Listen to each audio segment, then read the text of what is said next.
Hello, YouTube. Hello. Oh, come on here. Hold on a sec. My wings are not cooperating.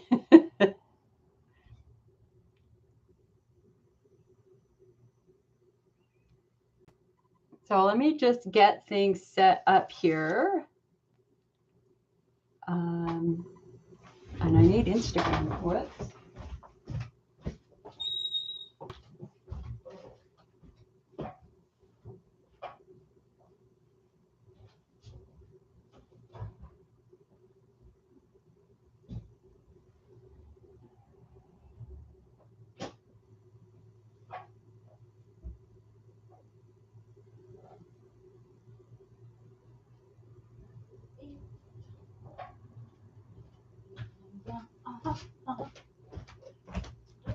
All right. All righty. Here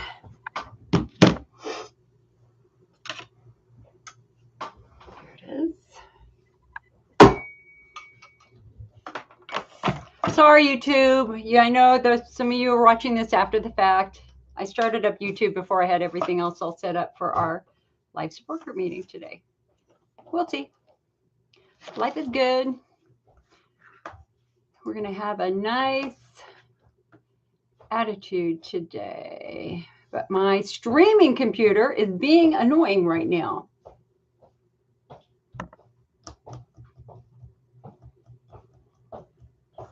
I do not understand what is going on with my streaming computer.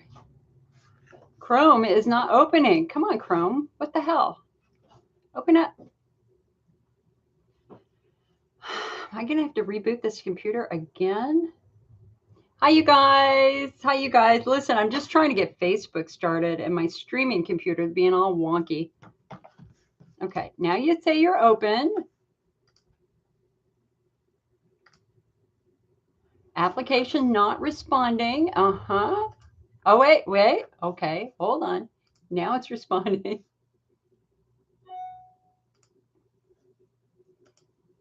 New window.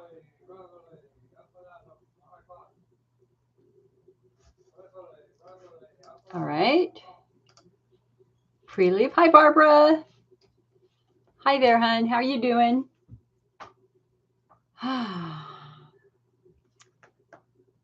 My goodness gracious. This computer is just being goofy. All right. Hold on one sec. Home. Interstitial cystitis network. All right. Gonna have to change the name of my company pretty soon. Interstitial cystitis. We might even have to change IC Awareness Month. Hi, you guys. Hey, this is Jill, IC Network, ready for our support group meeting. I'm just trying to get Facebook started. It is being a pill today. So hold on one sec. I'm working on it.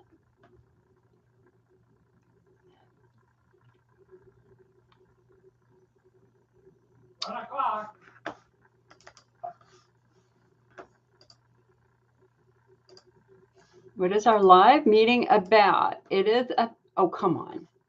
Come on. Okay, now I'm seeing my makeup and it's all weird. Okay, start streaming. Yes, we're going to start streaming. Hi, Barbara. Well, because it should be with pelvic pain awareness now, and that's in May, I think. I don't know. I mean, we just have a lot of things happening that's going to happen in the next year. Okay, live IC BPS. Pelvic pain. Pelvic pain. Hunner's lesion. Hi, Minister. Is it genetic? The only part that's genetic might be part of IC subtype 5 central sensitization. And that just means that for some of us, hello, redheads, we have a more sensitive nervous system. Otherwise, there's no inheritance at all related to this. You don't need to worry about that. But, you know, sensitivity is sensitivity. It's how we're built. All right.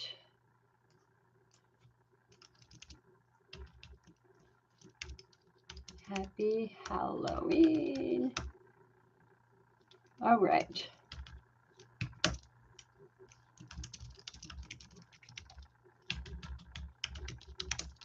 Scary flare.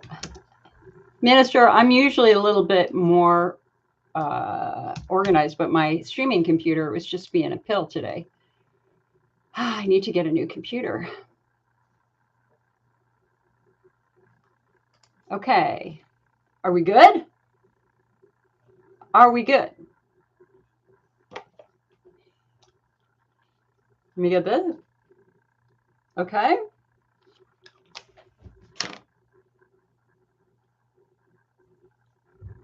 We're going to go for it. All right. Facebook is now live.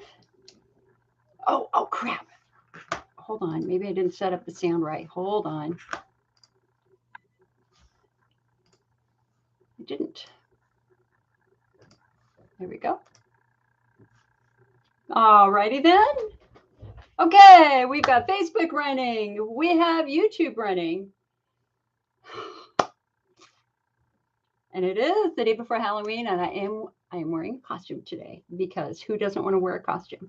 All right, last but not least, we're gonna turn on Instagram. Okay, let's see here, and then we will be ready to go. Insta. There we go. All right.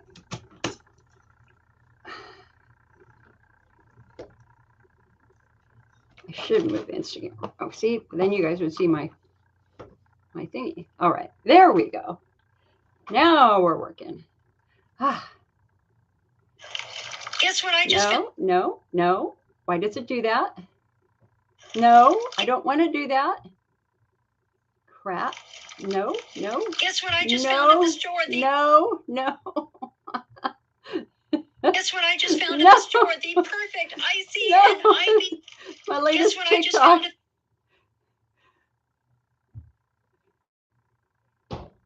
It's friendly Halloween candy. No. Oh, come on. It may be that my electronic devices are being haunted a bit today. Hi, Donna. Hi, Proceed. We're doing pretty good. Dad had a good doctor's appointment. Guys, my dad will be 100 in 2 weeks. Okay, next. Guess what I just found? Next. Share. Okay, be done with the Instagram. Okay, now let me go live. No, you're stuck in TikTok. Guess what? Oh, well, Instagram. All right, we're not going to do that. All right, you guys. Hello. Jill Osborne from the Internet Network. It is Sunday, October 30th. It is time for another live IC support group meeting. I know that Halloween is coming soon. I brought some of my favorite Halloween decorations to set the stage for today because I happen to love this holiday. My purpose in doing these meetings is to make you so strong, knowledgeable, informed that no one can mess with you again. I don't want anybody to minimize you. I don't want anybody to tell you that it's all in your head because it's not. I don't want anybody telling you that you're damaged goods or unlovable because that's absolutely not true. I think we're more lovable. You know what the greatest gift of going through something like this is? You will never, ever, ever walk away from somebody in pain. You will never do that. You will never do that. And that is a blessing. It makes us better sisters. It makes us better mothers. It makes us better partners because we know what it's like to be scared and alone and struggling. And if there's one gift we can make out of the chaos of this life is that we learn compassion. We learn compassion. And that is truly a blessing in this crazy world we're living. I want to give my heartbreak, support, and love to our followers in Korea, South Korea. I'm so sorry about what's happened. We are sending you love. We're sending you strength. We are sending you courage as you face these next couple of very, very difficult days. You are not alone. You are absolutely not alone. So anyway, normally when I do these meetings, I will do about a 30-minute educational riff on something, whatever topic might strike at one point in time. Then I'm usually happy to take your questions. Obviously, it is the big day before Halloween, and I think a lot of people are out celebrating today and visiting at parties. I'm supposed to be at a party right now myself, but I just could not do that. I couldn't go somewhere where I knew that there was a lot of sickness and potentially bring that home. So I'm here instead, and that's okay. Now, and I also want to say thank you to everybody who sent cards, because we now have cards. Yes. This is my stack of cards so far for my dad, who's turning 100. And so thank you for everybody who sent cards. And I'd love to have 100 cards to give him. Right now we have about 30, but you know, I'll take what I can get.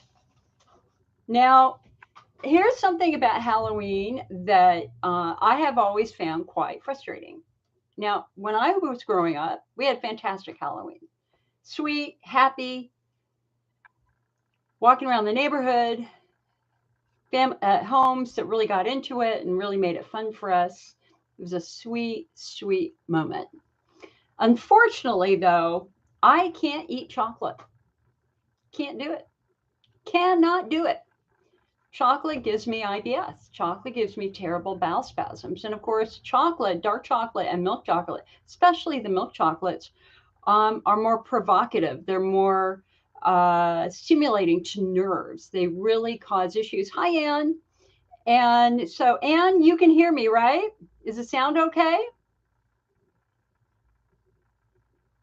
So what's a girl to do who can't eat chocolate? Well, number one, I have no problem giving up chocolate at all. Chocolate, it causes pain for me. But I happen, my mother was craving something sweet, and she also can't eat chocolate. And what did we find? What did we find? But they're called Breaking Bones white chocolate Kit Kats. So if you're looking for an IC-friendly candy, look for the white chocolate Kit Kats or the M&M Snowballs, which are white chocolate with a candy coating and a little round circle of pretzel. Those are so good. I had to throw it away because I would have eaten the whole thing, and I'm trying to lose weight. That's what I do. You know, it's kind of like the M&M mints, the white chocolate mint thing that comes out at Christmas. I'll buy a bag. I'll eat like 10 of them in my car, and then I have to throw them away because I will eat them all. So anyway, we do have some really, really nice non-chocolate, white chocolate options for those of you who cannot have regular chocolate. Of course, my old favorite were Big Hunts, the chewy candies. But now that I've got $25,000 into crowns and all that sort of stuff in my mouth over the last 10 years, I'm not going to do that anymore. Life, right? The other big thing that's happening is we are now dealing with the ramifications of our big federal IC conference that happened a week ago. So the National Institutes of Health. Oh, here we go. DJ says, you had your appointment with Dr. Day, and she said to say a huge hello and hopes that you're doing well. Oh, thank you. I love Dr. Day. She's a sweetie. I had a couple of, I've had really nice emails from like a lot of the top IC doctors in the last week. I'm going to say that means I'm doing something well. So that's good. Okay. So here's the deal. The most important IC research gets funded through the National Institutes of Health. Federally funded, right? So every year they have a big budget that Congress gives them to study various things related to various diseases, including IC. And they have dedicated probably, I'm going to say now. And the other thing that they did that was so important is they would bring the top IC researchers around the world together to discuss what's happening.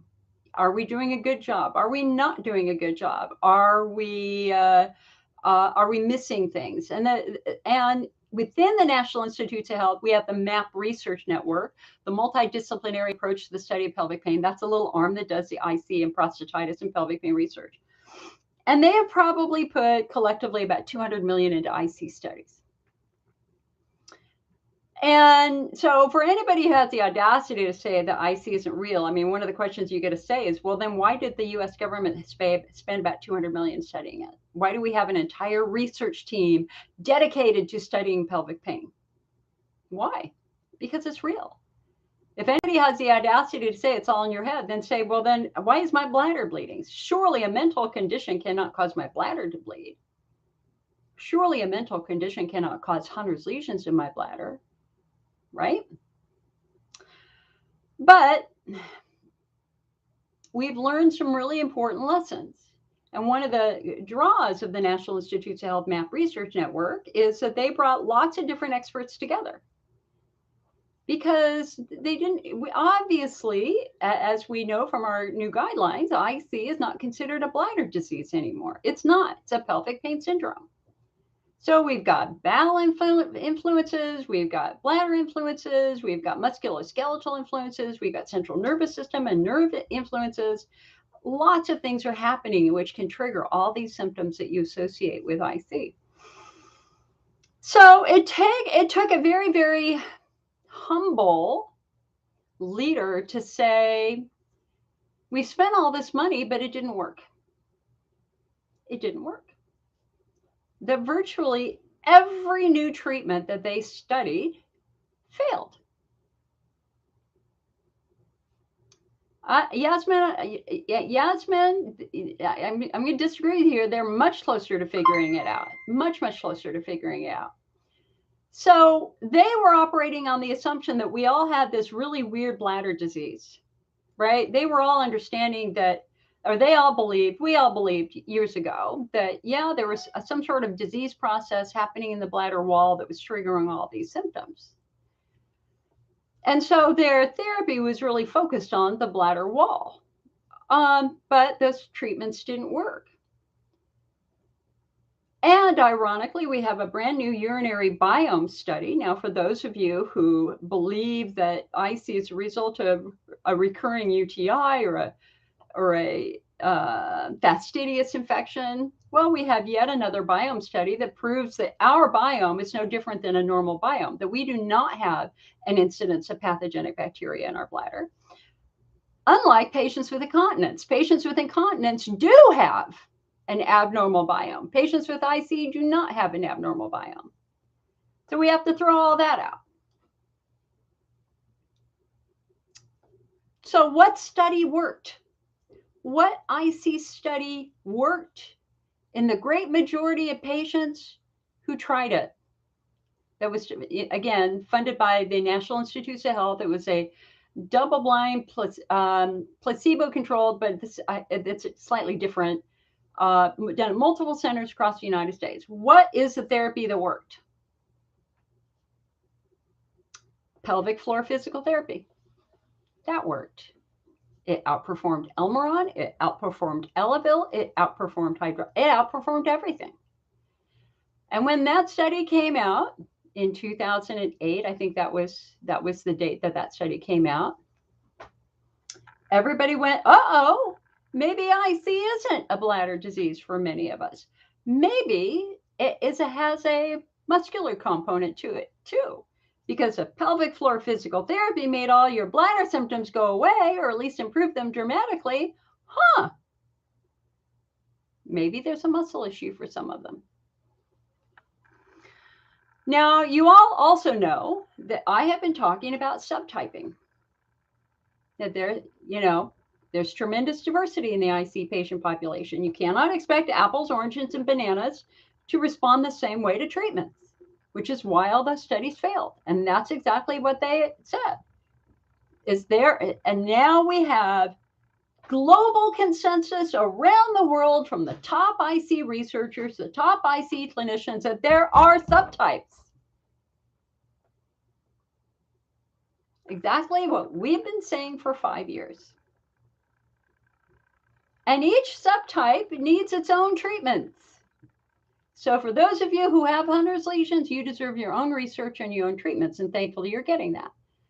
For patients with pelvic floor dysfunction, you need your own treatments, which is going to be focusing on muscles as compared to the bladder wall.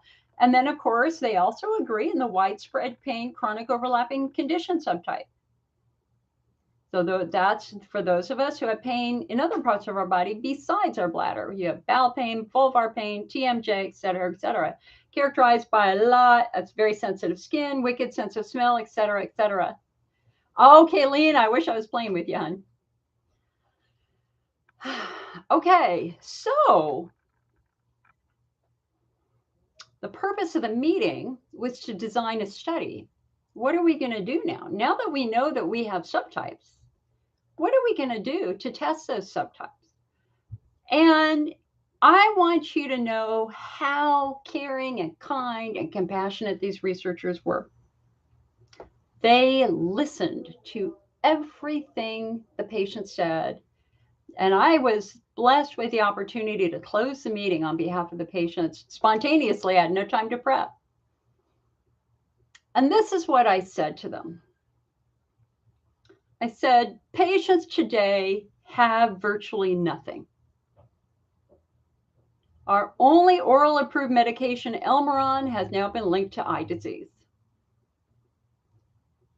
Yes, we have Elavil, which now obviously makes more sense for patients with widespread pain. So we've got some generics, but with respect to traditional meds, we got nothing, pretty much. And if you don't have insurance, you really have nothing, because then you don't even have the chance to do pelvic floor physical therapy unless you can pay for it out of pocket. And for those of you with insurance, some insurance companies will cover pelvic floor physical therapy like Kaiser, and others won't. And so I said, listen, I know you love the science. We all love the science. I love the science.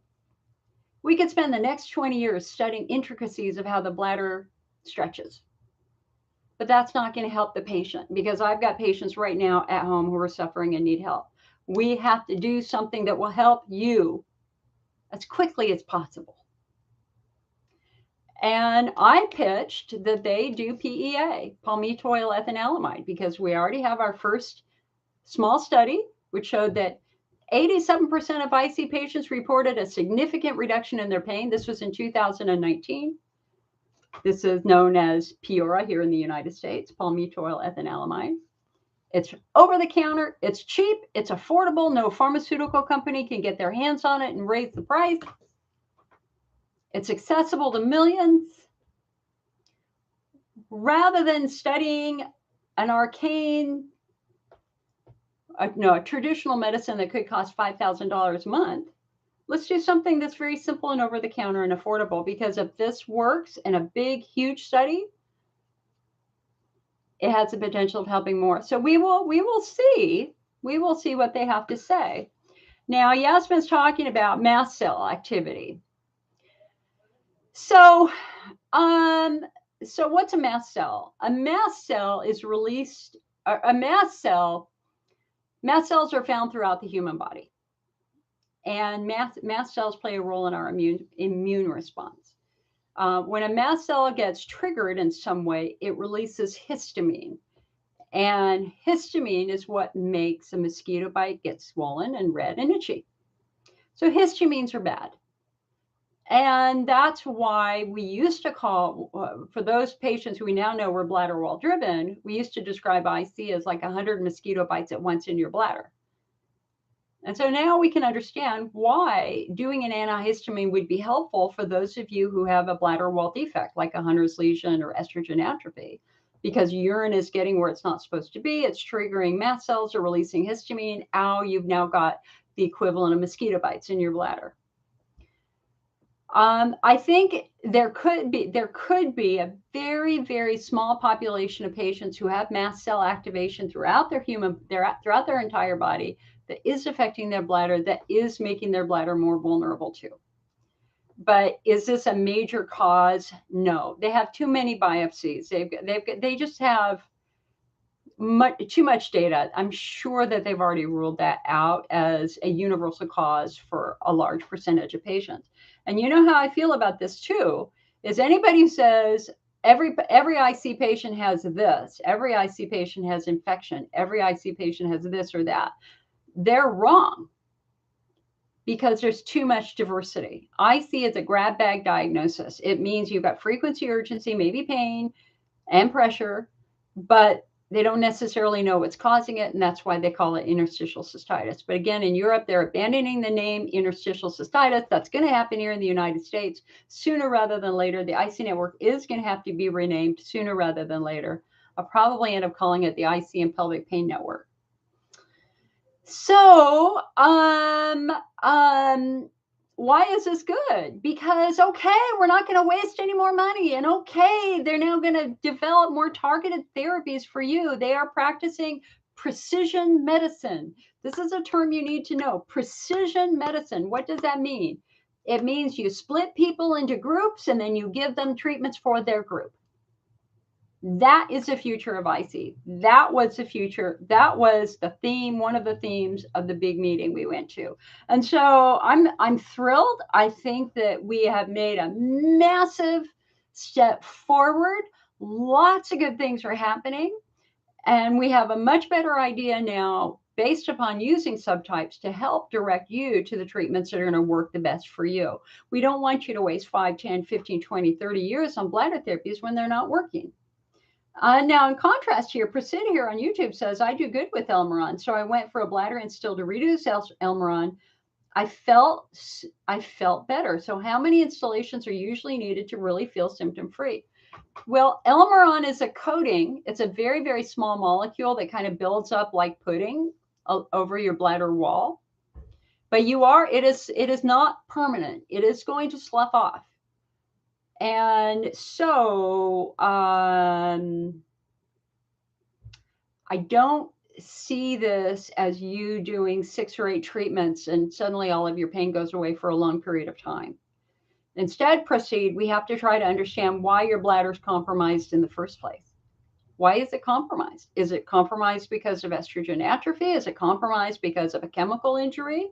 Is it compromised because we have Hunner's lesions? We always want to get right back to cause versus effect.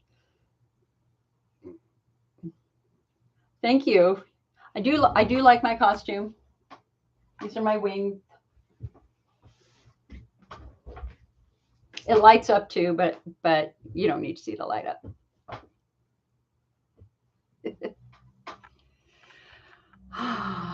You're never too old to dress up. What is good for constipation? What's good for constipation is fiber. You need to eat 20 to 25 grams of fiber a day, combined with a good amount of water. Here is my smoothie. This is how I normally start my day. There is a heaping tablespoon of acacia fiber in this, which gives me that extra little bit of fiber. Acacia fiber is soluble fiber. We do better with soluble fiber rather than insoluble fiber, which can be a little irritating. So the fiber that I use is this fiber, Heather's tummy fiber. Now remember, when we have sensitive skin, when we have super sensitive skin, we don't just have sensitive skin externally, we have sensitive skin internally too. And so this means that the nerves on our bladder wall and the nerves in our bowel are just easier to trigger. They're easier to turn on. It takes less stimulation to turn them on. And one of the things that triggers bowel pain is rough edges, sharp, rough edges like granola. So you might be tempted to start eating a lot of granola, but if you have IBS, they're going to be painful bowel movements. We do better with soluble fibers, fibers that dissolve in water, like green peas. Green peas are the perfect form of fiber for those of us who are a bit more sensitive. But acacia fiber is soluble fiber. Heather's tummy fiber. You can find this in the IC Network store. Love it, love it, love it. We also have refill bags, and we also have travel packets. DJ's going back to Dr. Day for a Urodynamics, so she promised relief with lidocaine. Okay, good luck. I hope that goes well. So you guys, what is a urodynamic? Urodynamics are where they're basically testing the nerve function. They want to make sure that all your nerves are behaving normally in your urinary tract. And so basically, it's an outpatient. I mean, it's done in the doctor's office. Does not need to be done in the hospital. I've had it done once. What they're going to do is numb your urethra and then stick a cystoscope in, and as well as something that will put fluid in your bladder.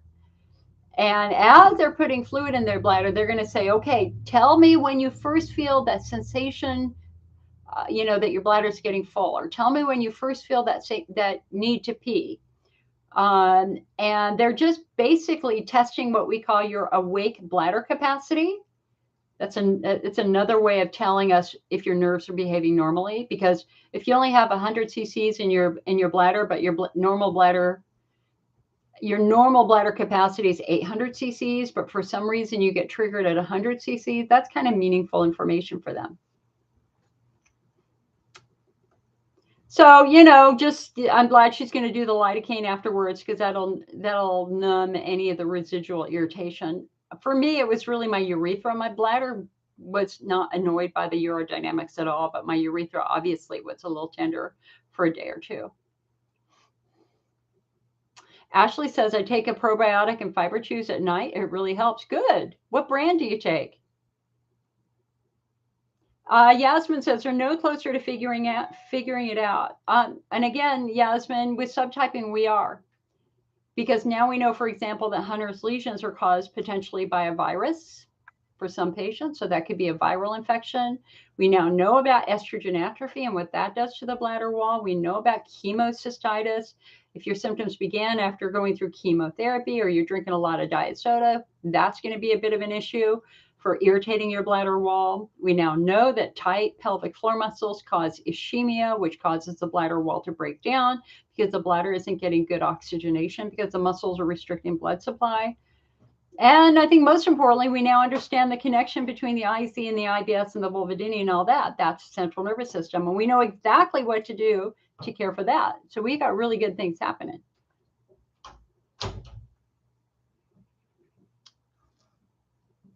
Thank you, Tamara, for your 99 stars. Much appreciated. Maureen says, I have a question about flying with IC. Yesterday, when I flew around across the country, I found after a couple of hours it was very difficult to void. I tried deep controlled breathing and trying to relax. I have flown the same route before with minimal discomfort. I wore loose clothing, placed myself close to the bathroom. Do you think it's possible my urethra gets puffy, like swelling in fingers or feet? No, I'm thinking it's your muscles, hon. I think that the stress of the traveling, as well as the, the bouncing,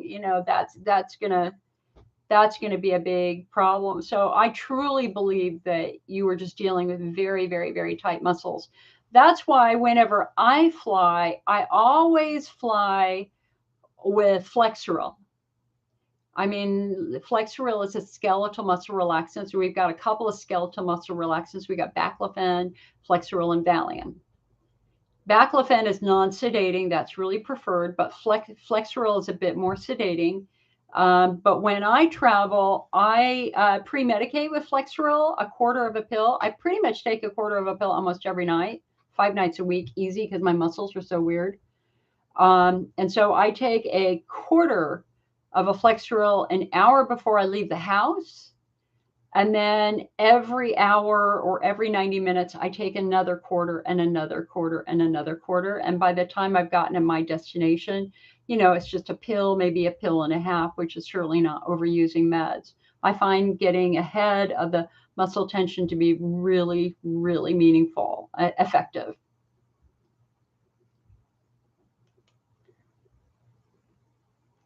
Sandy said it was at the beginning stages of a urodynamics and my blood pressure shot up really high, so they had to stop the test. Interesting.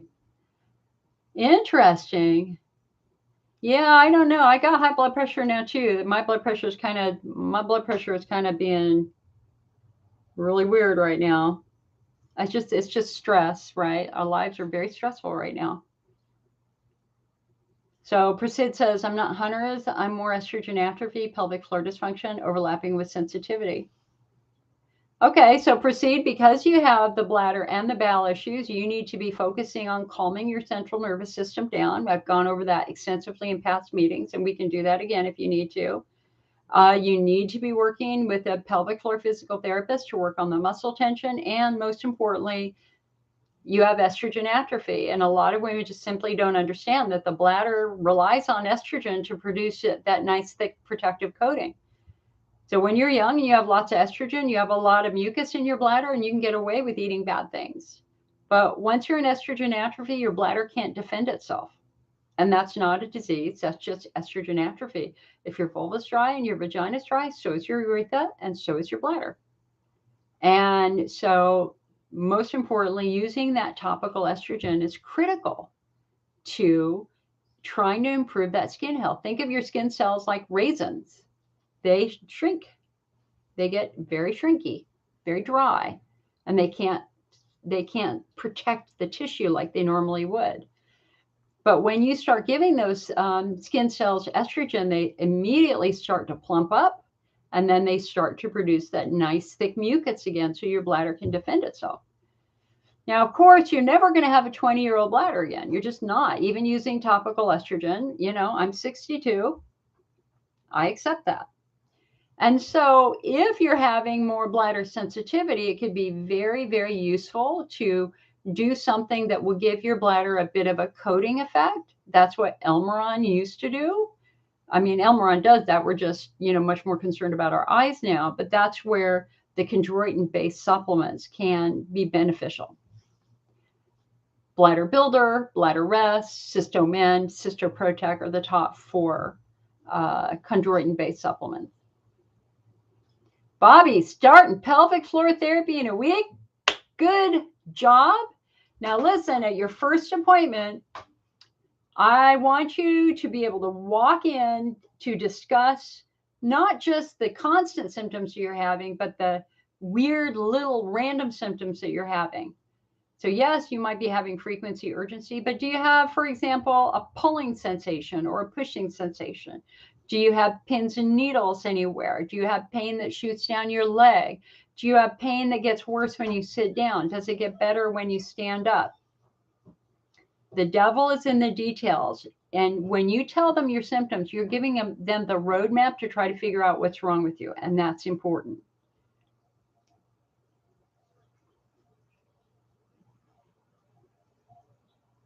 Pelvic floor Botox works too. It does.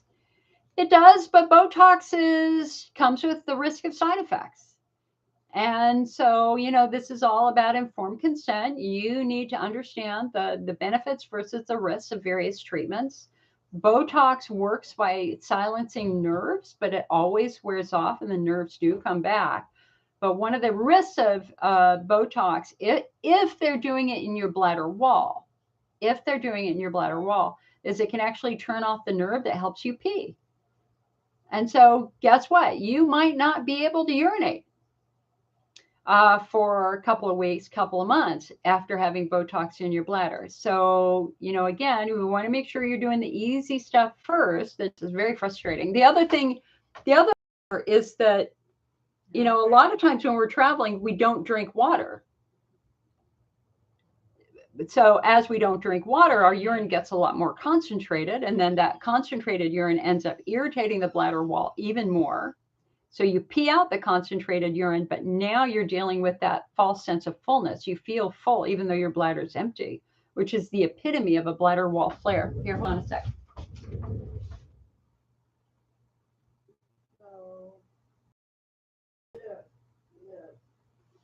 Okay. I'm going to have to go put a ponytail in my mom's hair in a moment. She's just getting up. Medical cannabis is one of the best things for pain so far because the pain levels of this condition can be awful. Hey, listen, if medical marijuana is legal in your state, power to you, go for it. Lori, I just remember that whenever you're buying medical marijuana, you always need testing results. We had a very important thing happen in California here 5, 6, 7 years ago, maybe a little bit longer, We had a man who had a terrible back injury. He'd been using medical marijuana for years. He just gotten some new medical marijuana, and he started becoming very, very ill.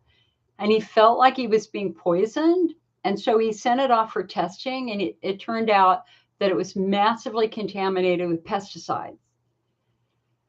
So he sent the data to a TV station, a consumer affairs reporter at a TV station. They went and they did tests. They bought a whole bunch of medical marijuana, a whole bunch of different companies, and they had them all tested. And the contamination with pesticides was common. And so whenever you're buying any marijuana product, you need to see test results. If they don't have test results for the batch you're buying, you do not buy it. Because the last thing you need is to be breathing in, if you're smoking it, breathing in burning pesticide.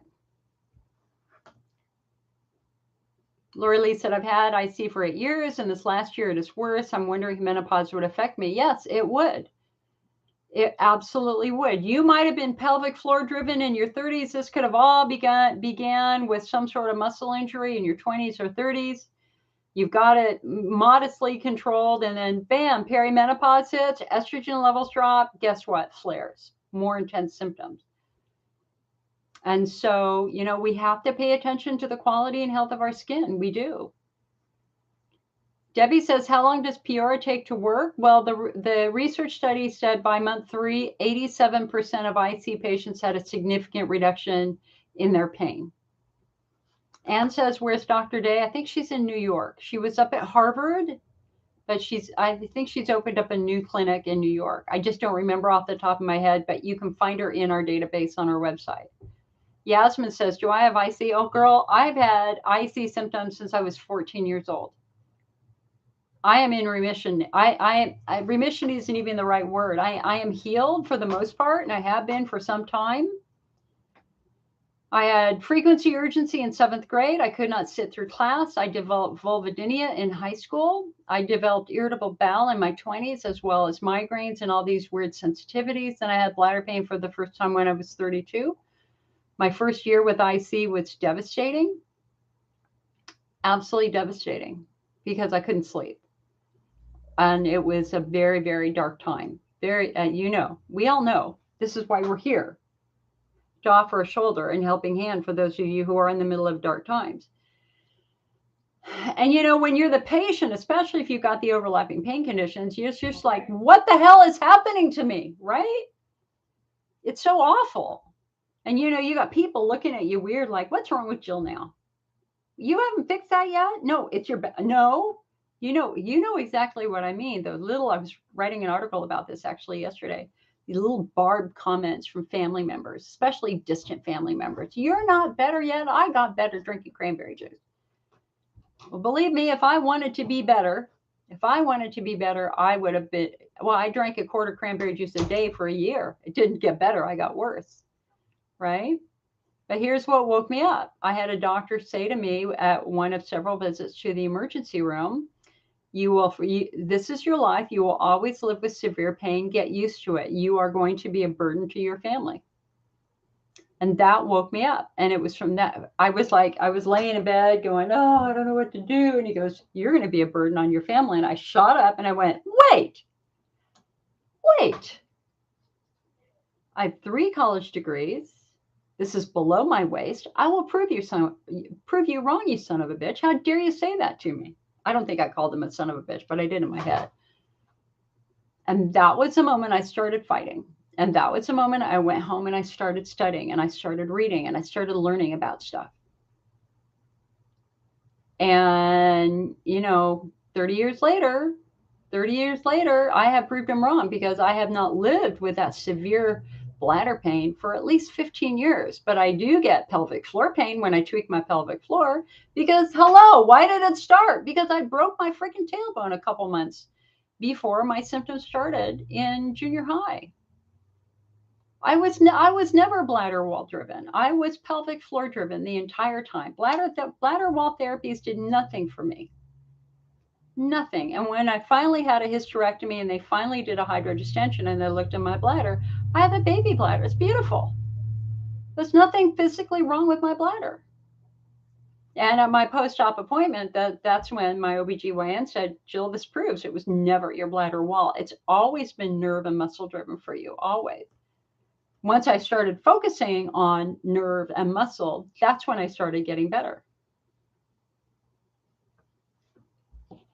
All right, YouTube, I'm not ignoring you guys. Hold on.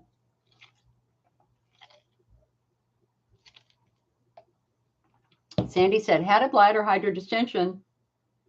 Was told my bladder is so small and badly inflamed that we may be looking at removing my bladder. All right. So, Sandy, everybody, there isn't a patient out there who hasn't thought about that. I begged my doctor when I was 32 to take out my bladder. I said, I don't need it. If this will stop the pain, take it out. And he looked at me, a fabulous Dr. Mark Klein, and said, Jill, I'm not going to take your bladder out because you haven't done any of the meaningful treatments yet.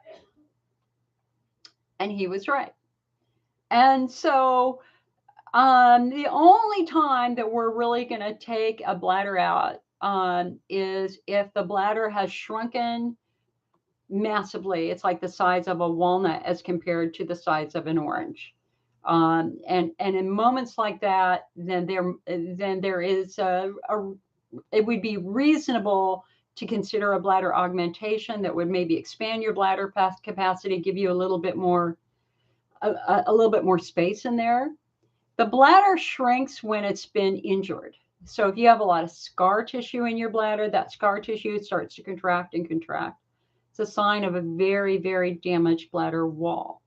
So I think it's very important for you, Sandy, to look at the subtypes, because if you have tight pelvic floor muscles, that's restricting blood supply to your bladder, and that could also explain why your bladder is so inflamed. So I would be very interested in trying to subtype you, and let's look at those treatments that you haven't done yet that really might help your unique case. So don't you dare give up. Don't you dare give up here. Cecilia says, is there a relationship between insomnia and nocturia? Yeah, if you're getting up to pee every 20 minutes, you're going to have insomnia. So absolutely. Donna says, what are the best supplements during a flare? A couple of things. If you're having a bladder wall flare from eating or drinking something you shouldn't have done, then the best thing you could do is alkalinize your urine. So doing pre-leave could help remove the acid in your urine that would be making things so irritated. If you're having a bladder wall flare, you could do something that's soothing, like aloe. Aloe might be a bit soothing. We have allopath. You've got allopath and you've got desert harvest aloe. Those are your two options out there. Aloe, just like aloe can be soothing to a sunburn, aloe can be soothing to your bladder wall. Here, hold on a sec. Here, guys, give me a quick sec. I just need to go brush her hair and my mom is 93 and she can't use her hand. She's got really bad arthritis. Let me go put her hair in a ponytail, okay? I'll be right back.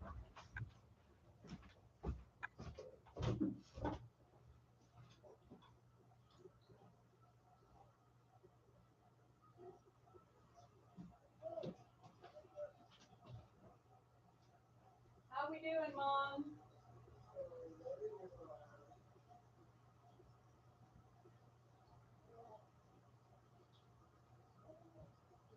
I'm doing my meeting, and so this is my costume during my meeting. I just want to put your hair in a ponytail. Okay.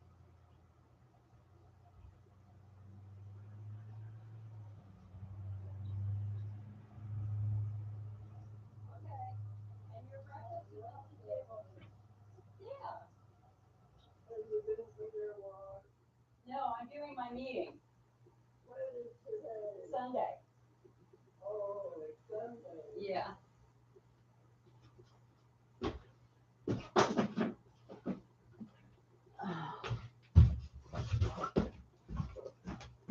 All right. This is the other half of my my costume, and it lights up.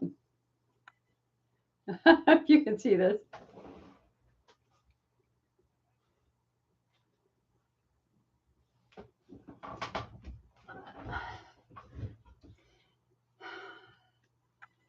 Walgreens for the win.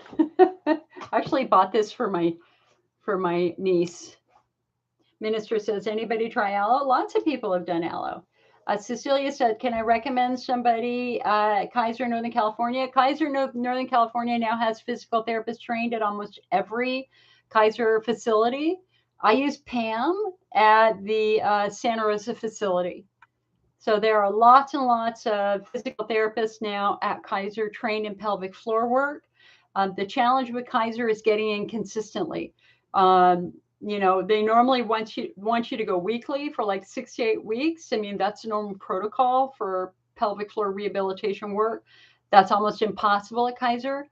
And so just know that when you go the first time, you need to make all of your appointments to try to be as consistent as possible. Okay.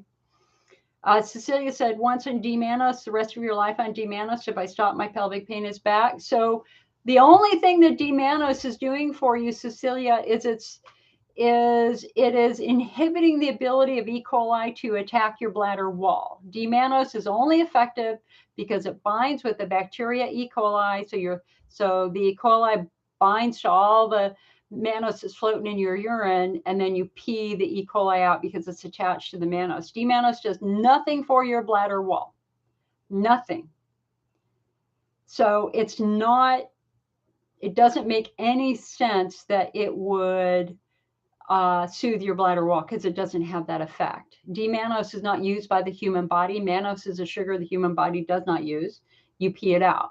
And so it's not having any sort of constructive biological effect on your bladder wall. But there's no harm in it either. If you like it, go for it.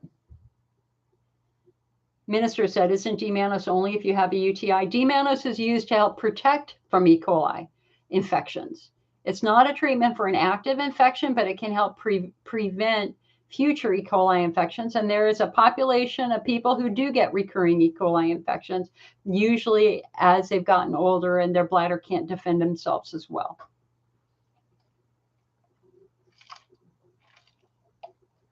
Bobby said, when I had a urodynamics, I was told that I have a large bladder capacity. That makes no sense. See, so Bobby, that's cool. Because what that means then is your bladder wall's healthy. Your bladder wall is healthy. Somebody wanted me to light up my wing. Okay, hold on. Let me light up my wings.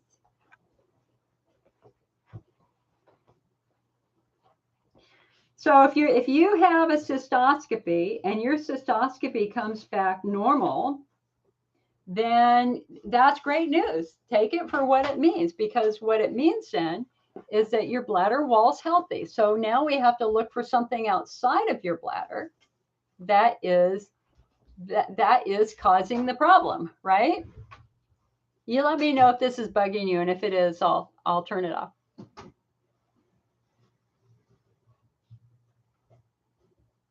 So again, so many patients have been confused because they've been told that they have a normal bladder, and it's like, then you're going, like me, I've had 2 cystos, my bladder were normal. I had the hydrodetention and my bladder was normal.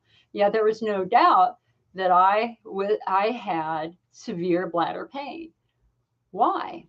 Well, because my pelvic floor muscles were so tight, they were restricting blood flow to my bladder. There's absolutely no reason for me to do bladder therapy. So at 1100 cc's, that's pretty good. It's very good. Alicia, can you please, she says, can you please talk about how long it takes for supplements like Bladder Builder or Allopath to work? Well, thank you, Donna. So you have to remember that the bladder is the slowest healing organ in the body. Nothing happens overnight. It is physically impossible for the bladder to repair itself in 24 hours. It takes at least 2 weeks for the bladder wall to replace just 1 cell. And so if we're talking about the constructive effect of a therapy, something that's going to try to help rebuild your bladder, give your bladder what it needs to try to rebuild itself, you're really, in my opinion, looking at like at least 6 weeks. Now, in contrast, PEA, palmitoyl ethanolamide, has been known to reduce pain in 2 or 3 days. And the last study that I looked at was studying 900 milligrams. That was a study, I read it like 2 weeks ago, and the patient was doing 900 milligrams a day. And this does 500 milligrams a day. So I can try to find that for you if you want. So PEA is definitely worth trying because it's been studied with acute pain, chronic pain, surgical pain. No, best tolerated supplement out there. No side effects reported in the great majority of studies out there. It's a simple fatty acid derived from eggs. It's good. Kayleen says, I'm 28 and I don't have a 20s bladder. Yasmin says, does an Elmeron cause hair loss? Yes. It can cause hair loss. Yet another reason why it has not been a popular treatment. Maureen says, I agree about not drinking enough while flying. Thanks for your advice. My son-in-law doctor told me to power through it. No understanding of the pain or treatment. Maureen, the other thing that I do, in addition to traveling with a muscle relaxant, because I will absolutely go into pelvic floor spasms on the bus ride to San Francisco International, because I'm like 90 miles away from SFO, which is my nearest big airport. So that bus ride on the airporter is 9 times out of 10, I'm usually crying by the time I get to the airport because the spasms are so bad. And honestly, I haven't flown in, when did I last fly? Like 6-7 years ago, maybe. Yeah, I flew to San Diego. Okay. So, so in addition to pre-medicating with the Flexeril, I usually pre-medicate with Norco. And again, it's about a quarter of a pill every hour for the duration of the flight. So if my entire trip takes 4 hours and I've taken 1/4 of a Norco every hour, I've only taken 1 pill and I'm good. And again, nobody could accuse me of being a drug abuser or a drug seeker with that strategy. Bobby says, what helped my bladder pain stop? Well, I was in a severe flare for a year. I'll never forget that. So realize that I have the chronic overlapping pain conditions, right? And that it really all began early on. But the driving force for everything that I have is based upon tight pelvic floor muscles and sensitive nerves. So why did I develop bladder pain when I was 32? I was because I was slowly feeling better. You know, I'd kind of gotten through the worst of it by the time I was like 27, 28, right around the time I left graduate school or finished graduate school. So I had a couple of good years. And in those good years, I had started swimming. And the pool that I was training in made a massive mistake with the chemicals one day. And when I got in the water, I could see chemicals precipitating in flakes out of the water and falling to the bottom of the pool. Chemist, I knew what I was seeing, but did I go in the water anyway? Oh, hell yeah, because I was addicted to working out and the adrenaline rush. I managed my stress with exercise. I've always been that way. And so I got in that pool anyway. And about 5 of us got in that pool. And that night I woke up I felt like I had a really, really, really bad bladder infection. The pain was ridiculous. But I had a hunch. And so I called the pool the next morning and I went, so is there anything weird going on with the pool yesterday? And the pool manager went, why? And I said, because I swam. And he immediately interrupted me and he goes, you swam yesterday? And I went, yeah. He goes, we bombed the pool yesterday. No one was supposed to swim. Wasn't the clothes sign up? And I went, no. They had done this massive bomb, that once a year bomb to kill all the residual fungus and all that sort of stuff that grows in pools. You're not supposed to swim in that. I would have been blinded if I had not been wearing my goggles. The chemicals were so concentrated. And he said, well, what are your symptoms? And I said, well, I feel like I have a real bad bladder infection. He goes, yeah, we have quite a few. I'm trying to remember exact words. He acknowledged that he had several members who had exactly the same thing going on. Like, oh, okay. And so it was an emergency. And so I got in, and it was my very, very first appointment with urology at Kaiser. I was a new member at Kaiser, and I was diagnosed with chemocystitis, the equivalent of a chemical burn to my bladder. And of course, I did not understand that my bladder wall was injured. I was just thinking bladder disease. It's a bladder disease, right? And so what did I do that year? I literally drank a quart of cranberry juice a day. I had it on my desk at work. I was working for a nonprofit at the time. And I was getting worse and worse and worse and worse. And finally, I had to go out on disability and have a bunch of testing. And I thought I was dying of cancer at the time. And what I was doing was I had an original chemical burn in my bladder that I made that much worse because I poured acid on it every day with cranberry juice and coffee and all that sort of stuff. So what broke me out of that? Number one, diet modification. Oh, cranberry juice is bad? Oh, okay. Well, that's probably part of the problem. And then I did the ankle stimulation, known as urgent PC, and that's what broke the flare for me. Is they stuck needles at an acupuncture point above my ankle. This is a form of neuromodulation, like InterStim, but it doesn't involve surgery. So let me see if I can.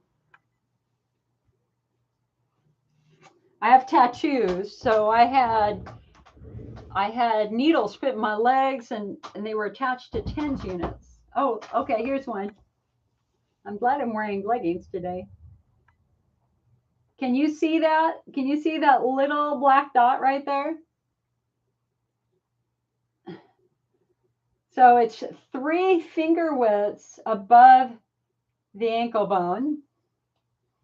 So they put the needle in here straight, but then you have to shimmy it a little bit. You have to kind of tilt it down and tilt it down like that. And you know it's in the right place if when they turn it on, when they attach the TENS unit to it, if your big toe bends down. If your big toe bends down or your other toes splay out, that means we're stimulating in the right direction. So I had my first 2 hours without pain at week 3. I had my first day without pain at week 7 using urgent PC. And it can't, there are lots of ups and downs. I'd have good days and bad days back then. Hydroxyzine helped. I took hydroxyzine for about 8 years. Not that it helped my bladder as much as it just helped me sleep, and it helped reduce the anxiety that I was struggling with. But what finally made the great majority of the pain go away was physical therapy.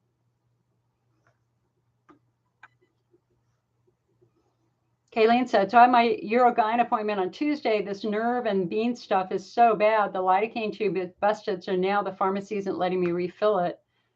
I've been really, really good about drinking water or flavored water. However, I was DD last night, and all I drank was smart water. Oh, girl, what the hell? Smart water is bad. Yeah, isn't smart water bad? Yeah, I think smart water is bad. Hold on. Let me look at it.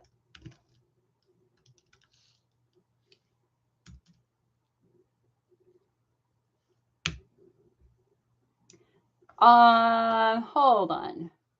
Google would like to use your current location. Yes, you can use my current location. I have nothing to hide. So it's filled with electrolytes. So let me just look at the ingredients really quick. So plain smart water, nutrition facts.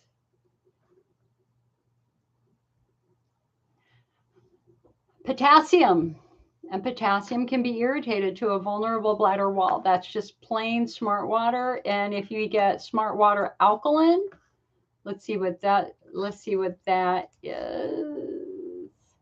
Same thing, just more potassium. Calcium chloride, magnesium chloride, and potassium bicarbonate. Smart water flavors. Hold on. Same thing. And what's Smart Water Plus? Elevated with ginseng and green tea. Holy crap. No, that's very, very bad. Very, very bad. Green tea is extremely irritating to the bladder wall. Thank you, Gloria. Cecilia, you spelled Norco correctly. It's Vicodin. It's the same thing as Vicodin. It's just Vicodin is 500 milligrams of acetaminophen with 5 milligrams of an opiate. Norco is 325 milligrams of acetaminophen, but the same 5 milligrams of the opiate. Cecilia says, why do I pee every 5 minutes while I go in the pool? What's going on with my bladder? Okay. Now, y'all know that I have no shame and I will pretty much talk about anything. Anything embarrassing, we can talk about it. What I found when I swam is that my bladder filled with pool water, which makes no sense because we have sphincters. There's a sphincter between your bladder and your urethra. And yet every single time I got out of the pool, my bladder was filled with pool water. Now I was doing big workouts and I was changing strokes. And I think it was this stroke like this, where you use your legs like a frog. I think that there was something about that stroke that for some reason, because that was one of my favorite ones, that did it. You talk to a doctor, they say it's impossible. Well, I'm sorry, but I would pee out a massive amount of pool water every time I swam. It made no sense to me, but it happened. And also this whole chemical injury, I have now worked with probably in 29 years, maybe 100 people that's happened to. One of whom was a major swim coach at UC Berkeley. And another one was a woman who had just ordered a hot tub at her house. And so they delivered the hot tub, they filled it up with water, they turned it on, and then they bombed the water. You have to do that bomb first before you're supposed to use it. Just try to get the water as clean as possible. So literally the last thing that the installers did was they put the chemicals in the water. And then as they were leaving, she said, can I get in? They went, sure. And she also had a very bad chemical burn. You have to wait 24 hours for those chemicals to dissipate before you get into a hot tub or a pool that has been treated. And the Center for Disease Control, back when that happened to me, the pool completely admitted the mistake. Thank you, Eileen. The pool completely admitted their mistake. And they admitted that it happened to other people. Did I even think about suing? Because I should have sued. But here's the problem, is that I went in to try to look for the safety data with the pool chlorine and the pool chemicals, couldn't find any. There was very little published data about the dangers of pool chemicals to the human body. And so we didn't have the research to support the lawsuit. I mean, I think I deserved $1 million for what happened to me, to be quite honest. I do, because it completely changed my life. But it also gave me a career I love. So anyway, apples and oranges doesn't make any difference. So it wasn't until like 3 or 4 years ago that the Center for Disease Control finally released a report on chemical injuries from pools. And they're staggering. So the pool injuries, the chemical injuries were in the setting of hospitality. Mine was just unfortunately at our local pool.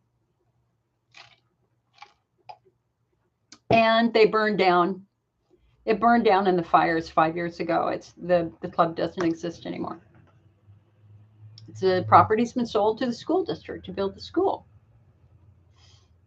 Cards, he said, after pelvic radiation for cancer, I must be very mindful how I move my legs in a pool now. Pelvic radiation rearranged my downstairs furniture. Yeah.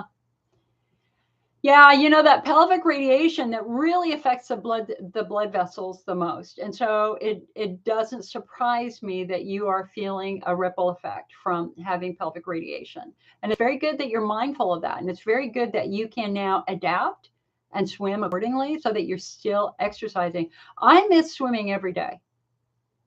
I would love to be swimming. I would, in fact, you know, in my brain, I'm kind of going, maybe I can get one of those small little pools where it has a motor and you can do distance laps in that. I mean, like, I would love to do that. But you know, I got to save my money for my retirement because people are saying they're going to cut off Social Security. What are we supposed to live on for those of us who don't have a pension or Social Security? I have paid into Social Security since I was a teenager. And now they're saying they want to cancel Social Security. They want to make it so that the age is higher. Like you might not be able to get your Social Security until you're 75.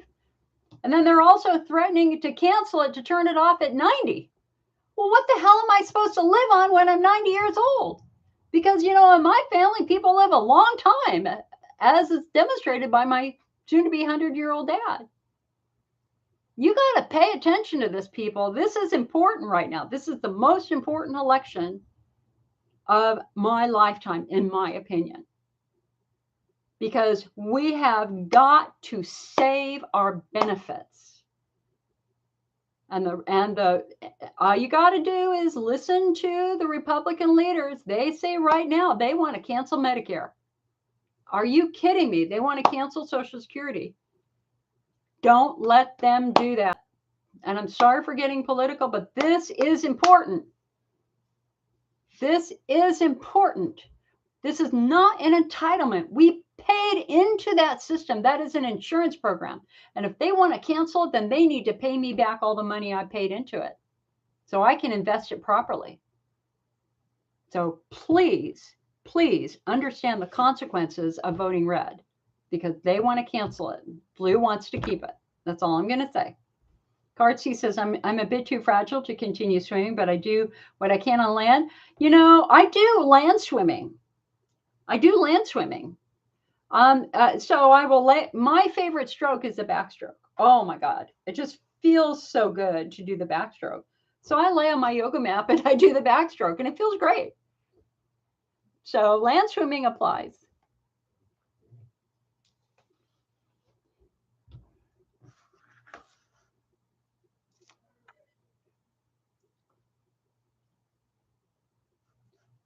Yasmin says, my last doctor kept trying to underestimate the pain and the laugh while talking about it. The medical community is very flawed. Well, you have to understand, Yasmin, the doctors in medical school are taught to diagnose by observation. And the thing is that they can't see your pain. They can't see it. And they also evaluate your description based upon their personal life history. So if you say it is a burning, stabbing pain, well, if they've never had burning, stabbing pain, they don't know what that feels like. They don't. And so we look at the research. What the research studies show is that the pain of IC is rated equivalent to cancer pain on the McGill pain scale. This is not little pain. This is big pain. This is organ pain. It is characterized by being relentless and difficult to ignore. Is Eucora beneficial for IC? Absolutely not. No. And again, let's think about our subtypes for a moment. Is Eucora beneficial for a Hunner's lesion? No, it's going to probably hurt it more. Is Eucora beneficial for genitourinary syndrome of menopause, estrogen atrophy? Absolutely not. It's going to be more irritating potentially. Is Eucora beneficial for recurring UTI? Maybe, if you can tolerate the irritation of it. Is Eucora beneficial for pelvic floor dysfunction? Absolutely not. Is Eucora beneficial for pudendal neuralgia? No. Is Eucora beneficial for chronic overlapping pain conditions? Absolutely not. Yasmin says the Urolix supplement is good. I've never heard of that supplement. Let me look it up.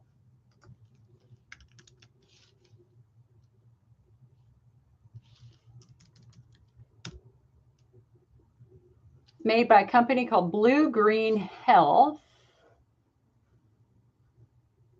Let us see. This is a UTI supplement. It's not a soothing supplement.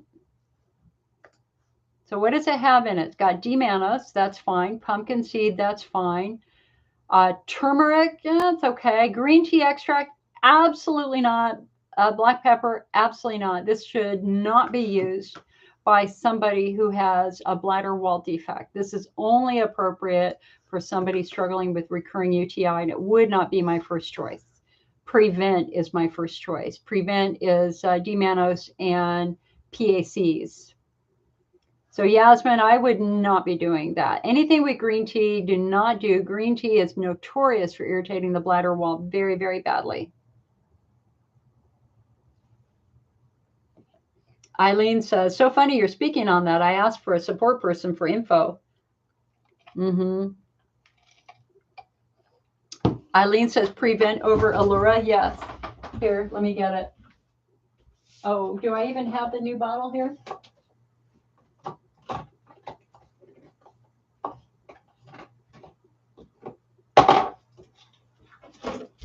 Okay. This is the old label. They have a new label now. So so anyway, just know that the label is different. The label is whiter, and they don't have this thing. But anyway, so Prevent is a combination of D-mannose and proanthocyanidins. And it's the PACs that are the most effective in research studies at reducing infection. So anyway, Prevent is awesome. So it has oricran in it. Proanthocyanidins are an ingredient from cranberry, but there's no acid in it. So you don't have to worry about acid irritation with Prevent, where you do have to worry about acid irritation with Eucora. I don't have any success stories from ICers who have tried to use Eucora. I just don't. Now, if somebody's out there watching this and you've done okay with Eucora, please let me know. Thank you, Becky. Hey, man, I love Halloween. We're going to decorate on Halloween and wear costumes whenever possible. I almost wore my Harry Potter hat too, but Yasmin said, do people with IC get infections? Yeah, they could, sure. Especially women who are in estrogen atrophy because their bladder can't defend themselves as well. So absolutely, patients can get infections. And in fact, in our next IC Optimist, which is just, in fact, they just sent me the last final draft of it. It's going to the printer tomorrow. I have an article on how to distinguish between an actual bladder infection versus a flare in our magazine. Basically, remember that UTIs are notorious for causing urethral burning, very, very strong urethral burning, whereas IC flares usually do not cause that unless you have estrogen atrophy. UTIs can cause infection. UTIs can cause visible blood in the urine that a typical IC bladder wall flare would not do. Again, unless you have Hunner's lesions. Yasmin said, I had my first cysto and it was normal. Then went for a second and showed my bladder was severely inflamed. How did they make that mistake? Well, it depends on the technique they use, hon. A cystoscopy is called a looky-loo. I call it a looky-loo. A cystoscopy takes less than 5 minutes to do. You basically go to your doctor's office, strip down, lay on the table. They numb your urethra. They stick a cystoscope in. They take a quick peek around, pull it out. You're done. There's no putting water in your bladder and stretching your bladder with a plain cysto. It's just an opportunity for a doctor to get a quick look in your bladder to look for, say, a bladder stone, or maybe a tumor or something like that, right? It's important to let somebody look in your bladder. Don't be afraid of that. You know, it's always sad when you let your fear stop you from doing something that will that will ease a fear. And I'm laughing at myself here. I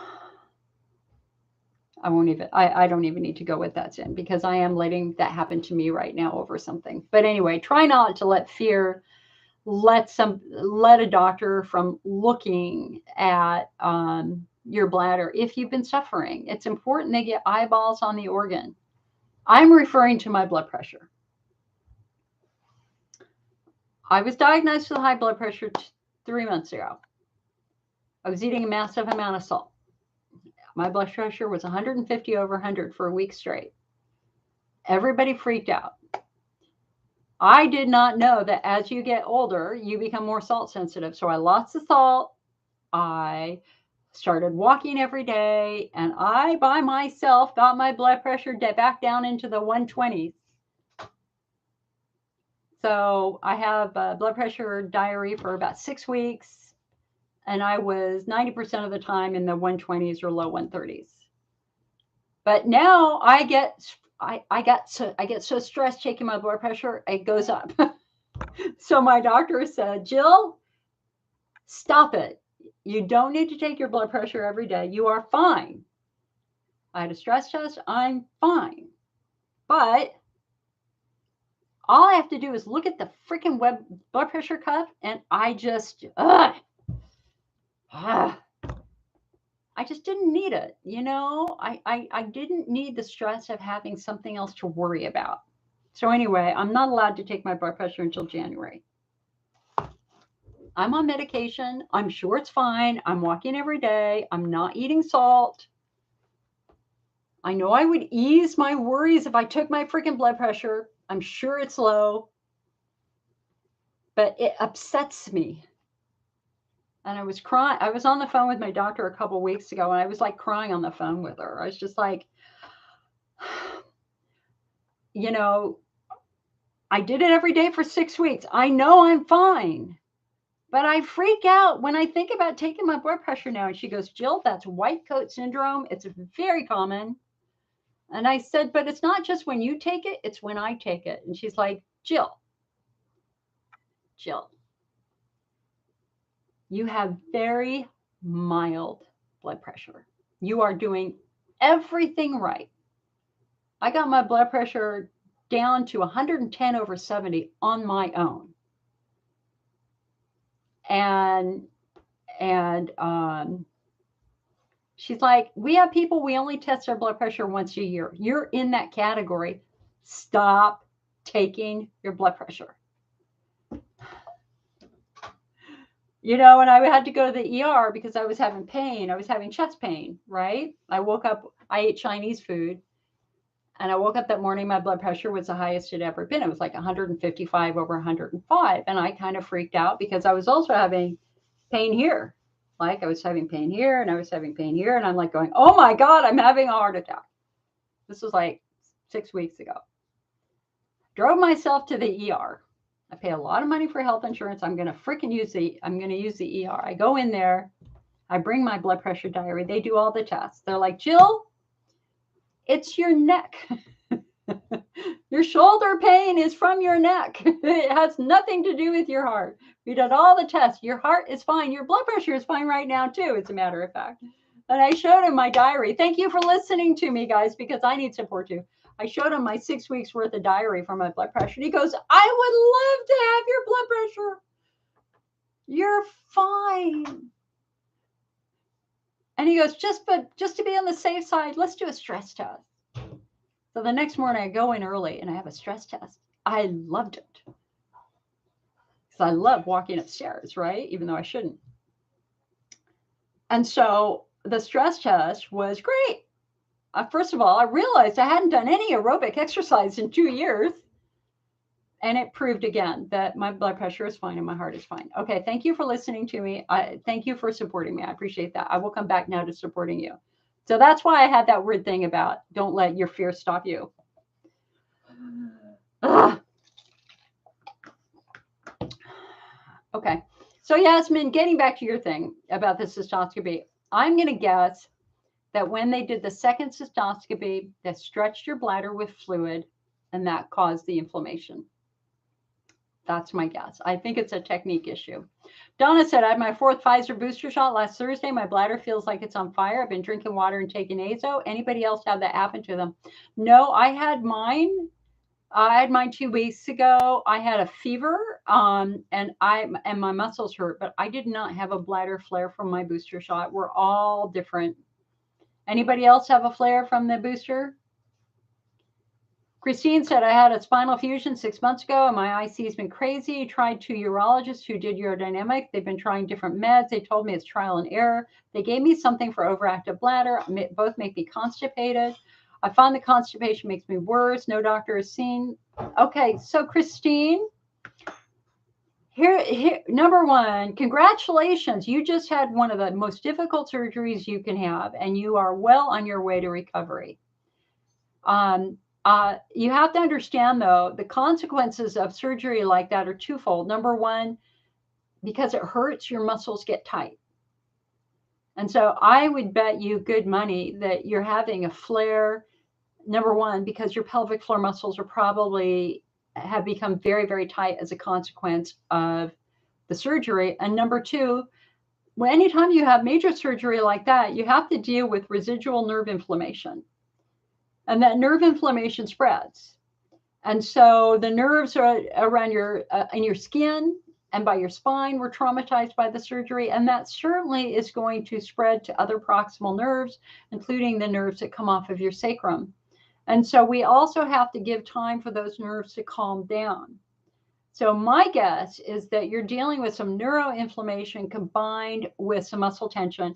And what would be really interesting would be doing something like Peora, P-E-A-O-R-A, which has been proven to calm nerves down. This would be a very interesting experiment to see if this helped a little bit. The general consensus among the researchers is that this is ideal for nerve-driven pain, neuropathic pain, and it doesn't come with the side effects of the amitriptyline and the other meds, and it will not make you constipated. So this is Peora, P-E-A-O-R-A, palmitoyl ethanolamide. This might be interesting to consider trying.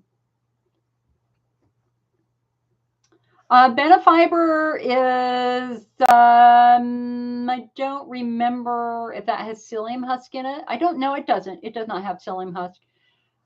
You up your peas, hun. Hopefully you like to eat green peas. You need to eat a big serving of peas every other day. 1 serving of peas is 16 grams of fiber. It helps tremendously. Peas or white beans or navy beans, something like that. Hey, John, nice to see you. John says, I'm finding that more physical therapists are trained in pelvic floor therapy. However, at least in this area, very few will work on men. How do we change that? You know, whenever I'm doing a physical therapy referral, I always go to their listing on pelvicrehab.com, which usually has a couple of paragraphs describing the practice where it will say if they're working with men and women. I just referred somebody on Friday, and it was somebody who's working with both men and women. We just have to break that barrier here. I would love to have more male physical therapists who are willing to work with men also. I think that that's important. It's a very good question for the Herman Wallace Institute, which does the certification in pelvic floor work. And I also don't know, honestly, I mean, my guess is that there are just more women who are physical therapists than men anyway. I don't know what the ratio is, but I wouldn't surprise me if it's like 70-30 in favor of women. Hi, Gay. Would a small dose of Xanax help when you fly? Sure. You just got to be careful. Now, listen, you know, you don't just take Xanax for the first time as you're driving to the airport. That's a terrible mistake. You have to make sure that you tolerate it first. And so if you're thinking about using Xanax when you're flying, you got to try it at home the week before and make sure you're not one of those people who go a little crazy on Xanax. Because the last thing you need is to be chemically adulterated on a plane and behaving strangely. And Xanax can do that. I've only taken Xanax once in my life, and it was before an MRI, and I was fine with it. But you gotta try it first. Thank you, Debbie.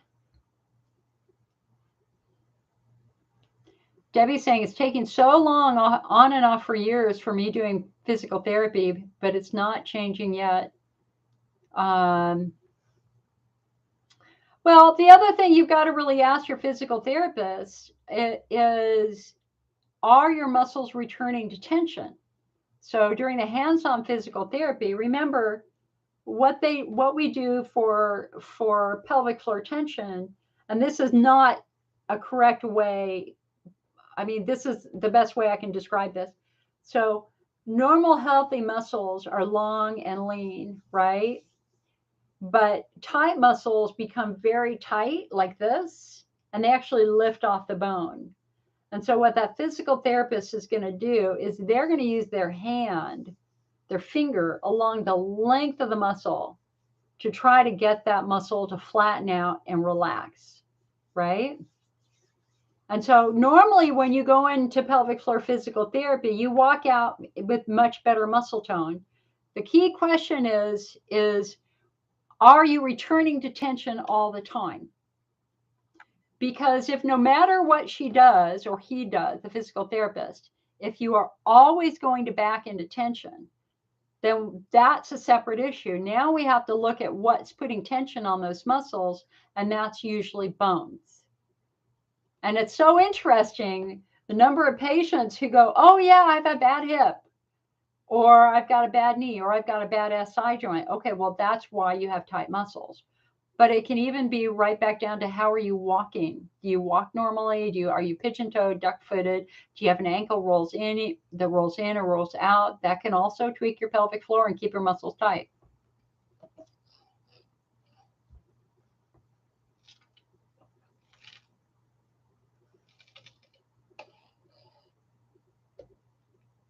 Ravonda says you're trying to compare Cystomend with Cystoprotect. So just that's up to the company to decide if they want to share the details. There's a lot of intellectual theft going on the internet with supplements. And so the way that companies are protecting themselves is by doing a proprietary formula and not giving the exact dosages. And that's what Natural Approach Nutrition has done with their products, because believe me, it is a very competitive market and they're trying to protect their work. Cystomend has 2 to 3 times the amount of chondroitin as all of the other supplements. So Cystomend is absolutely the strongest chondroitin supplement in the IC world.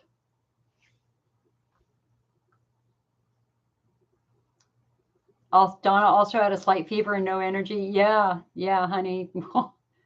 I don't think I really felt good for like 4 or 5 days after mine. Bobby said, what would cause leukocytes to be in urine along with moderate levels of non-visual blood? I can explain that. Hold on. Let me get my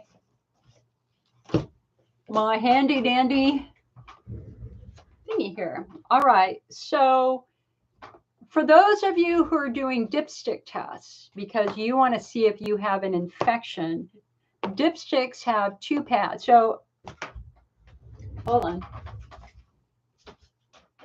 Let me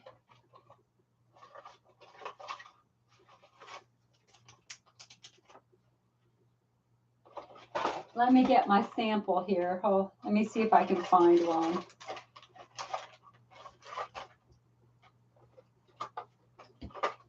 You know, you can get dipsticks. I mean, Walgreens has them super cheap, right?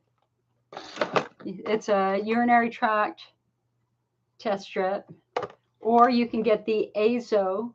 They're the same thing. So hold on. Let me see if I can. I hate to. Oh, here we go. Here we go. I got one here. I hate to open an unused one because my dad needs them every now and then. So he comes and rates my office. All right. So here we go. This is a dipstick. So you basically pee on it, right? And you can see that this one, you can see the pads. There are two test pads, one for nitrites and one for leukocytes. And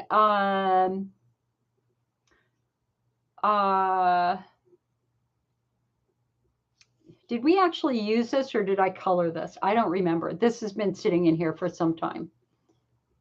Obviously, I'm not touching it. Can you see that? I know.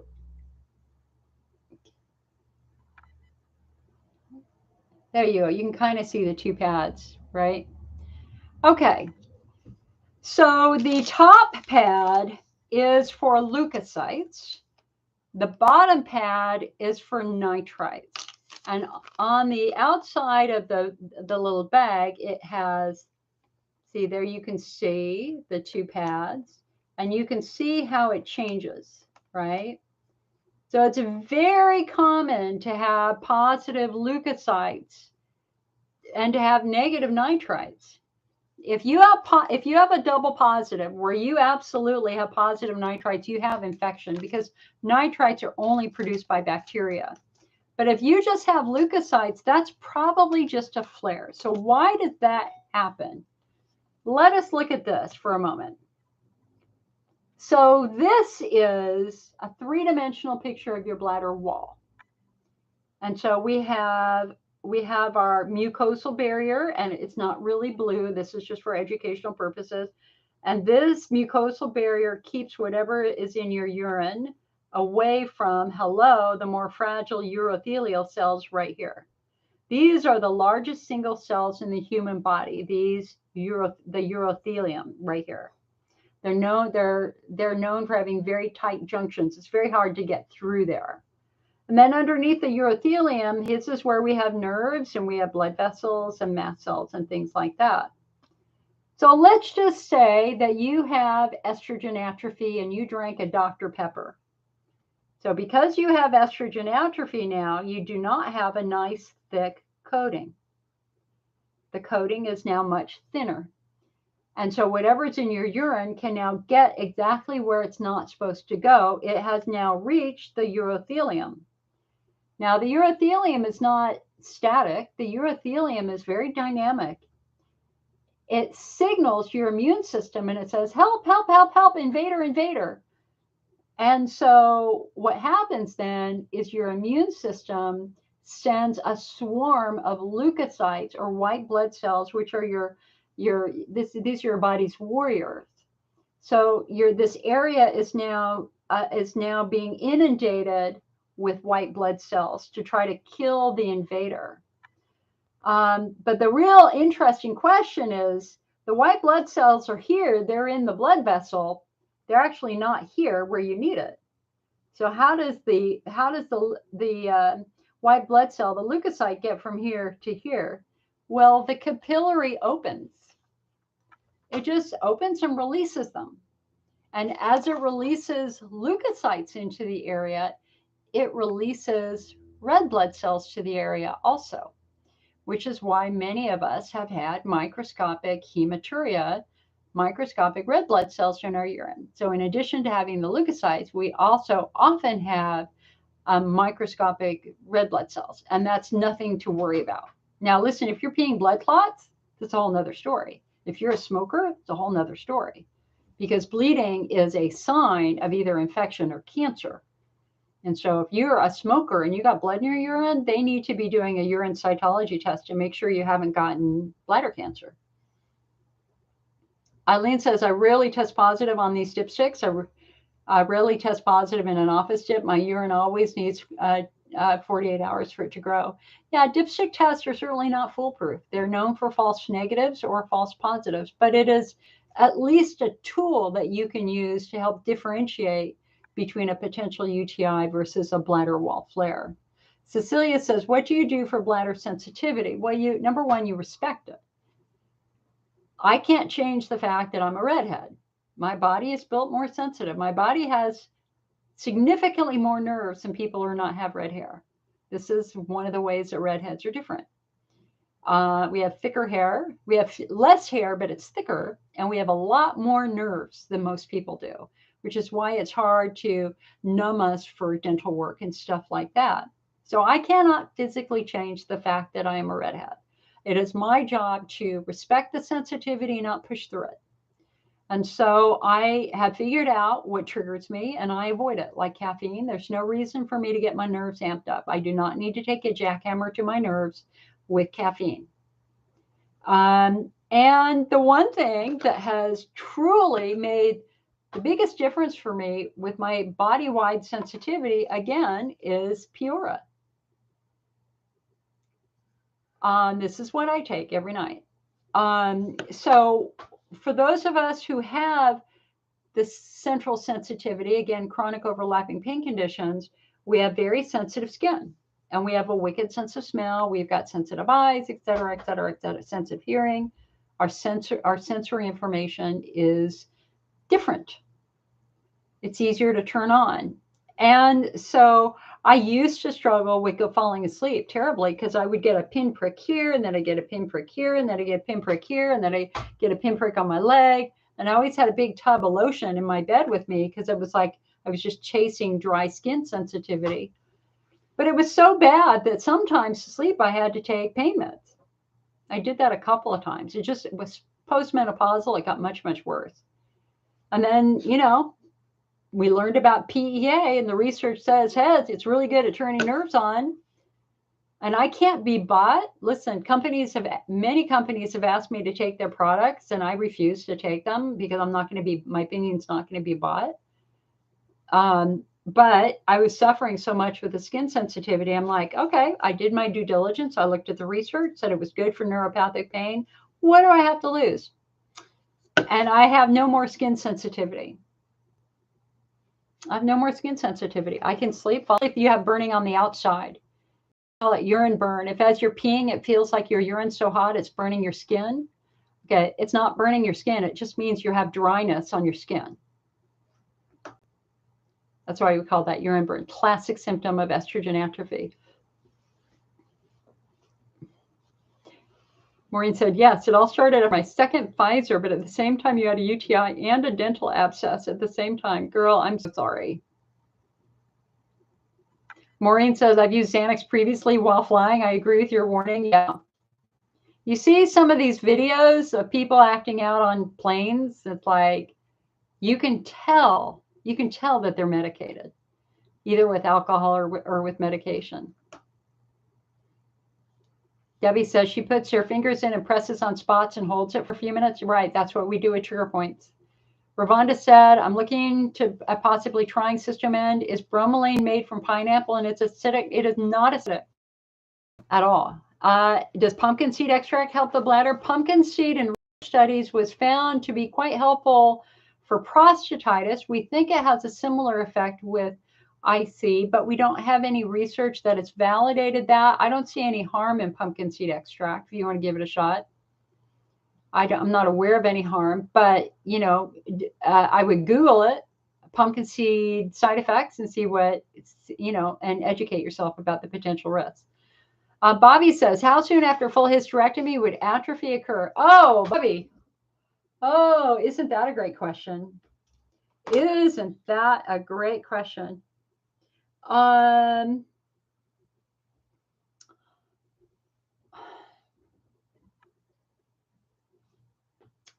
Okay. I'm thinking about mine 5 years ago. I was good the first 6 to 7 weeks. I think you're just so consumed with trying to, to heal from the surgery that you don't really notice other things. And people warn me that after you have a full hysterectomy, there will be a moment of kind of this emotional reckoning that happens.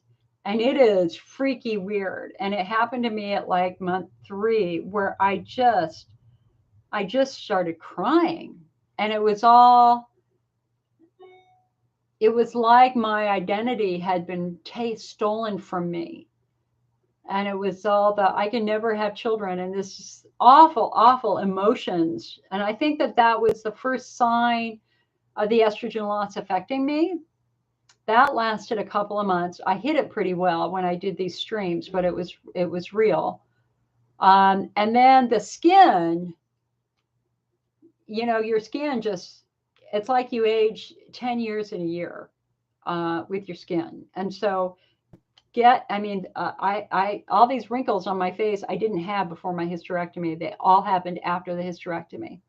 And so start your facials.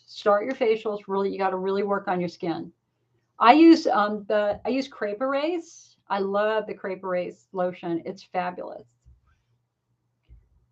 Alexa says, "Oh, you're a fairy." I am a fairy today. I'm a fairy. I am embodying my fairiness today. Either that or I was going to be a witch, a good witch. Barbara said, "That's what I have." What do you mean, Barbara? What is what you have?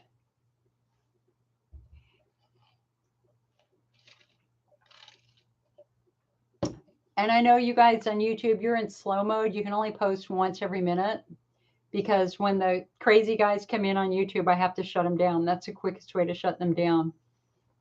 So I know you have to wait a minute before you reply. I'm sorry about that. Thank you, Jennifer.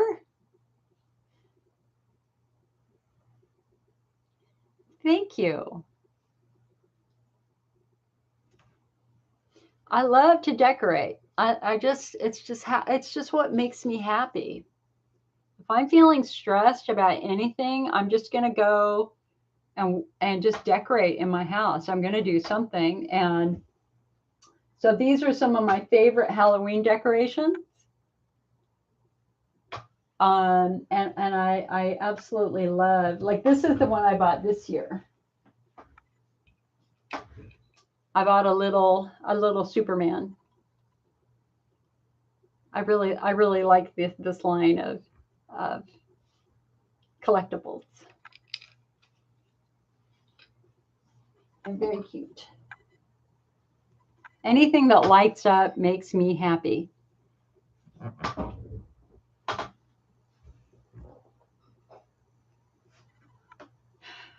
And so for those of you who came late, we were talking about IC friendly candy, Kit Kat Breaking Bones, white chocolate Kit Kat, and then M&M snowballs are made with white chocolate and pretzels, and they are to die for. I don't even have any to show you because I had to throw them away because I will eat them all.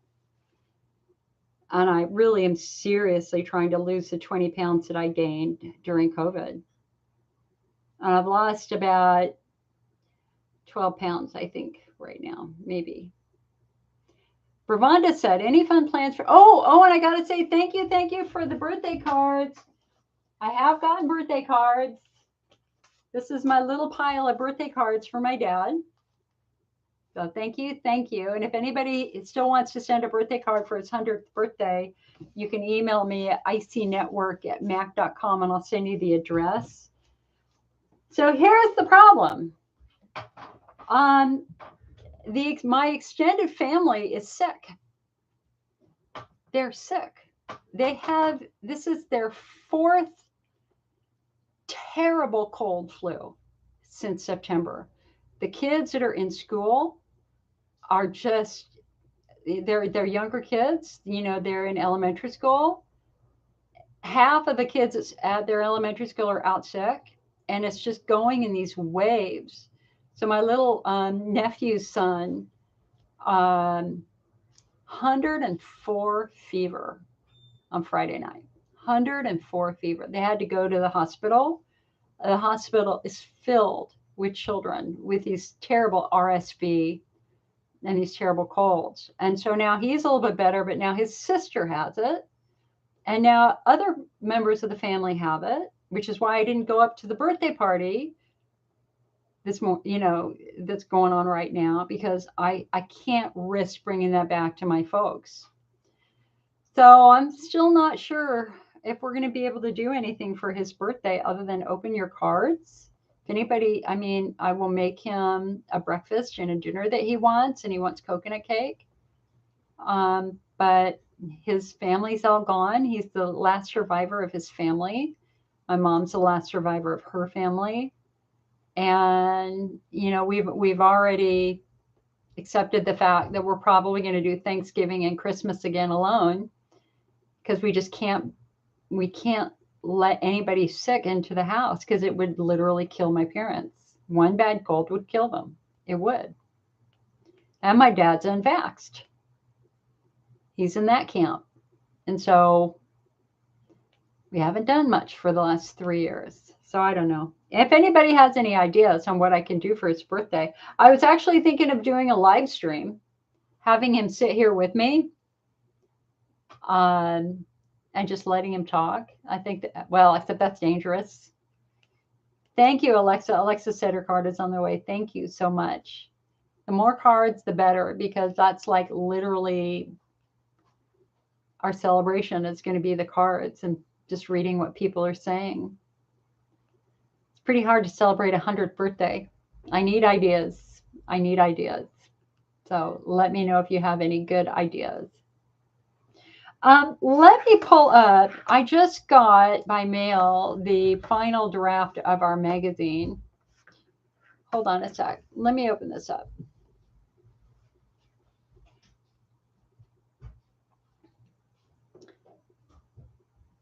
Every email that I have, I swear, is a fundraising email for the election. Oh, okay. New label. Got the new label for Bladder Smart. Isn't that nice? Very happy about that. That looks good. So hold on a sec. Let me pull this out. Here it is. Next proof. Let me open this up.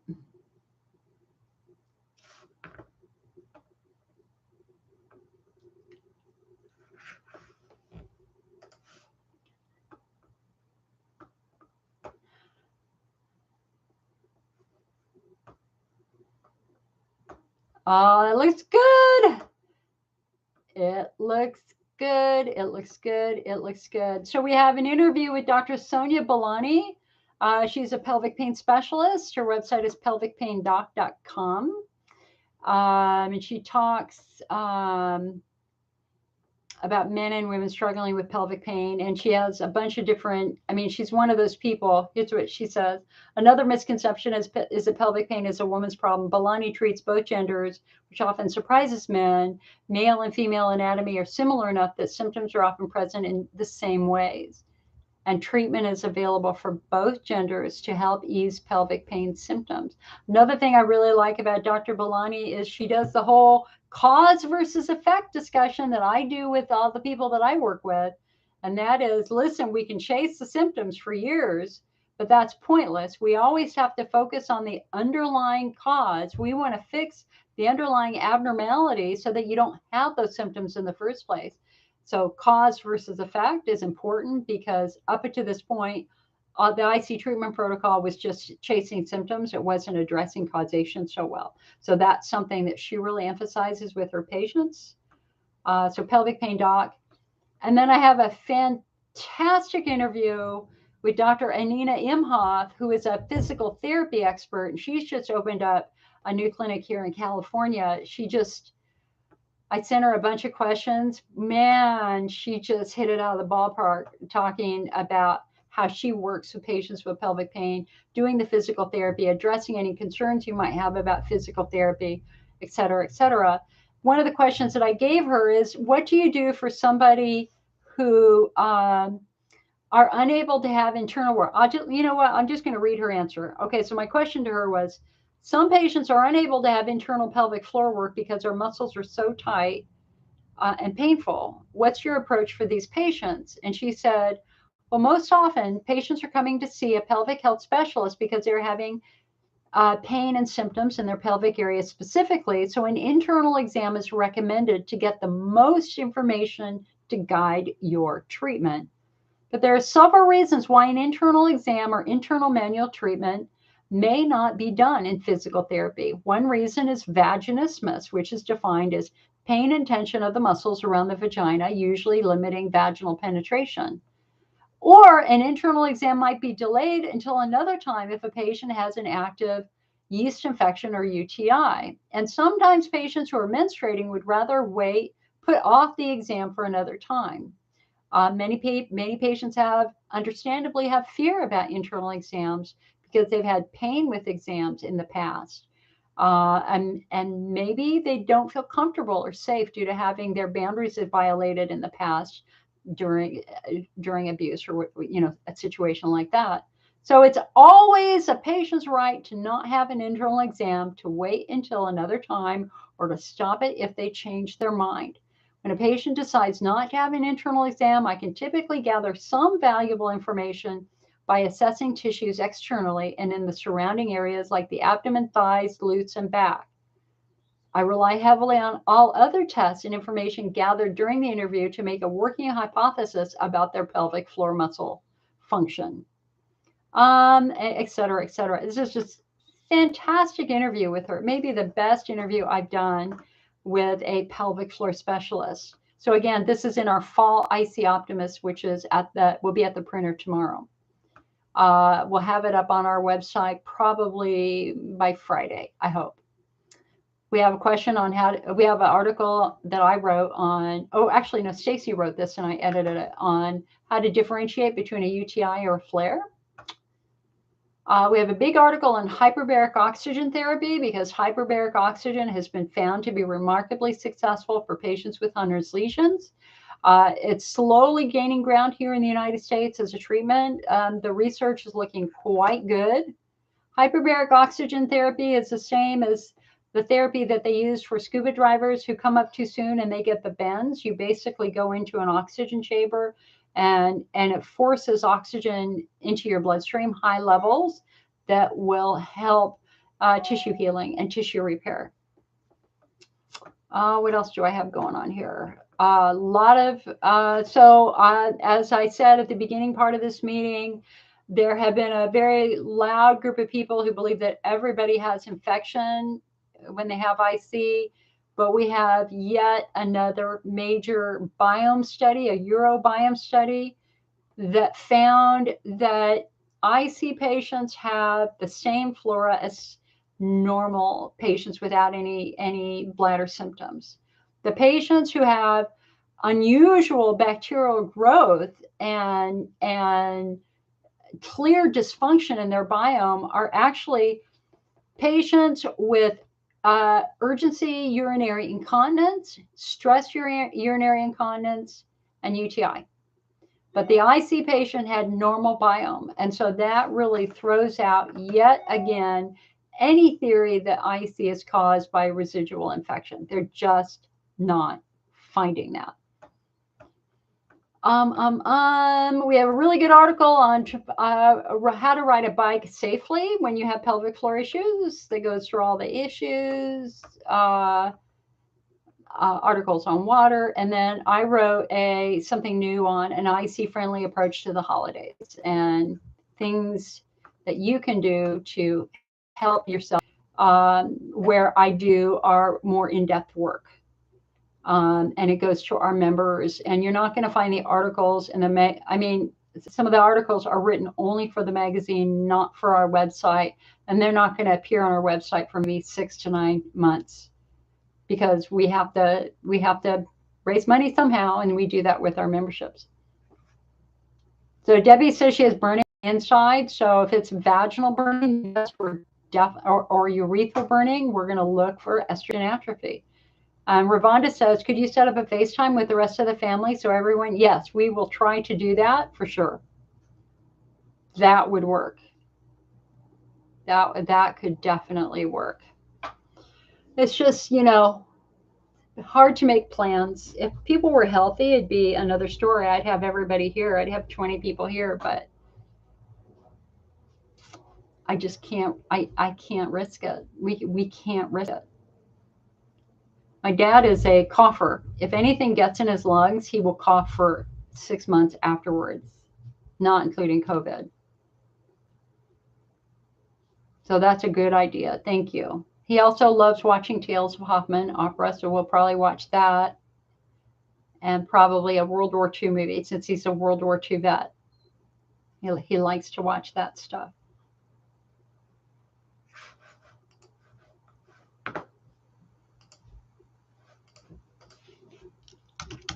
Let me do another thing here too. Hold on. Let's just see if we have any new papers that have come out on IC in the last week.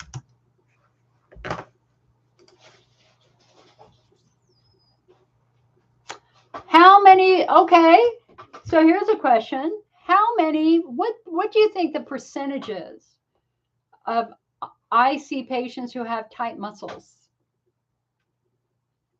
You know, again, in my subtyping, I always say that the pelvic floor subtype is our biggest subtype, but it is now at 85%.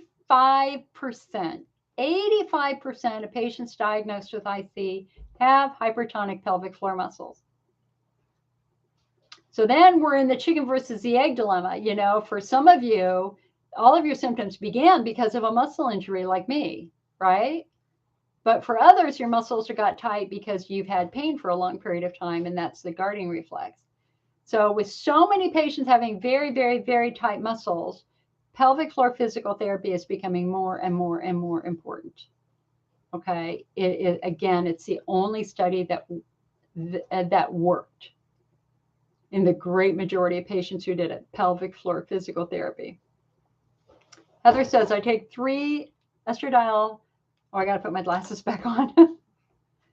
I take estradiol, 3 days a week, and the day before or the day of it is time to take, my urethra starts burning horribly. Any suggestions? Well, I want to know what form of estradiol you're using, because it sounds like you're having a reaction to the estradiol. If you're using Premarin tends to have a lot of extra preservatives in it that can cause that burning. So I might have misinterpreted it. So what you're saying is the day before or the day that it's time, your urethra starts burning before you use it, and then does it go away after you use it?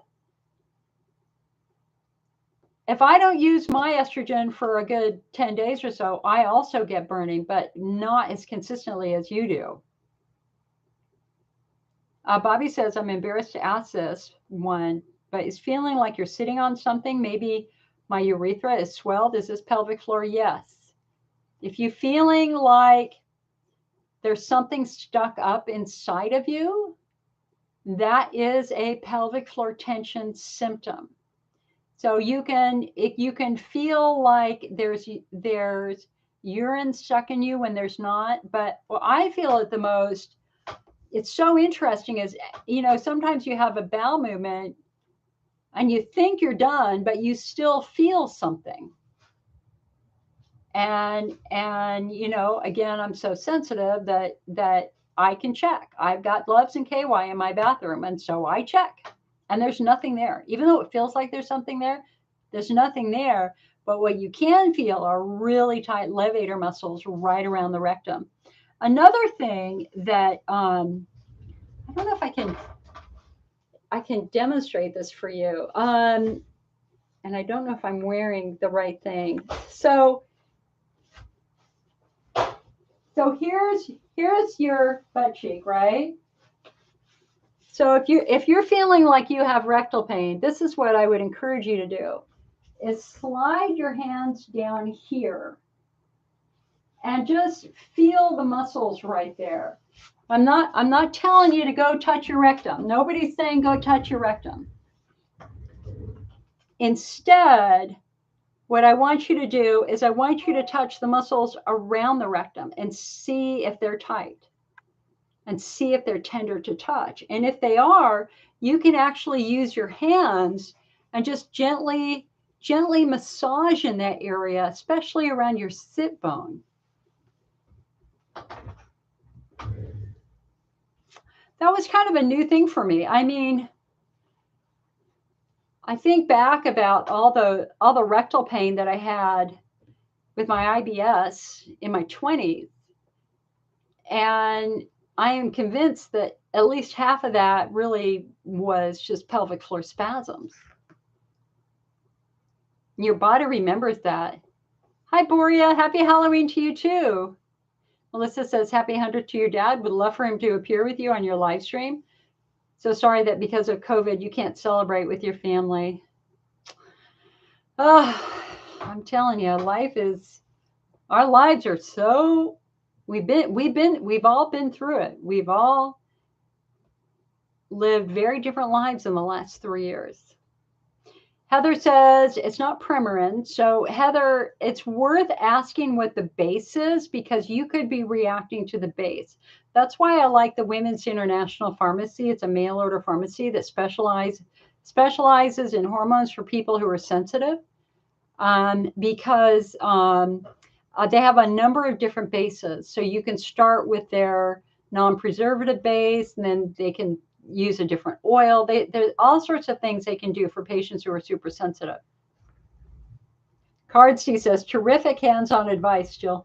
You know, doing it when you're sitting on the toilet, actually, just tilting over and just rubbing your hand along the inside of your sit bone and just touching those muscles there and seeing if you feel any tender points. It really, it works well.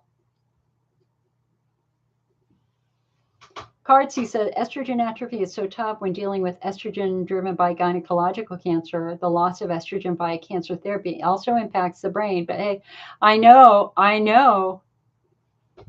Valerie Bertinelli, she has this great TikTok that she just did. She said, I know I'm aging when, and she had her cell phone got hot, so she put it in the freezer. And then she made herself a cup of something to drink, and then she couldn't remember where she'd put her cell phone.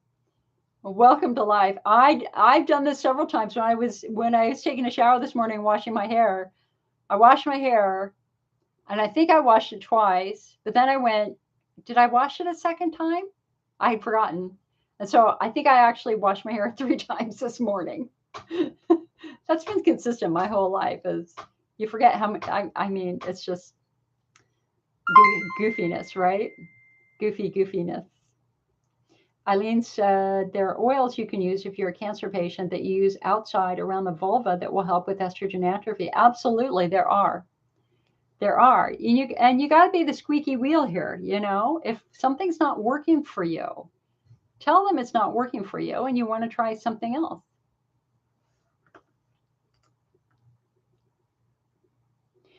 Paula, would hydrodistension show excessive cola consumption 30 years ago for 10 to 15 years? I don't think so, because any of the damage done by that would have long healed, but it might show residual inflammation. But it's certainly not going to show an erosion of your bladder wall. Any of that damage would have healed unless you're still drinking soda all this time. Heather says, yeah, it's like my body knows it's time for me to use it. Yeah. Carrie says, what are the low acid multivitamins? They're called Bladder Smart. These are, so low acid multivitamins was actually my idea. I was working with the old CEO of a company called Far Laboratories. They make Cystitis, which is an old supplement that we don't use anymore. But anyway, his name was Al Rodriguez, and I was talking with him on the phone one day, and he goes, Jill, if you could make anything for an IC patient, what would you make? And I went, I know exactly what I'd make. I'd make a low-acid multivitamin. He said, why? And I said, because every day I have patients call asking for bladder-friendly vitamins, and we don't have any. We didn't have any. And he goes, isn't that interesting? And so he called me back 6 weeks later, and he goes, well, we've made you your low-acid vitamin. It was called Multirite back then. And it was very exciting. Unfortunately, it was a big horse pill and it's very hard for people to swallow. So we had multi-write for several years, but there was a production error and getting complaints from people who just couldn't swallow it easily. And so I went to Natural Approach Nutrition and I said, can you make us a low acid vitamin that's easier to swallow? And they did. And that's called Bladder Smart. And that's the vitamin that I take every night. You can get it. Well, we're sold out right now. It's in production. We should have it in about 3 weeks. And it's just a fabulous low acid multivitamin, much easier to swallow. And the calcium in it is actually pre-leaf. It's calcium glycerophosphate. So not only are you getting calcium, but you're getting the acid reduction to minimize any of the irritation from the low acid vitamin C that's also in it. So the Bladder Smart Low Acid Multivitamin is my baby, and I really, really like it. I take it myself. And again, like I've said, I've had companies try to buy me for years, and I've said no every time. I'm not for sale, but I do share the products that I use. And the Low Acid Multivitamin is, I think, perfect. Donna says, I think that pelvic floor therapy should become included in first-line diagnostic process. I think it should be included after babies in the ER. I don't have enough room to elaborate. 80% of IC patients in the general population has pelvic floor issues. They just don't know it. Absolutely. And Donna, if you look at the new AUA guidelines, you will see now that they are now insisting that a pelvic floor assessment be done at the very first appointment. And if that doctor finds hypertonic pelvic floor muscles, tight pelvic floor muscles, AUA recommends that they be immediately referred to pelvic floor physical therapy. No more of this waiting until step 3. There's only 2 recommendations in the AUA guidelines. Treat Hunner's lesions if you find them, and treat pelvic floor if you find them. All the other treatments are options, from the oral meds like amitriptyline to Botox to neuromodulation. Those are options. They're not recommendations. But I completely agree with you. See ya, Eileen. Pam says, I feel like my whole abdomen swells later in the day. Okay, Pam, this is really, really, really, really important. So when you wake up in the morning, do you feel pretty good? But as the day goes on, you start feeling heavier and heavier and heavier, like there is like you're carrying a weight in your pelvis, like a bowling ball in your pelvis, until at the end of the day, it's like so strong, it really hurts. And it might even be more difficult to move. That's actually a varicose veins in your pelvis. It's called pelvic congestion syndrome, and it's completely treatable. Now, we didn't know this for years. I worked with many, many patients who had this heaviness. They feel like they're carrying a bowling ball around in their pelvis by the end of the day. That we now know exactly what that is. That is pelvic congestion syndrome. And so we can treat that. An interventional radiologist treats that. Okay, the wings are getting a little bit old now. The elastic's digging in here.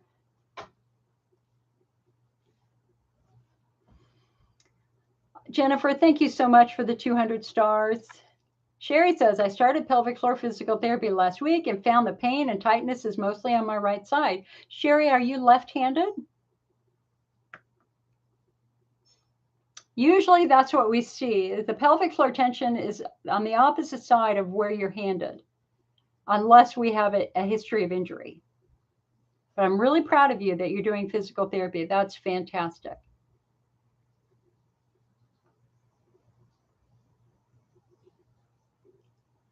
Melissa says, do I know of any evidence that vitamin D is helpful with IC? I don't think so.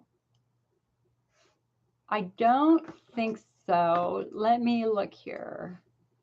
Let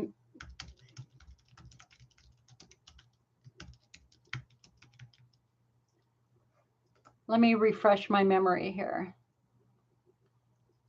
Well, low levels of vitamin D can weaken the pelvic floor and lead to chronic pain. That's from the ICA. I know that vitamin D deficiency and B12 deficiency is very common as we get a little bit older. And so if you're low, you want to get it treated. I take vitamin D every night in addition to my multi. Carrie said, is it only available on our site? Yeah, it's made for us, honey. The Bladder Smart is only available from us. We sell it on Amazon. But the company, Natural Approach Nutrition, I think they also sell it through their website. But we're all out. Nobody has any right now. There was a delay in getting the bottles. This part of the manufacturing delays with COVID. And so they're supposed to have the bottles in like a week and a half. They have all the ingredients. They just didn't have the bottle. Jennifer, thank you so much for the 50 stars. Sherry said, my pelvic floor therapist told me she couldn't work with my glass wand. She said it needs to be very flexible. She wanted me to order a very specific curvy silicone wand on Amazon, so I got it. Sherry, I have those. We actually have those now in our warehouse. I just haven't put them up in our website yet. Yeah, you just got to do what you got to do. Paula said, does a pelvic floor therapist need to be certified and experienced to deal with pudendal neuralgia? Yes, in my opinion, they should be, because pudendal neuralgia is a very severe condition that can progress over time, that involves muscle squeezing nerves and compromising nerves. And if that physical therapist doesn't have experience, that would really concern me. I think anybody with pudendal neuralgia needs to work with a certified pelvic certified physical therapist, or somebody who's in the process of getting certified. Jennifer says, I'm scheduled for Botox on Friday. Good luck. Sherry said, that's interesting. I'm left-handed and lay on my right side all the time. I'm always in bed with pudendal neuralgia. Yeah, that's what a physical therapist said to me about that.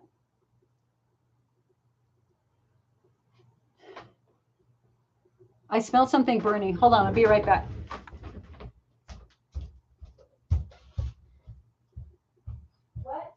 What's happening in here? Did somebody burn something?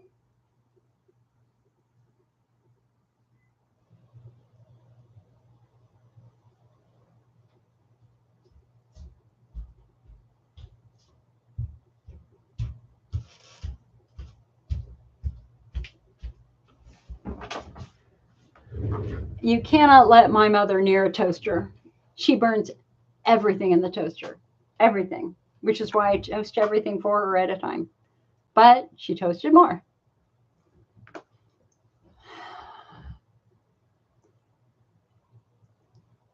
Sarah said, over the 30 years I've been diagnosed with IC, I've not done any estrogen therapy. Should I, since that's my main system and is burning, and if I need anything like a vitamin, I'm on fire? Yes, absolutely. Cause versus effect, hon. You know, the burning is the symptom, it's the effect. We got to figure out the underlying cause. So if you're having a lot of burning on your skin, it can be burning on your bladder wall, it can be burning in your urethra, burning on your vulva, in your vagina. You absolutely have to look at the quality and health of your skin and see if there's estrogen atrophy going on. But the other thing that causes burning is tight pelvic floor muscles. A muscle that works hard builds up lactic acid, and that causes a burning sensation. You know, if you were going to go run around the block, your legs would start burning. Muscles that are working hard produce lactic acid, which burns. And so the other thing I would want to know is what's going on with your muscles. If you've got a vaginal burning sensation or a rectal burning sensation, or even a perineal burning sensation, I would want to know what's going on with your muscles. Anne says a pelvic floor physical therapist is helping my constipation also. Good. Absolutely. You know, I always know the health of my muscles because that is my issue. And it changes all the time based upon how long I'm sitting down, how long I'm moving, if I'm walking, if I've done anything goofy. I can always tell how my muscles are doing based upon my ability to pee or have a bowel movement. If things are super tight, then it's going to be hard to have a bowel movement. It's going to be hard to start my urine stream and have a nice full stream. And that is my signal that I need to get using my wand. I've done it. My goal is to try to do it every day for like 2 weeks. I did it 3 times this week, and it's not enough. It's all about my muscles stay in tension because I have a funky SI joint and because I have scoliosis. And so I always have to work on my muscles. That's not a disease. There's no disease here. Neuromuscular condition. Becky said, I can't wait to try Bladder Smart. I bought it, but then I got pregnant and had to take prenatal vitamins. My doctor wants me to keep taking them for a while. Then I'll get it. Good. I think you'll like it. Alexa says, sorry if I asked already, does amitriptyline mask symptoms? Because I'm doing physical therapy and I would like to get to the root of my problem.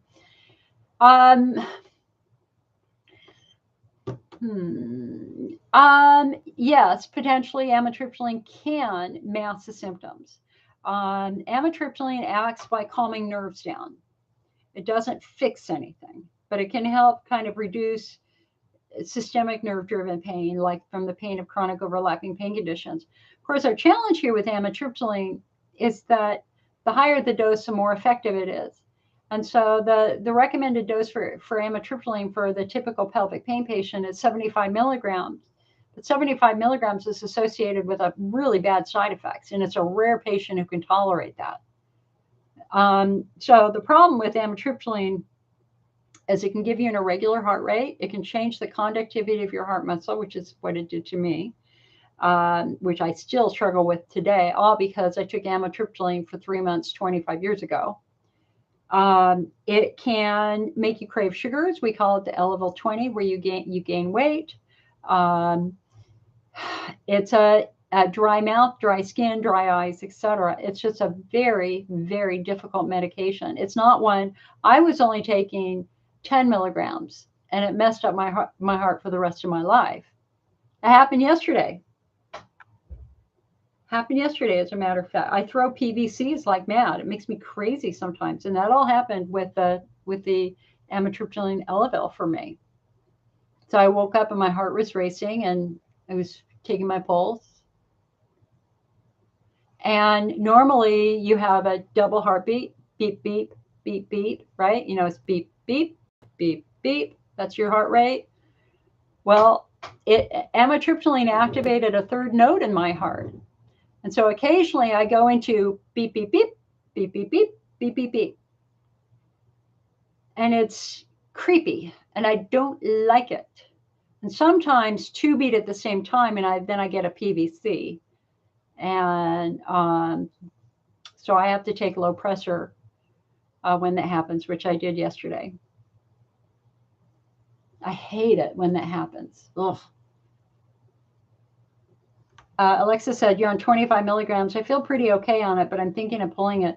The biggest issue, actually, that I didn't even mention is that as an anticholinergic medication, there's now a very, very strong association with dementia, Alzheimer's, but mostly dementia, right?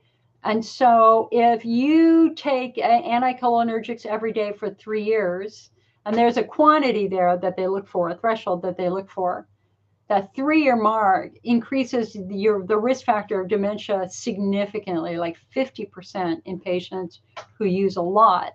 And so our challenge here in the IC world, this research started in England and then in Europe, and then it came over and it was replicated here in the United States. So there's no doubt that anticholinergic medication is linked to dementia, even in young patients, not just older patients, young patients. Jennifer here says she took amitriptyline and she had 2 seizures. Yeah.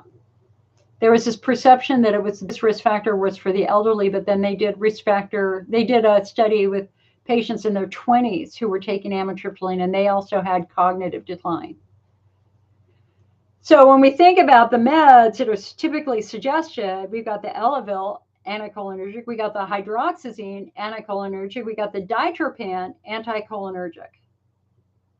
So that's the 3 most common meds given to ICUs, if taken at the same time, create a much greater risk of cognitive decline. And, you know, every now and then I can tell with the patient who calls our office, I can tell that they're medicated. They're talking very slowly. They're struggling to find words.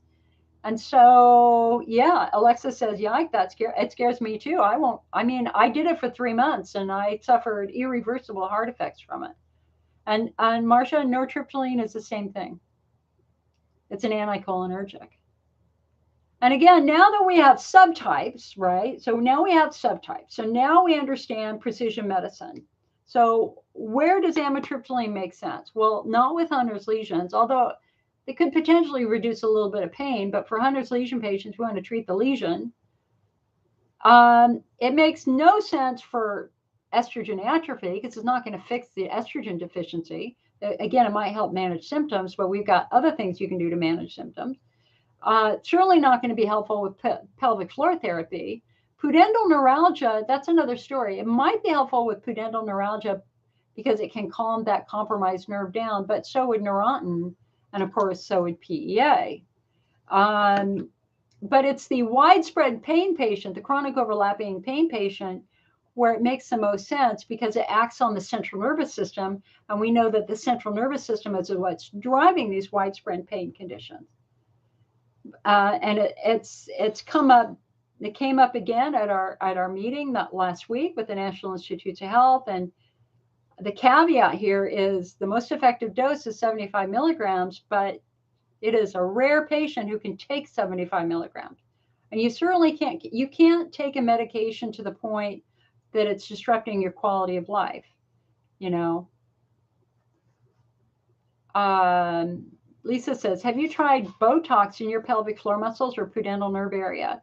I've had 2 nerve blocks in my area. My problem is, and actually I brought this up with my regular doctor. I'm a Kaiser patient because I also want, I need trigger point injections in my neck, and they don't do it at Kaiser. I have to go out of Kaiser.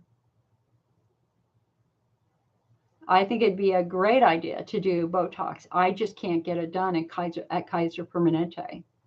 Lisa said, dry mouth has ruined my teeth. Oh, girl. Yeah. I mean, I've had 8 or 9 root canals, and along with crowns in the last 10 years. A lot of that was due to our childhood dentist hollowed out our teeth and filled it with silver. And most of my teeth were very badly cracked. And I'm so sensitive, I can't just have a crown. Once that nerve is compromised, I have to have a root canal. So my last 2 were my front teeth, right? That was last year. So expensive. My dad said to me a couple of years ago, he goes, you need to buy a new car. And I went, I can't. I bought teeth. Although, guys, hey, the Powerball is going to be $1 billion tomorrow. The Powerball. It was on 825 million last night. Nobody won. So go get a Powerball ticket for tomorrow. I'm gonna. Carolyn says, what does BPS stand for? It stands for bladder pain syndrome. So this is interesting. So the term interstitial cystitis really started to be used in the 20s and the 30s, 1920s and 30s. There was a general assumption that it was a flaw with, quote unquote, the interstitial layer of the bladder wall. Well, we now know that that's absolutely not true. The research has proven that that is not true, that interstitial cystitis is the wrong name for the condition. The problem is that it's so endemic, like here in the United States, we have Social Security disability guidelines written for interstitial cystitis. So it was about 15 years ago, maybe even a little bit longer, that the European Society for the Study of IC. So let's see, how do I want to say this? Understand that 25 years ago, 30 years ago, 40 years ago, 50 years ago, the American researchers were considered the gods of research. And they were very, very arrogant. I've been to those conferences. I have witnessed that arrogance of American IC researchers saying to European IC researchers, you need to believe what we believe. I spent the first 10 years of the IC network apologizing to our European colleagues for the way they were being treated. They had been treated by American patient advocates and American researchers. And so it just got so bad that the Europeans basically split from the Americans, and they created their own IC society called the European Society for the Study of IC, ESIC. And they were the ones who said interstitial cystitis is the wrong name. So they came back to an American conference and said, we are going to call this painful bladder syndrome, not interstitial cystitis. And then a couple years after that, they went, well, we got it wrong. We need to match other pain syndromes. So instead of calling it painful bladder syndrome, we're going to call it bladder pain syndrome. Now, all the researchers here in the United States completely agree. Interstitial cystitis is the wrong name. I'm going to have to change the name of my company soon, because in Europe, they're not even going to use the term IC anymore or chronic prostatitis anymore. They're calling it a pelvic pain syndrome or a urologic chronic pelvic pain syndrome or primary bladder pain syndrome as compared to a primary vulvar pain syndrome. So, and that's kind of a long answer to your question, that bladder pain syndrome is in fact normally the diagnosis around the world.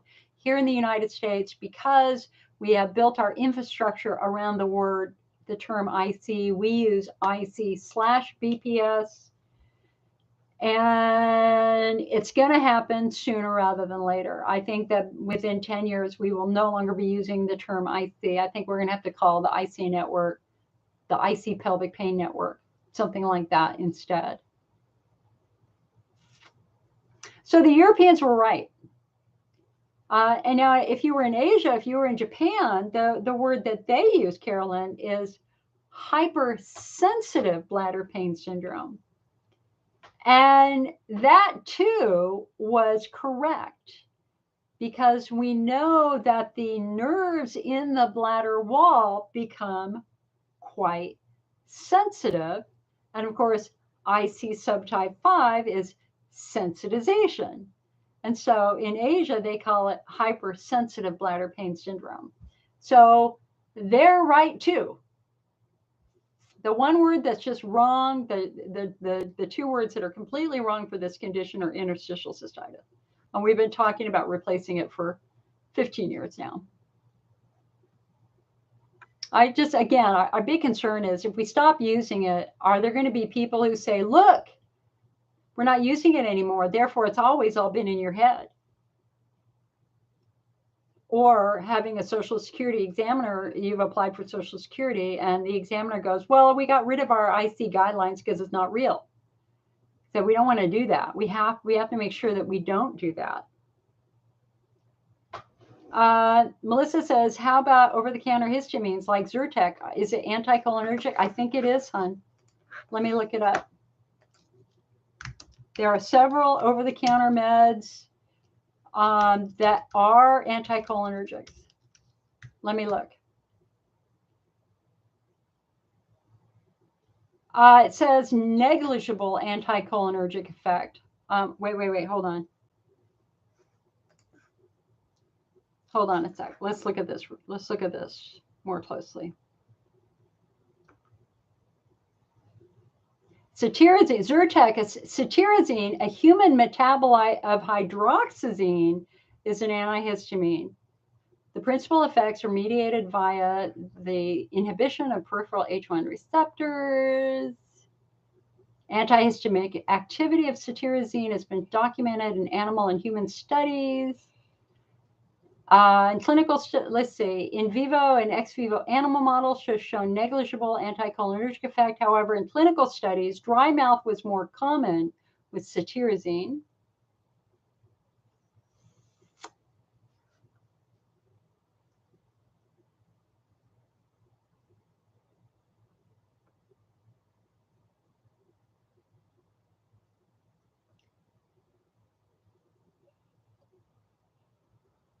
Hmm.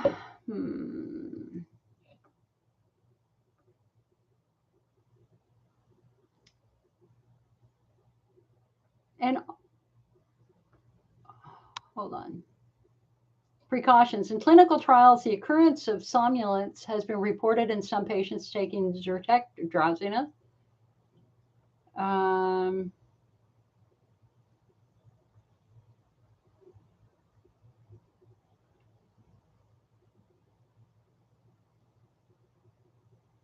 It has been shown to cause benign liver tumors in animals at 6 times the maximum recommended dose.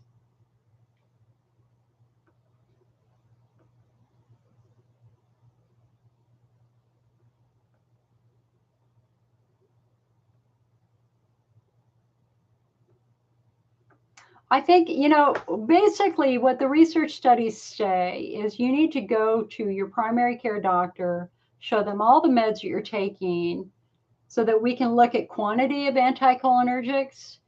And generally, what they are having people do is move away from meds that have an anticholinergic effect. So, as an example, instead of doing ditropan, they would switch you to mirbitrict, which does not have the anticholinergic effect.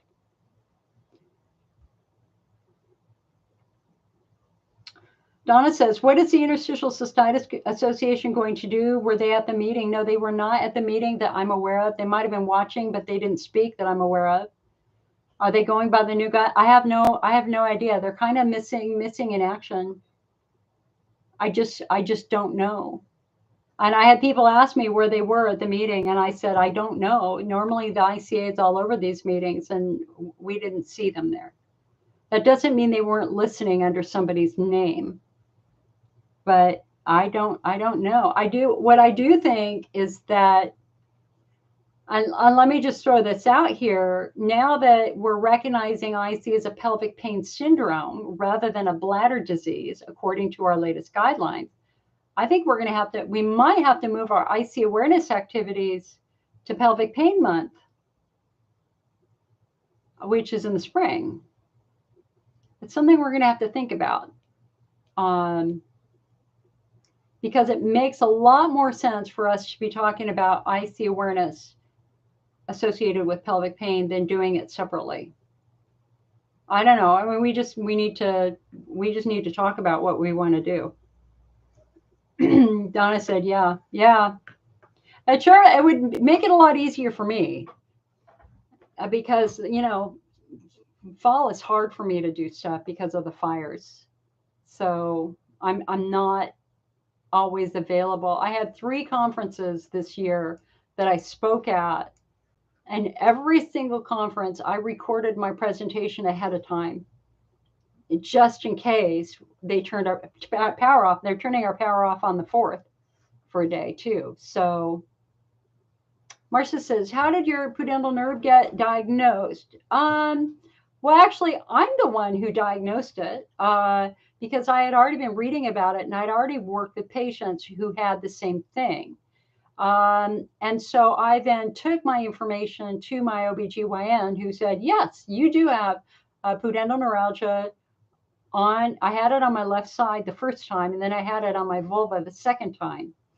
And so so there was no doubt, because my symptoms were very positional. Pudendal neuralgia is very positional.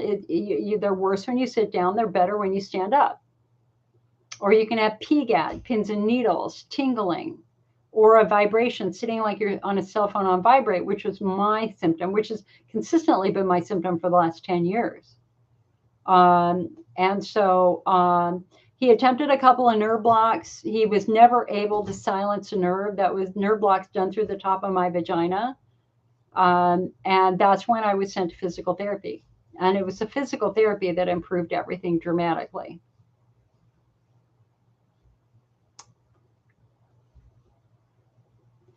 Consuelo says, what's the supplement PEA? Well, the one that we have is called Peora, Peaora. It's on our website, and it's on Amazon, but get it from our website. It's cheaper. Everything on Amazon is a greater price to compensate for what Amazon takes. So Peora Poly 500. And you can get the scientific name that Lisa put in there, and you can Google it and look at the research.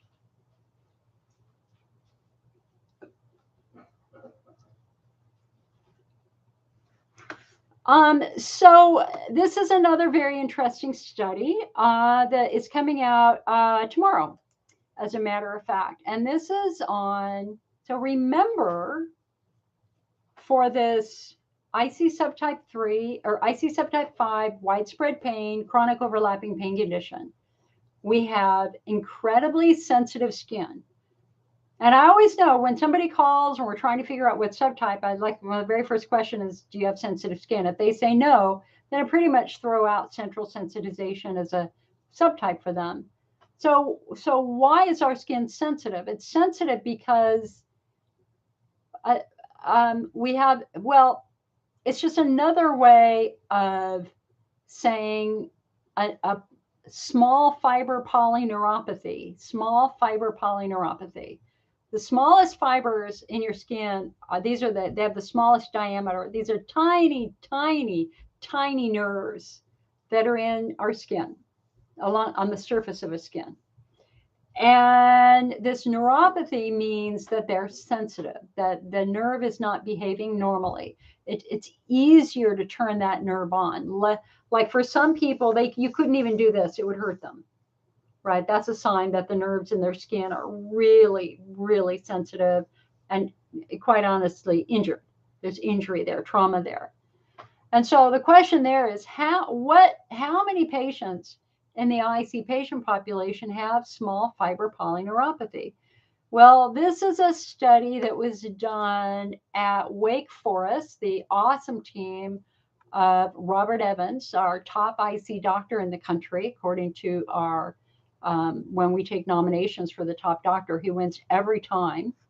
So his team at Wake Forest did a study on, so let's see here. The objective of the study was to determine the prevalence of small fiber polyneuropathy in a large cohort of patients, adults diagnosed with IC who were scheduled to undergo either a therapeutic hydrodistension, that was 97 patients, or bladder removal. It was 3 patients were recruited.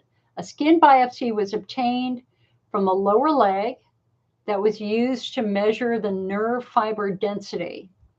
And in the results, 31% of IC patients were positive for small fiber polyneuropathy.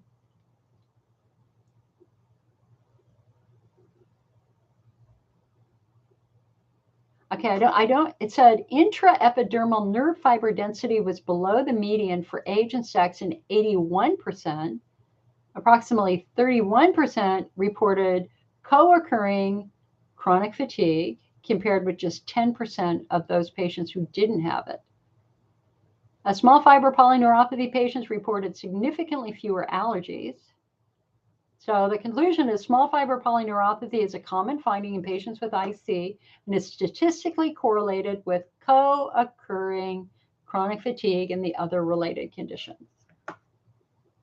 So yet again, more proof of this central sensitization, skin sensitivity.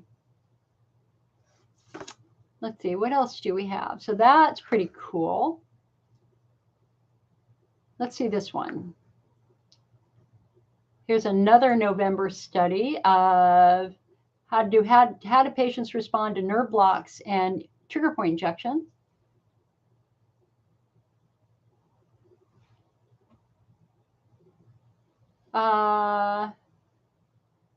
Okay, this is important. Bladder pain syndrome, IC, is a debilitating condition characterized by bladder pain and pressure, as well as persistent or recurrent urinary symptoms. It is hypothesized that in addition to organ-specific visceral hypersensitivity, contributions of the hypertonic pelvic floor, peripheral sensitization, and central sensitization exacerbate the condition. So again, nerves. The aim of this paper is to investigate the outcomes of treating underlying neuromuscular dysfunction and neuroplastic mechanisms in IC, in other words, trying to retrain the nerves. So they did 84 patients. All 84 patients failed to progress after completing, here, hold on.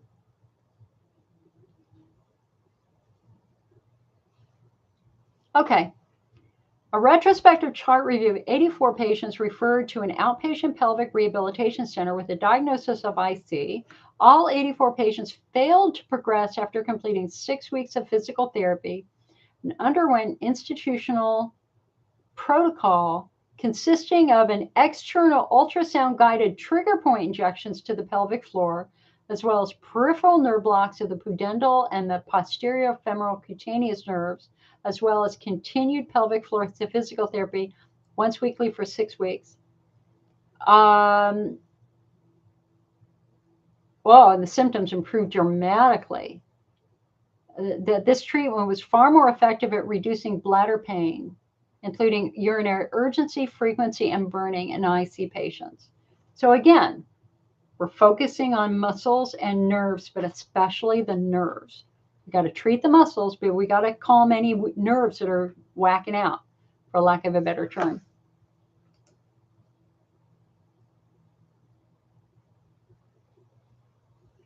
Marcia says, I have peripheral neuropathy and I'm not a diabetic. My mom had it also. I have chronic regional pain syndrome following ankle surgery. I have vulvodynia, fibro, hypothyroidism, and now IC. So Marcia, you're in the chronic overlapping pain condition group, just like I am. And that basically it starts after some sort of trauma.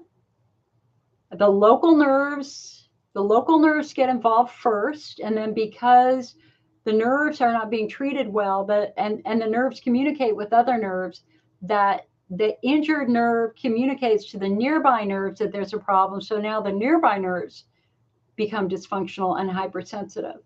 And then those nerves then communicate with the nerves in the spinal cord. So now we have the nerves in the spinal cord that are now hypersensitive, which then communicates with your brain. And all of our research with chronic overlapping pain conditions is pointing at learning to calm the nerves down, that the nerves have become hypersensitive. They're physically hypersensitive. Nobody's saying this is mental illness. There is no mental illness involved in this scenario. This is about calming an injured central nervous system down. And that's what you've got to focus on. The vulvodynia, the fibro, the hypothyroidism, we're still trying to understand that. I'm hypothyroid too. But I don't think that that's different from the normal population. I can't say that that's unique to IC. I don't think it is. I don't remember any research that's talked about that.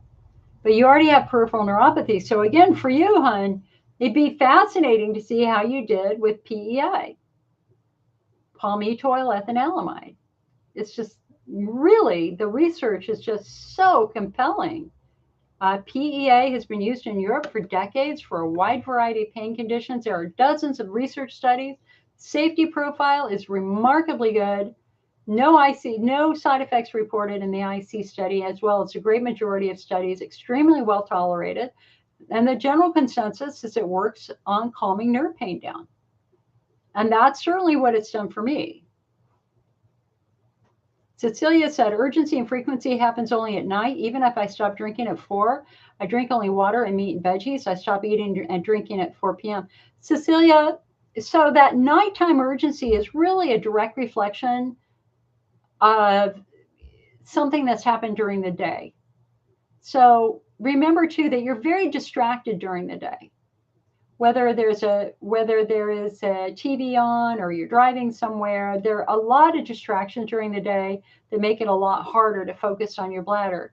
But when you're going to bed and you finally don't have those distractions, that's when you really feel it. That's when you really, really feel the bladder kicking up. But what I find for those patients who are really struggling with nighttime frequency, like literally you're getting up every 20 minutes, I want to look at what you're doing that day. Are you, for example, drinking water out of a Brita water filter? Brita water filters are really good. They're too good. They take all the pH balancing minerals out, or most of them out. So sometimes Brita water filters produce acid water. Then you're drinking acid water all day. Or are you drinking alkaline water all day? Alkalinity is just as bad as acidity in the bladder. Your goal is to be pH neutral. Are you having 1 cup of coffee in the morning because you refuse to let IC rob you of something that you enjoy? That 1 cup of coffee every morning easily explain nighttime urgency? Or do you take a multivitamin? There are lots of different things on a day-to-day basis that could do that. Now, Sandy here says, thanks for your info. Thanks to your info, I was diagnosed with pelvic congestion syndrome and had the procedure. Yes. Sandy. Woohoo! Yes, yes, yes, yes. How are you feeling? Is it feeling better?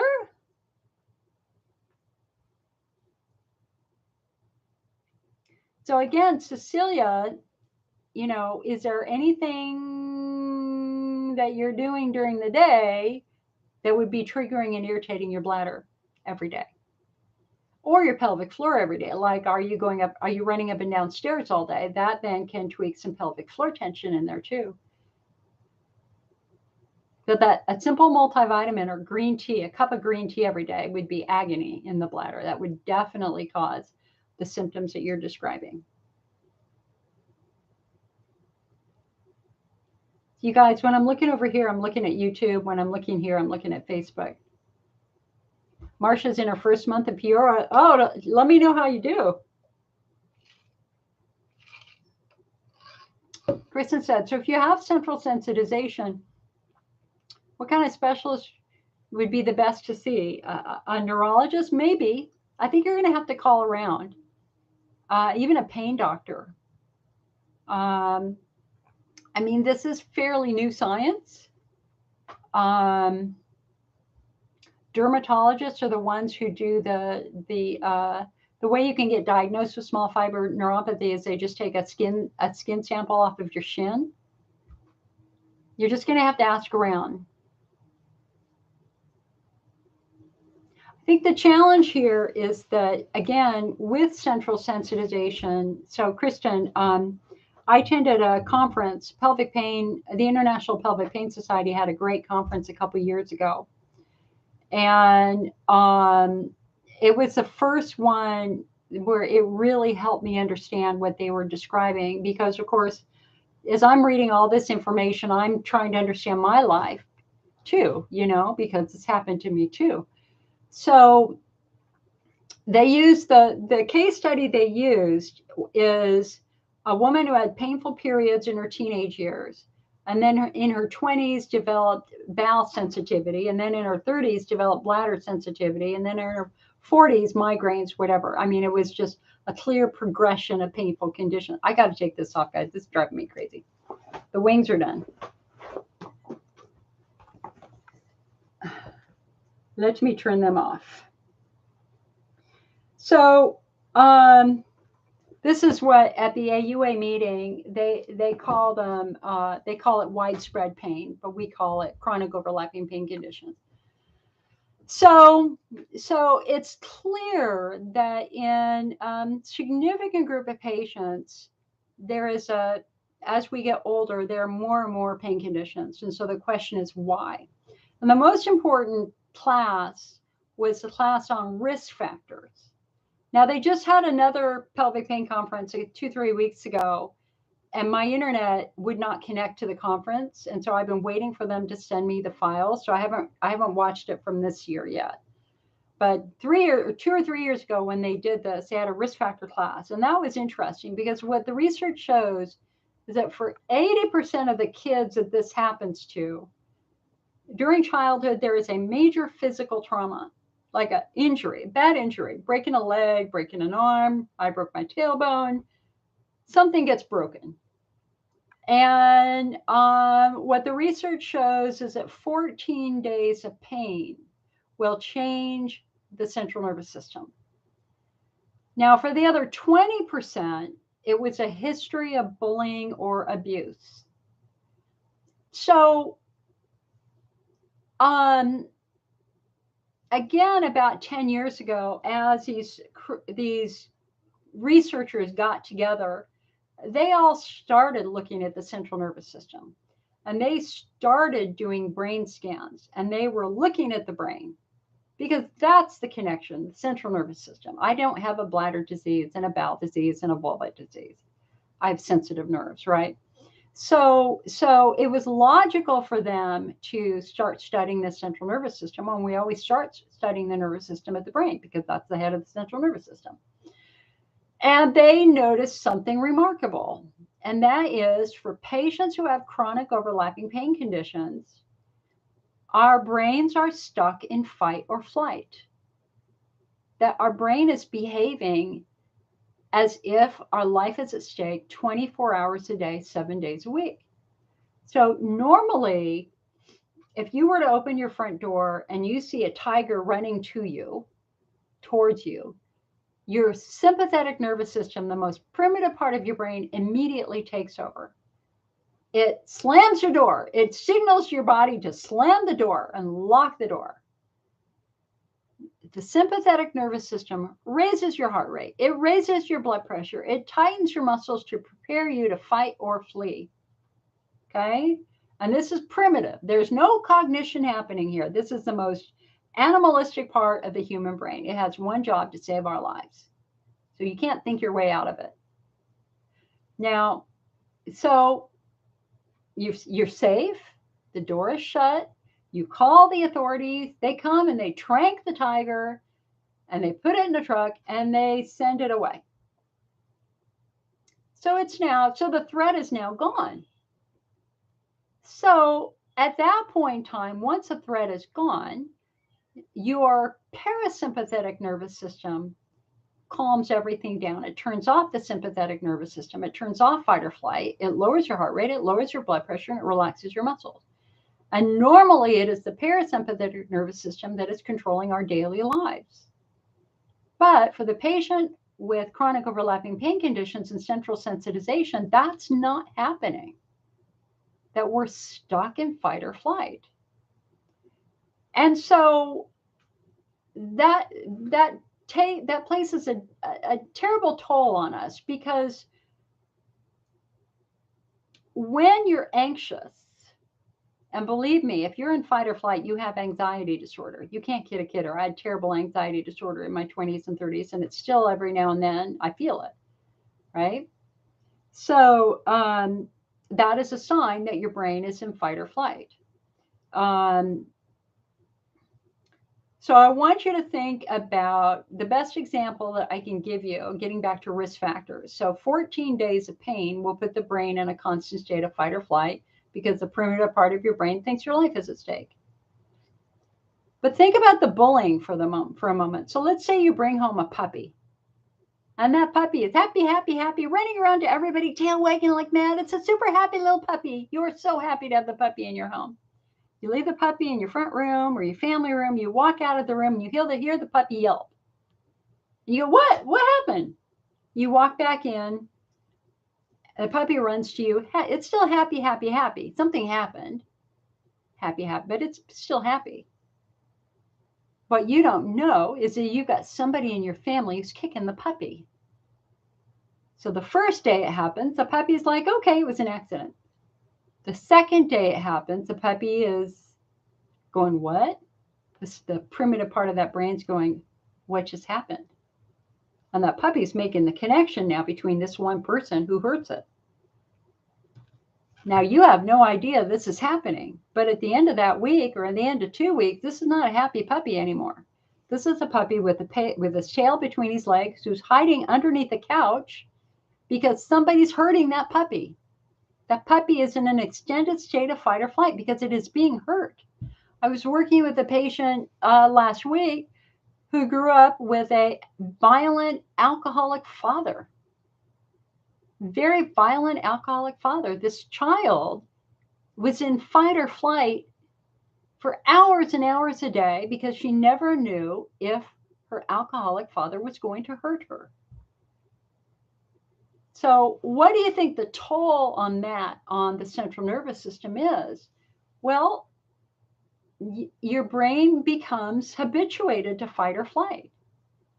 And this isn't something that you can think your way out of. This is the most primitive part of the brain. It's pure sensory information. And so there's really good news here. I mean, there's always a very difficult discussion that I have with patients because I have a history like this too Although in my case, I grew up with a rapist murderer in my neighborhood who raped and murdered my neighbor. And I did not leave my house without fear from 4th grade through high school because I was attacked too. So think about what that did to my brain. It changed it. It put me into a constant state of fight or flight, characterized by anxiety disorder. And believe me, the anxiety hit the worst after he was gone and in jail. So there's good news. There's good news here, because now that we understand that, now we know how to fix it. And the way we fix it is with good mind-body medicine. We know how to tell your brain you're safe. You can't think your way out of it. It's about good sensory information. We want to prove to your brain that you're completely safe now. And when we do that, we can turn off fight or flight. So for any of you who have anxiety disorder, number one, you're not alone. Number two, no shame, no blame. I've been there, believe me. But now we know why it's so important that we work on those anxiety management skills. It's why it's so important that we embrace mind-body medicine, because we have to remind our brain on a daily basis we are entirely safe. The threat is gone. I don't have to live with anxiety every day. I don't. Alexa says, how many capsules of Bladder Smart do you take daily? You've been taking 1. I do 2. You can go up to 3 a day.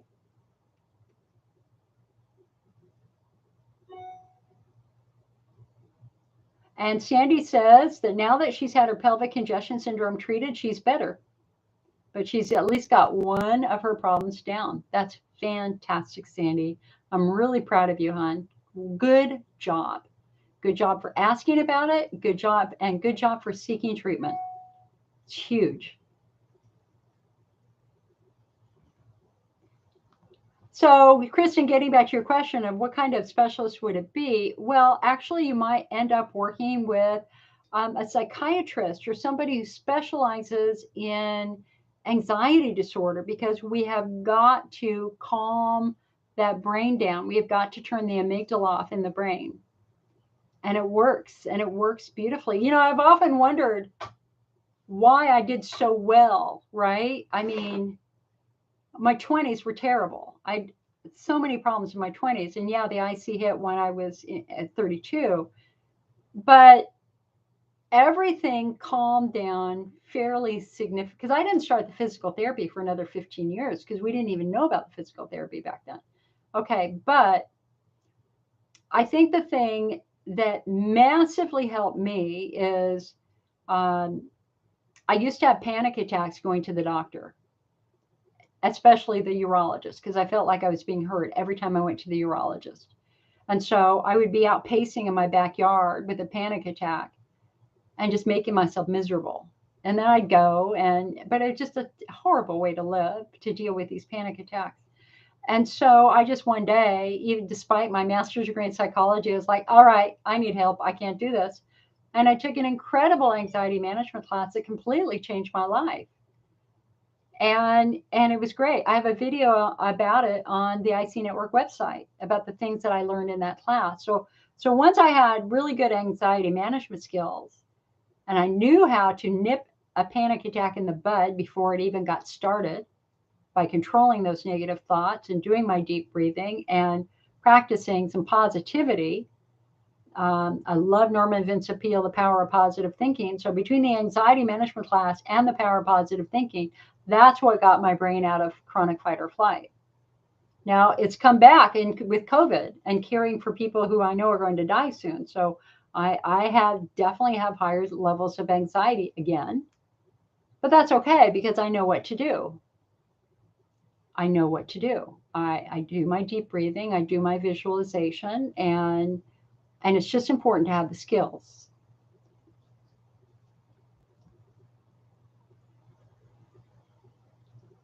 Marcia said, lately you've been going 60 times a day, no UTI. I don't know if my bladder has fallen, but I'm at the point where I can barely leave the house.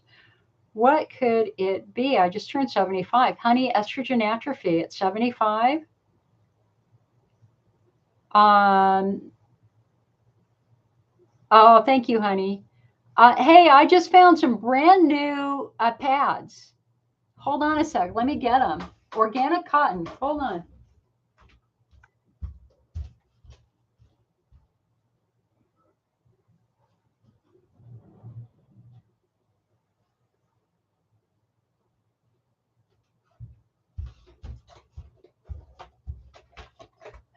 Cora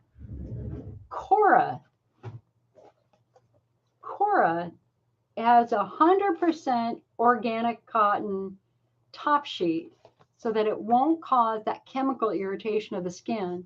So this is a line of incontinence products. There's a little, well, and mini pads. So like this is a little mini pad, and then they have a bigger pad. I got this for my mom because she really struggles with incontinence. But man, you know, listen, if you startle me, I'm gonna think I'm gonna leak a little tiny bit too.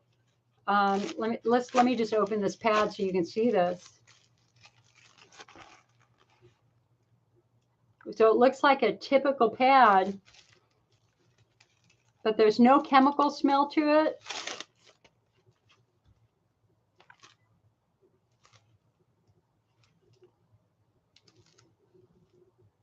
Like there's some of the old menstrual pads had really strong glue smells. I get a little tiny glue smell, or just paper.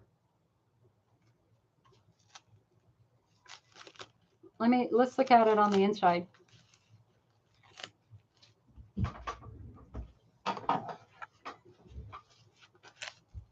Let's cut it open. Ah, darn it, it's stuck together.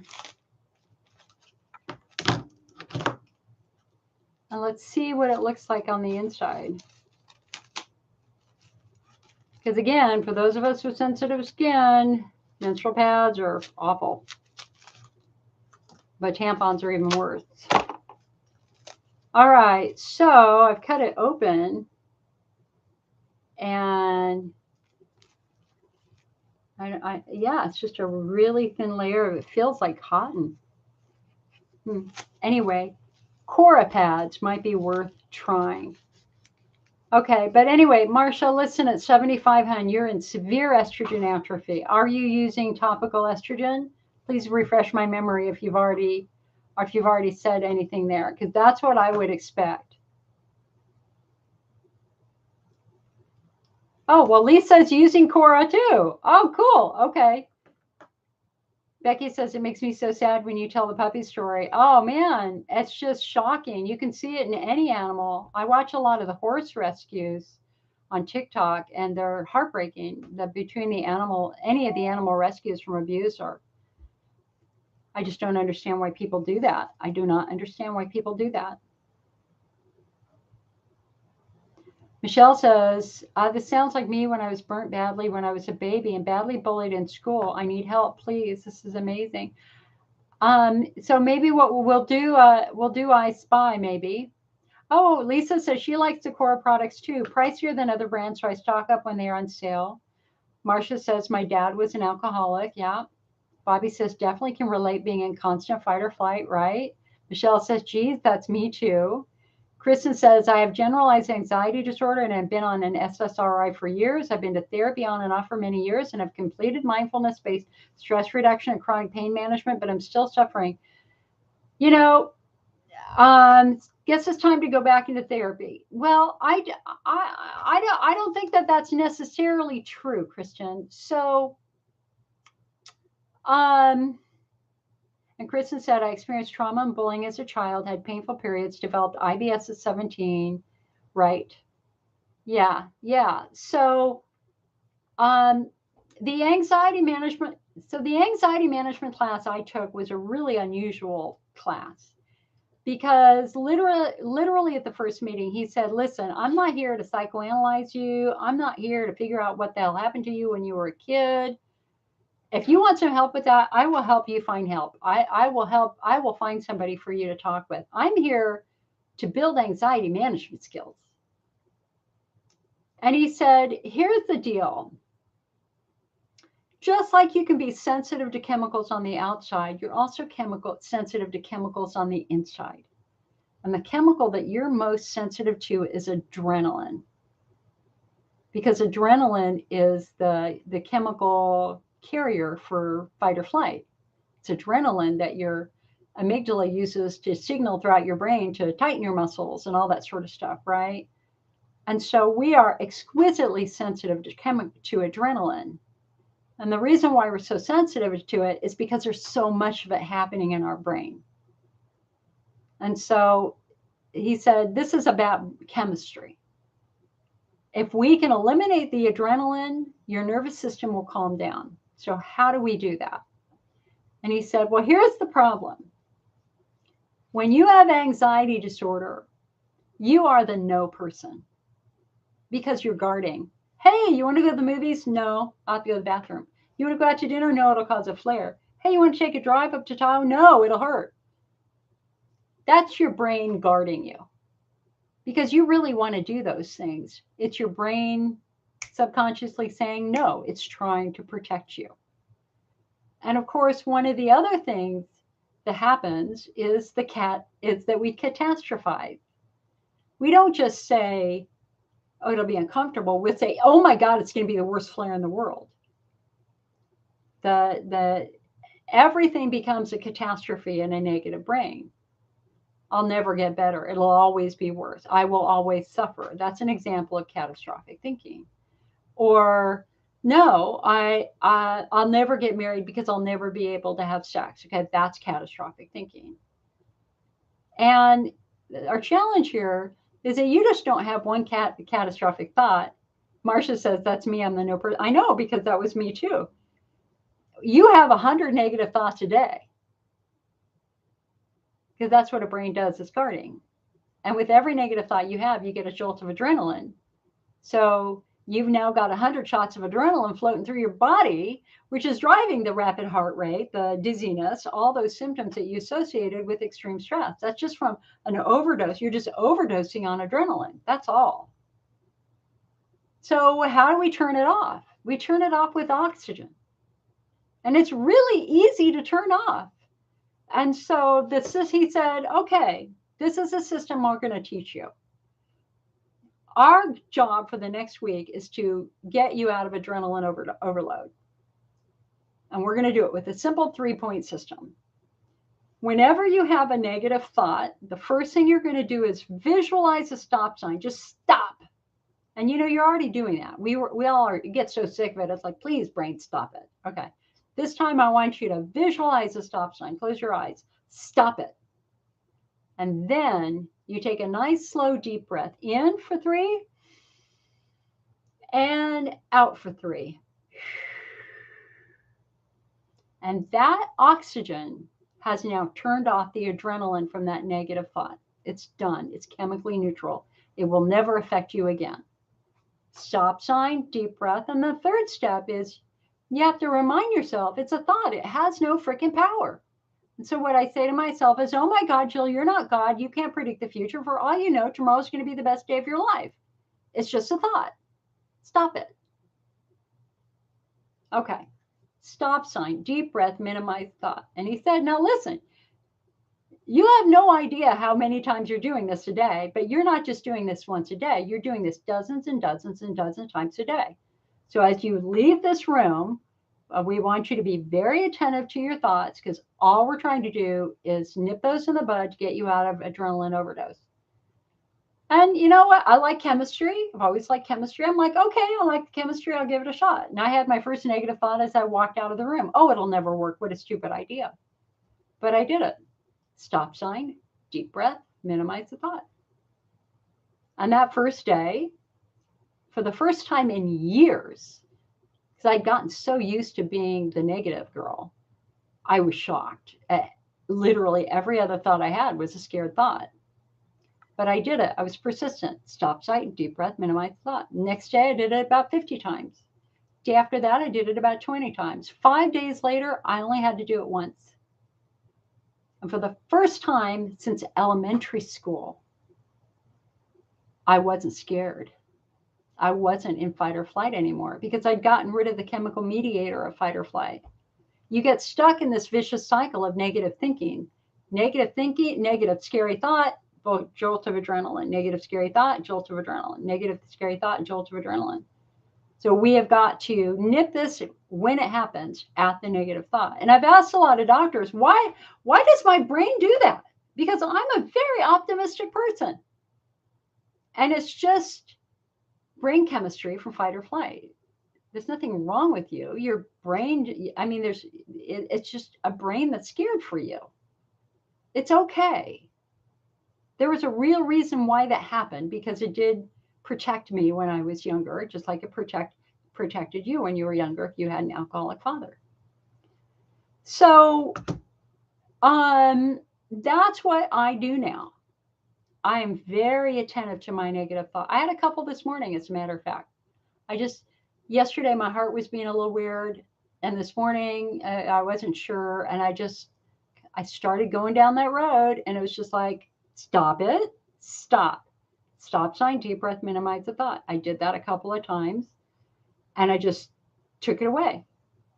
So by the time I got in the shower and I was washing my hair for this meeting, I was like, okay, I'm good. I'm very attentive. I never let myself have a bunch in a row, because that's a whole lot of adrenaline I've got to now nip in the bud, and I don't want to do that. So for 35 years, well, not 35, for 30 years, I have not had a panic attack since I took the class, including going to the hospital for emergency surgery, because I was doing it in the car. So stop, sign, deep breath, minimize the thought. Practice. You need a good skill like that to start to nip this in the bud. Now, the other thing you really got to understand is we're trying to train the most primitive part of your brain. There's no cognition happening in fight or flight. The sympathetic nervous system, the only information it takes in is sensory information. What do you see? What do you hear? What do you smell? What do you taste? And what are you touching?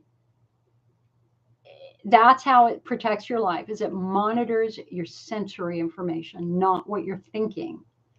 So the other piece that might be missing, Christian, is good sensory information.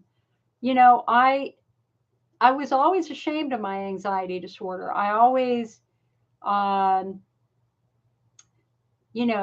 there's a part of you where you feel like significantly mentally ill. I knew I wasn't mentally ill, but I felt that way. I mean, I knew where it came from. I had context. I knew exactly where it came from. But understanding the mechanics of it and the biology of it is a whole nother story. And so how do we get our brain out of fight or flight? How do we get the sympathetic nervous system out of fight? Is with good sensory information. And so let's do I Spy, my favorite technique. Let's do it. We got nothing to lose. Let's give it a shot. It'll take me 5 minutes. I will prove to you I can turn fight or flight off for you for hours. Okay? So we're going to do the I Spy technique. And anybody who wants to learn more about this, you can send me an email to icnetwork@mac.com, and I will email you the magazine. I wrote a huge, long article on this pelvic pain meeting and with these techniques. I'll mail it to you for free. Not a problem at all. Okay, so let's do I Spy. What we're going to do is we're going to prove to your brain you're safe. So, and again, this is to calm the central nervous system down, to calm all the pain down from your bladder and your bowel and everywhere else. Okay, so I want you to pick something in your room that you like to look at. Just something you like. So I'm going to look at my Halloween display because I love Halloween. So just pick something to look at for a couple of seconds. And we're going to do a deep breath in and a deep breath out. Okay, now we're going to invoke the sense of sound. Besides my voice, can you hear anything? So I can hear a TV on. Can you hear anything else in your environment? And if you can't, that's okay. But just close your eyes and pay attention to sounds. Is there a furnace on, an air conditioner on, the wind blowing, music playing, traffic? Focus on that for a couple of seconds. Deep breath in, deep breath out. Okay, now we're going to focus on the sense of smell. Can you smell anything in your room? Are there any scents in your room? And this is where, again, aromatherapy is really helpful. Having something like this that you can spray, not Febreze or anything like that. Has to be a very light thing. What can you smell? Close your eyes and focus on the scent of smell for a couple of seconds. Smell your skin. Okay. Deep breath in. Deep breath out. Okay. Taste. Are there any flavors in your mouth? And it's okay if there aren't. I've got smoothie. Any flavors in your mouth? Let's close your eyes. Focus on the sense of taste. Deep breath in. Deep breath out. Now, last but not least, I want you to take your hand and I want you to rub it on your arm or your leg. Like this is a sweater with some textures, which I usually don't wear, but that tells you how good my nerves are right now. Right? Okay, just rub your hand back and forth on your arm or on your leg. And we're just telling the brain to pay attention to the touch. There's no threat. It's no big deal, but we're activating that part of your sympathetic nervous system. All right. Deep breath in. Deep breath out. Okay, now comes the fun part. Do it with me. If you could look at anything that would put an immediate smile on your face, what would that be? Would it be watching the ocean waves come in on a beach? Would it be a waterfall? Would it be grandchildren playing or children playing? Would it be a dog wagging its tail? Beautiful poppies, you know, wildflowers in the hills. Pick something that you just love to look at. And for me, it's the beach off Kahala in Honolulu. And I want you to close your eyes and I want you to visualize that you're looking at it. So the ocean waves are coming in for me. The pelicans are flying and seagulls are flying over. The wind is blowing and children are running. That's like my happy place. Okay? Big smile on my face. Just perfect peace. Deep breath in. Deep breath out. Okay. What could you hear that would put an immediate smile on your face? What's your favorite music? Or again, is it ocean waves? Is it Kenny Loggins? Your Christmas music? What, hard rock? Whatever. What's your favorite thing in the world to listen to that you know will put you in a good place? I want you to close your eyes and I want you to visualize that you're listening to it. And so for me, it's always Kenny Loggins, the Winnie the Pooh song. Love that song. So listen to that sound for a couple of seconds. Deep breath in. Deep breath out. Okay. What could you smell that would put an immediate smile on your face? So we're activating the smell center in your brain. So every single time for me, it's cinnamon rolls, bacon in the oven. A cinnamon roll has never tasted better than during a pandemic. You can't go wrong with bacon, cinnamon rolls, or apple pie, or chocolate chip cookies in the oven, right? So I want you to close your eyes and I want you to visualize your favorite smell. Maybe it's the smell of clean cotton sheets. Maybe it's the smell of the ocean. Maybe it's a smell that you get when you're hiking and you're walking into a forest. Just go there.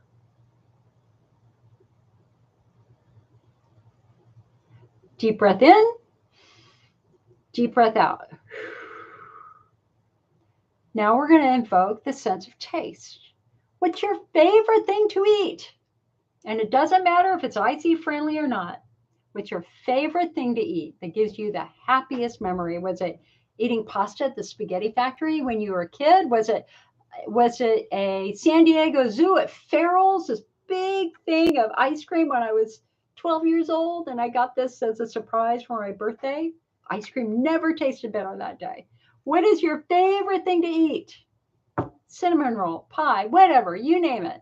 I want you to close your eyes and visualize that you're there. And so for me, it's this giant bowl of ice cream with all these plastic animals on it from the San Diego Zoo at Farrell's Restaurant in San Diego, California. I was so surprised when they brought it to my table. It was for me, and it was great. Okay, deep breath in, deep breath out. And last but not least, what's your favorite thing to touch? Would it be a cat sitting in your lap? Would it be ruffling the hair of a grandchild or a child? Would it be your lover? What's your favorite thing to touch? And I got to go with the clean cotton sheets. Can't go wrong with that. Or petting a cat in my lap or a dog in my lap. Total warm, happy vibes. So close your eyes and imagine that you're touching whatever it is that you love to touch. My Sammy. Deep breath in and a deep breath out. All right. How do you feel? Do you have a smile on your face? The odds are you do. The odds are you do, because we have just turned off fight or flight, and you'll stay off for hours. We have proven to your brain that you're safe. Now, of course, the challenge with anxiety disorder is that until you get the negative thoughts under control, you're going to go right back into fight or flight. So you got to do both at the same time. Good sensory information along with the stop sign, deep breath, minimize the thought. That works. Sherry says, my favorite sound is Donny Osmond singing. Woo, that brings back some memories. Who is that other guy? That other heartthrob? Bruce?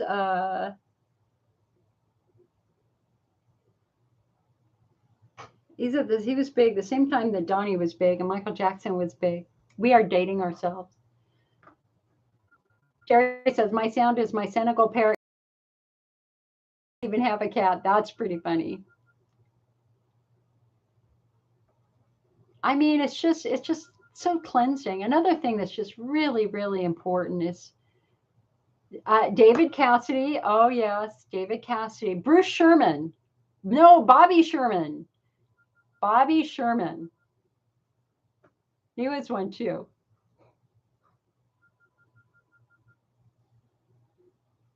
I really liked Pete Duell of Alias Smith and Jones. He was my fantasy when I was a kid. So anyway, just to kind of wrap up this section of this discussion, is that when we calm the nervous system down, we calm the nerves down. And when we calm the nerves down, we're calming pain down. The other thing we know is that pain accompanied by anxiety will be intensified by the midbrain because your brain thinks your life is at stake. Pain that's accompanied by laughter will be minimized by the brain because you're laughing, therefore your life couldn't be at stake. Therefore, one of your take-home tips is to laugh a lot. It's important to do funny things. The more fun you can have, the more you can laugh, the better it is for your brain, the better it's going to be in modulating pain sensations. Yes, Sherry, Bobby Sherman.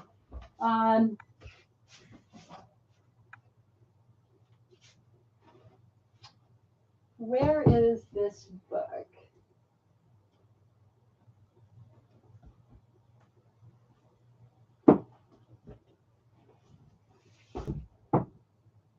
Where is it?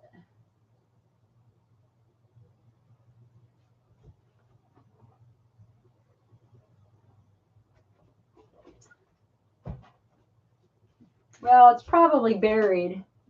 It's probably buried on my desk here. There's another really good book that teaches how the brain processes pain.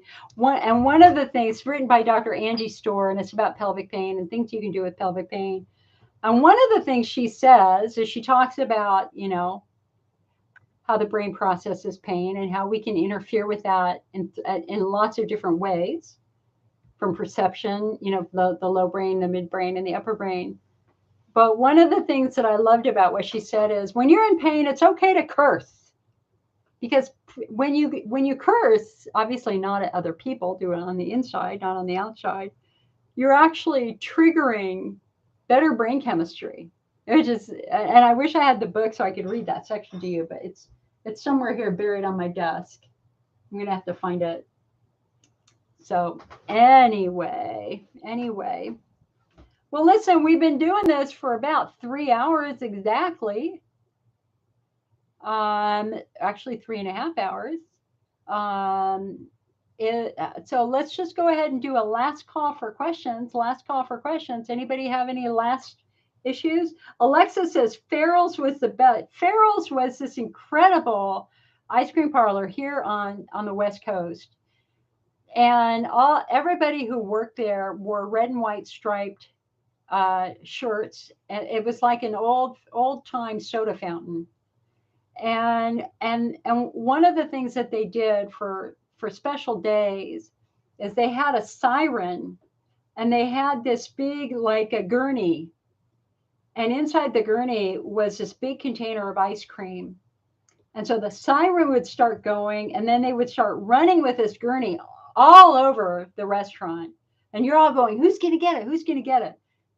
And then it stops in front of one table, and then they sing happy birthday or whatever. And it's just magical. And unfortunately, the company has gone under. One of the guys on TV bought it and destroyed it. Michelle says, I'm having a trial neuromodulation fitted on Wednesday. Can you please give me any advice or tips as I'm feeling anxious? Okay, so you're having a trial InterStim? So is it a trial InterStim, or is it a trial? Well, InterStim's the only one that's doing the trials. You don't have to have a trial if you're doing the ankle stim. They just do it because there's no surgery involved. So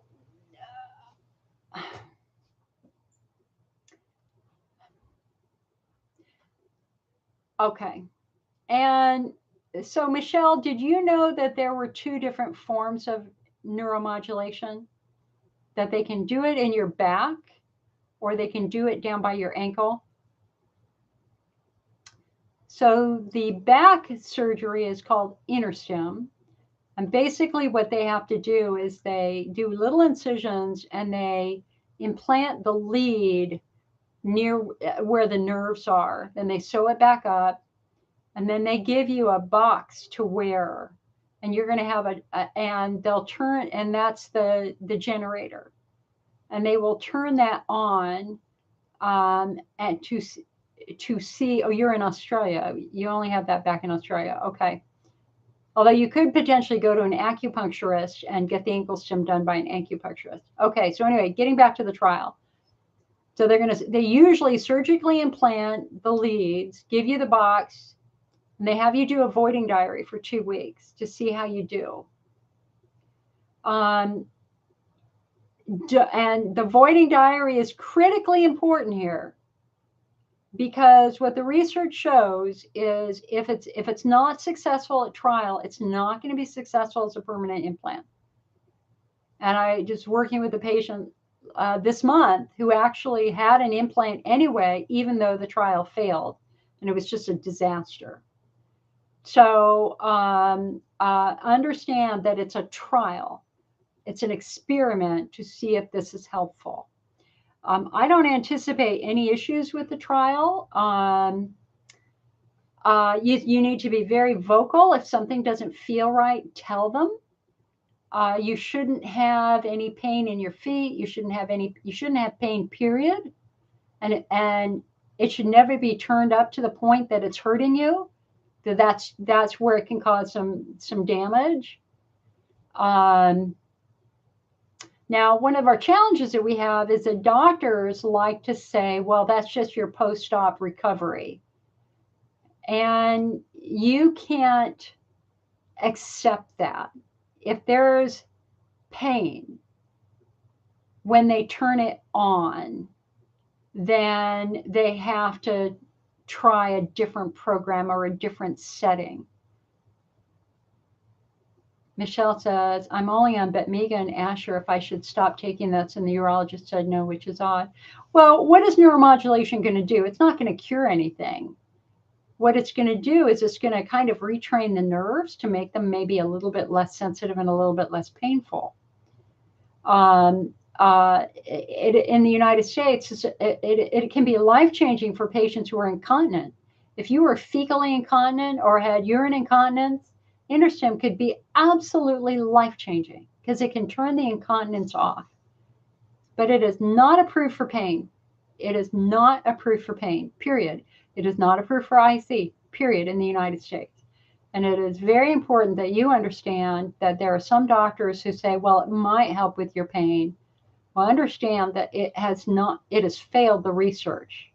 There might be an occasional patient who said it's helped with their pain, but in general, it is not found to be helpful. So, it's an experiment. It's a valid experiment. But we also have to try to understand cause. So if, for example, you have Hunner's lesion, it's not going to fix a Hunner's lesion. If you have estrogen atrophy, it's not going to fix estrogen atrophy. If you have pelvic floor dysfunction, it might help calm some of the nerves down that might be tweaked by the pelvic floor. It's certainly no substitute for pelvic floor physical therapy, which is far superior. And it is associated with a ton of side effects, hon.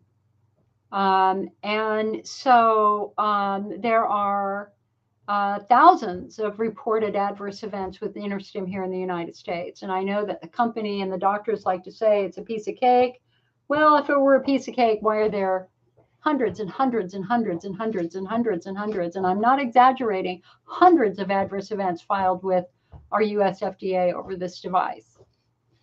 So most of those involve infection that when they implant the generator 2 weeks later. So let's say you have the trial, it feels pretty good. You're like, okay, I think I'd like to try that.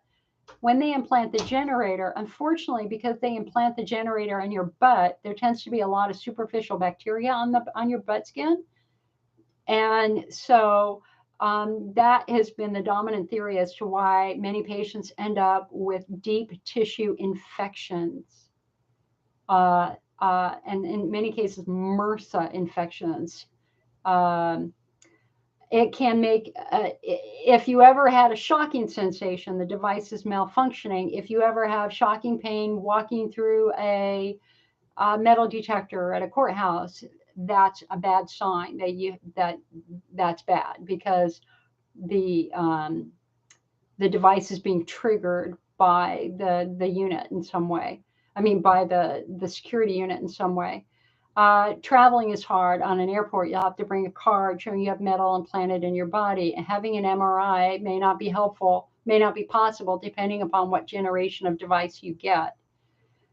So as we think about neuromodulation, generally most patients start with the ankle stim because there's no surgery involved. It's just an acupuncture needle and a TENS unit. And that's what I did. I was referred to UC San Francisco in 1993, where both were developed. And thankfully, I ended up in the ankle stim group rather than the spinal surgery group. I would have done the spinal surgery if I hadn't known about options. I was desperate. I would have done anything back then. But thankfully, I ended up in the ankle stim group. And the reason why the ankle stim was invented was because of the trauma of the spinal stimulation back then. Because back then, they weren't providing anesthesia for the trial. You're going to get anesthesia. So, it's an experiment. But it's a costly experiment because you have to have surgery 3 times. You have to have surgery to implant the lead, then you have to have the surgery to implant the generator, and then if the batteries go out, you have to have surgery again, and if the device doesn't work, you have to have surgery to remove it. It's a moneymaker for doctors. It's a moneymaker for doctors. And that's why some doctors go towards that first. Somebody asked here, is InterStim superior to TENS? No. They're both approved by Medicare for the same thing. Now, there are some doctors who believe that InterStim is more successful. There are some doctors who believe the ankle stim is more successful. In the new AUA guidelines, they said that the ankle stim had poor research than the InterStim. And John here said, I did the full 12-week of urgent PC and it did nothing for me. In fact, my nervous system was so sensitive that they couldn't run the unit below the level of 1. You know, so John, let me ask you this. When you were going through that and they put the acupuncture needle in and they turned the stimulator on, did your big toe bend down ever? Or did your other toes flay out? So generally the big toe is going to flay down if the nerve is being stimulated, or the other 4 toes are going to go, woo, they're going to stretch like that. Did that ever happen when you had the urgent PC done?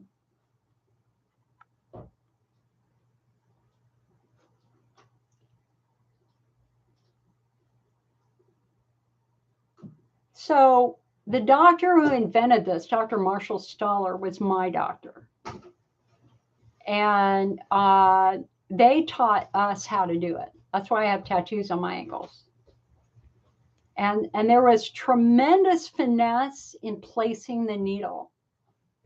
Tremendous. I mean, placing the needle, we had to practice a lot in clinic. Right. So John said, well, my toes occasionally twitch, but I don't think the leads were correct. Exactly.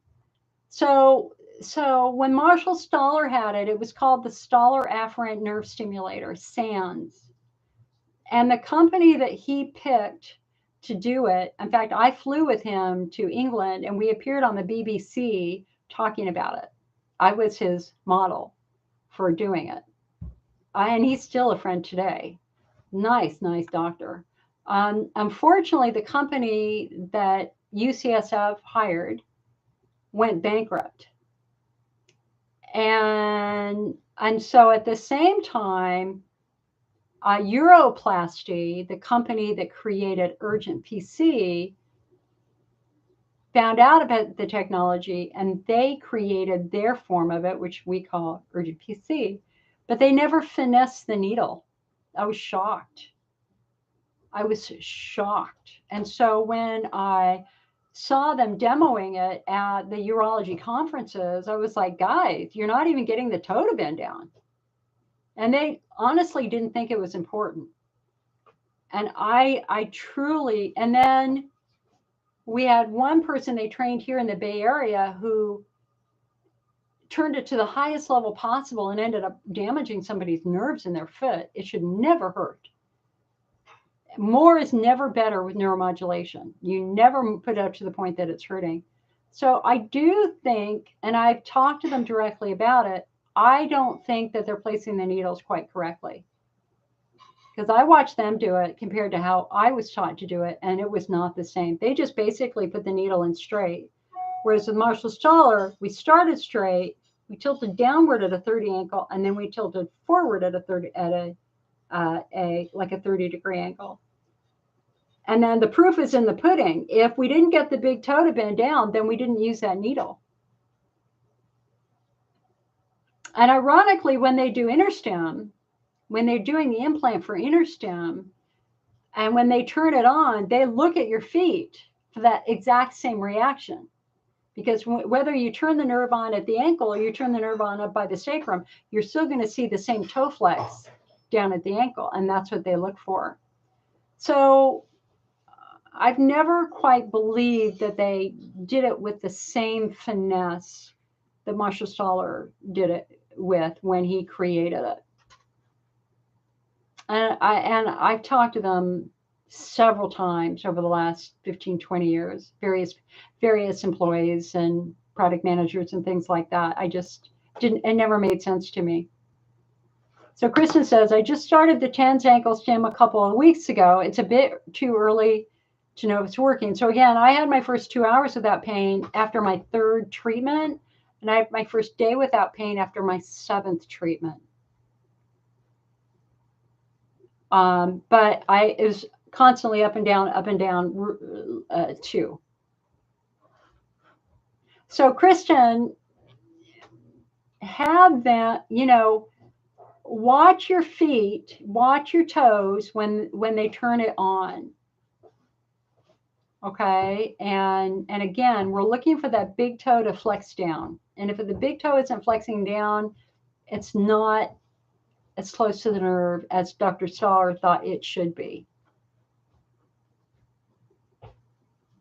And John says, correct, there was no finesse on the needle. And Marshall Staller, it was all finesse. They just used the acupuncture needle and tapped it in. Yeah. Audrey says, when you get them in, I just got topical estrogen from my doctor. Where's the best place to put it? I'm not in a flare. I just want to help, like I heard you talk about it. Well, you're going to put it vaginally and probably use a little bit on your vulva. And maybe if you're having any urethral symptoms, put a little bit like a pea-sized drop right at the entrance to your urethra. But if you're not having urethral symptoms, you can just go vaginally. But I'm not supposed to give you medical advice. That I'm supposed to give you questions and then send you back to your doctor. So I think that that's a really good question for your doctor. Where would he or she like you to use it? Generally, it's used internally in the vagina, on the vulva, and again, at the entrance to the urethra if you're having urethral sensitivity. So Kristen says, I am getting the toe flex with the TENS. Good. Good. Then that means they're working in the right area. Alexa says Farrell's was the best. So sad. I know. Oh, and the candy. Oh my God, they had all this old-fashioned candy. Those old-fashioned root beer. You remember the root beer candy? Hard candies are shaped like a barrel. Those are our favorite candies back then.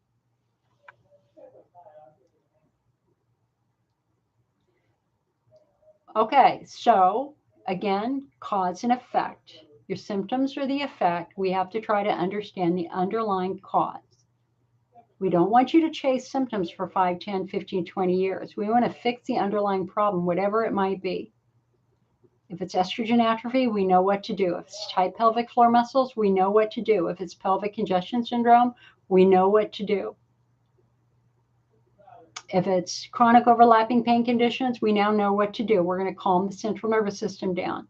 You should never, ever, ever be offended if somebody says, hey, I'd really like you to go learn about mindfulness and stuff like that. Oh man, it'll only make you stronger. Don't be offended. Nobody's saying it's all in your head. What we're saying is we got to learn some new skills. Because remember, I had a master's degree in psychology and I did not have the skills that I needed to handle the anxiety from my childhood trauma. And I'm so incredibly thankful that I took that class. And it's just so meaningful now. This is what I'm so excited about this coming year is we understand cause and effect now. We know how to find the right treatments for you. And it's not handing you the diet, giving you Elmeron, giving you Elavil and saying, hey, we'll see you in 6 months. That has failed thousands of patients. A one treatment fits all approach does no work. Now it's precision medicine. Now we want to try to understand your body. And what do I always say? When you're getting a second opinion, do not walk in and say you have IC. For God's sake, do not do that. Because you're going to fall down the rabbit hole of somebody's old beliefs. If you have an older doctor who was trained in the 80s, they were taught IC was mental. Don't trigger that. You need to walk in and describe your symptoms. Hey, doc, I am not able to sleep through the night. I have to get up every 30 minutes to go to the bathroom. But I also have this pain in my hip every now and then. Or I feel like I'm sitting on a cell phone on vibrate. Or I get this weird, painful arousal sensation every now and then. We want somebody to study your body. We need a second sense of eyes. If you have a heaviness, hey, doc, listen, when I wake up in the morning, I'm pretty good. But man, by the end of the day, I feel like I'm carrying a bowling ball around in my pelvis. A good gynecologist should know what that is.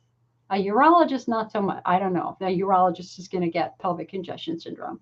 And of course, your history matters.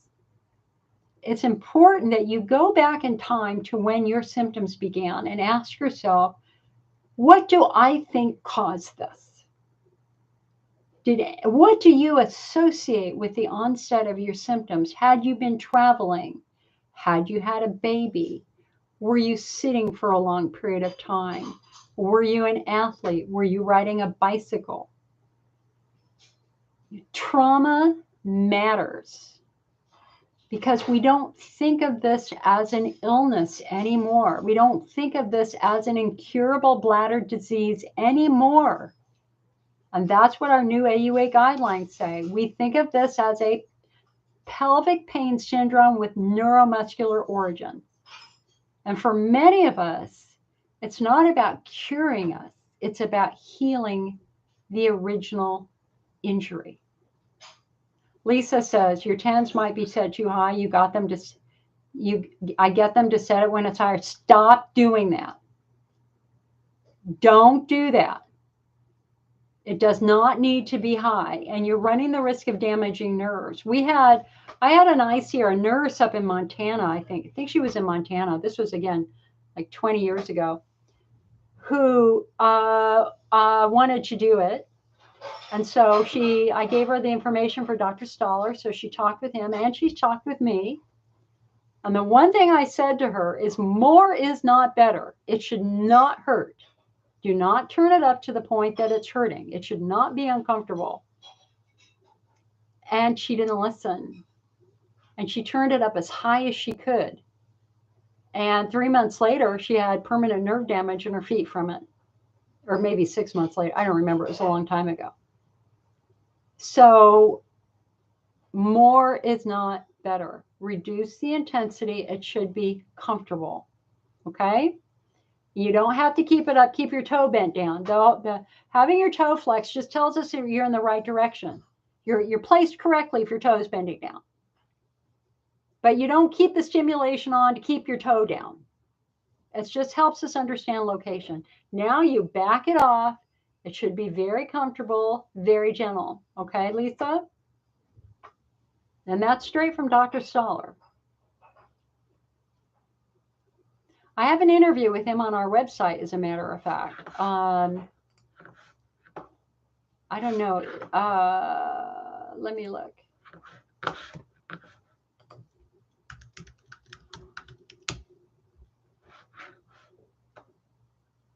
You know, we had over 100 live events on the IC network, and I saved all the transcripts. And we stopped doing those 6 or 7 years ago just because technology was weird.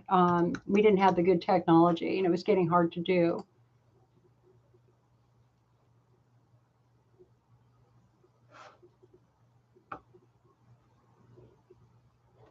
You know, if you go to the IC Network website, icnetwork.org, just search for Stoller, Stoller.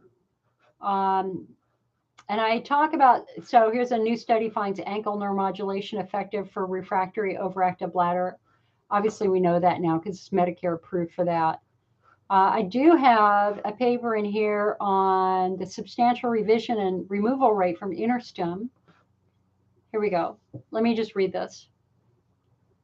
Neuromodulation uses a mild electrical pulse on various nerves to help maintain appropriate nerve function in the bladder.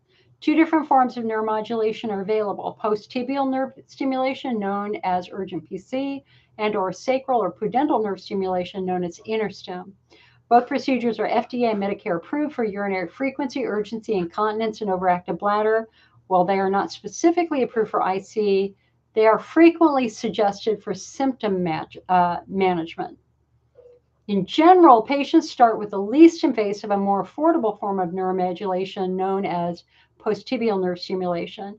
Invented by Dr. Marshall Stoller in the early 1990s, it uses an acupuncture needle inserted carefully at the SP6 acupuncture point above the ankle bone.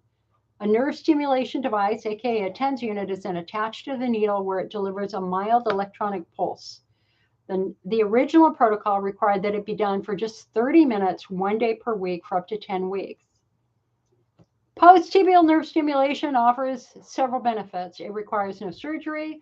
the risk of adverse event is minimal, and the cost of urgent PC is substantially less than the cost of a surgically implanted device. If found ineffective, treatment can be terminated without requiring additional surgery. If post-tibial nerve stimulation is ineffective, a more aggressive surgical approach may be considered. InterStim requires 2 surgical procedures, a trial during which a lead is implanted on either the sacral or pudendal nerve, and if successful, an implantation of the stimulator device near the hip or upper buttock. With thousands of procedures now performed, patient reports have been very mixed. Hundreds have reported serious and or life-threatening side effects, such as MRSA infection at the implant site, changes in heart rhythm, etc., to the FDA MOD database, while others have found success. And then I go over the research. Researchers at UCLA found that surgical revisions were required in 24% of patients, that another 26% had their device removed. We're looking at 33% revision rate in one study, 38% in another study. So the revision rate is good. I have a really good list of questions here. So I'm just going to post a link to this article to Facebook, because that's where the question came from, so that you can read that. Hold on a sec. So let me just give you this article. Okay. Am I able to have Tyler's acid-free coffee that is decaf? I could if I didn't have such a sensitive heart, but my heart is really sensitive to caffeine, and there is caffeine in decaf. It might be a tiny percent, but for me, if I'm exposed to that, I will end up at the ER, and I will have my heart messed up for a good 8 or 10 hours afterwards. It really scares the shit out of me, to be quite honest. And so, about 5 years ago, I was drinking coffee every day, and doing a latte or frappuccino at Starbucks was my peace. I loved it. Again, I'm not bladder wall driven. I'm pelvic floor driven with central sensitization. But then finally one day, I hit that peak, and I ended up at the ER. I've been at the ER twice in the last couple of years for my heart from caffeine. I just can't do it. So anyway, I do Dandy Blend herbal coffee, and it's fine. Dandy Blend herbal coffee is incredibly good. So what do I drink? I drink Dandy Blend. I will do a hot latte with Dandy Blend. Here it is right here.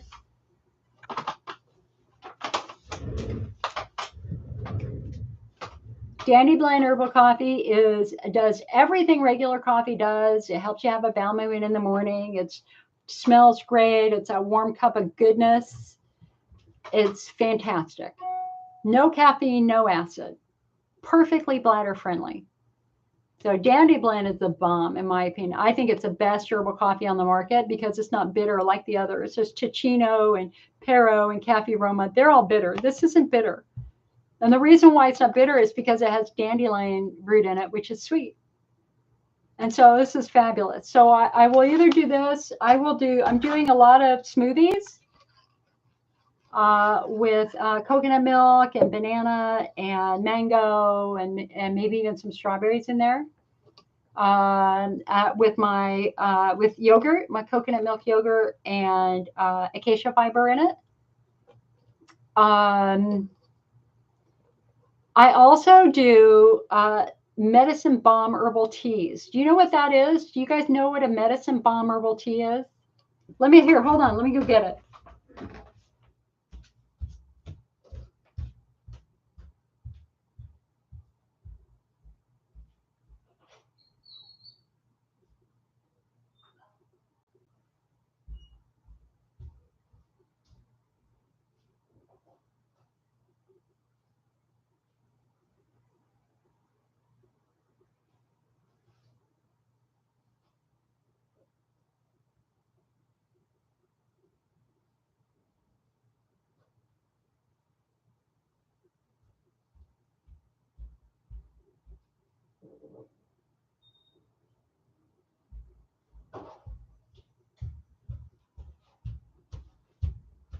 I forgot one. Okay. I love this rooibos tea. This is from Harney and Sons in New York, and it's a pumpkin spice rooibos tea. It's like chai tea, but it's milder, but it's much milder, and it doesn't have caffeine in it, and so it's really kind of a warm caramel vanilla flavor. So these are wonderful. We have these in the store. These do come in these kind of silky tea bags. I take it out of the silky tea bag and I put it in a regular tea strainer because these have been linked to microplastics and you can't get it any other way. But anyway, the Harney teas, I first found this at Barnes & Noble for Christmas. It's one of their Christmas things. Pumpkin spice, rooibos tea, fabulous, fabulous, fabulous. And then if I'm having, and of course you can do mint tea, chamomile tea, but a medicine balm, yeah, Audrey, all of those are acid-free. They're all acid-free. But I do have one that can be acid. But if you ever have a sore throat and or just like a really bad cold or even COVID, a medicine balm herbal tea is incredible. And you use hot water with a little bit of lemonade. And you can use pre-leaf to reduce the acid of the lemon. So we basically have a hot lemony base. And you do this peach tranquility tea from Starbucks with a mint together. You do these together and then put a little bit of, I do Manuka honey, a little bit of honey in there. Man, I'm telling you, I've never flared from it, but again, I'm not bladder wall driven, I'm pelvic floor driven. If I'm ever feeling weird right here or really sick, the medicine balm herbal tea. Now, if you go to Starbucks, if they normally do a green tea, a mint green tea, don't ask for that, ask for the plain mint. And it's fabulous. Audrey says, does Dandy Blend have carob? No. We do have some carob drops on our website now in our store. We finally got it back in. Their carob factory burned down last spring. This has roasted barley, roasted rye, roasted chicory, and roasted dandelion, and they're extracts. So it's removed all of the potential allergens. So this is great. You can, yeah. John says, is stevia bladder friendly? We don't have the data that says that it is or it isn't. That's something that Bev Lauman worked on a couple of years ago, trying to figure out which of the artificial sugars were the most bladder friendly. And there was a little bit of research, I think, in one of the research studies. Stevia isn't that bad compared to aspartame. I definitely need to avoid aspartame and Splenda. Those were the two that were found to be a bit more irritating. Audrey says, I don't care for the carob and teas. Thank you. Yeah, I like carob candy, but I'm not a hot chocolate drinker. We do have some really good recipes on the icdietproject.com website, icdietproject.com, for a lot of hot drinks. And we do have some good white hot chocolate and hot carob drinks over there for people who want that hot cup of something.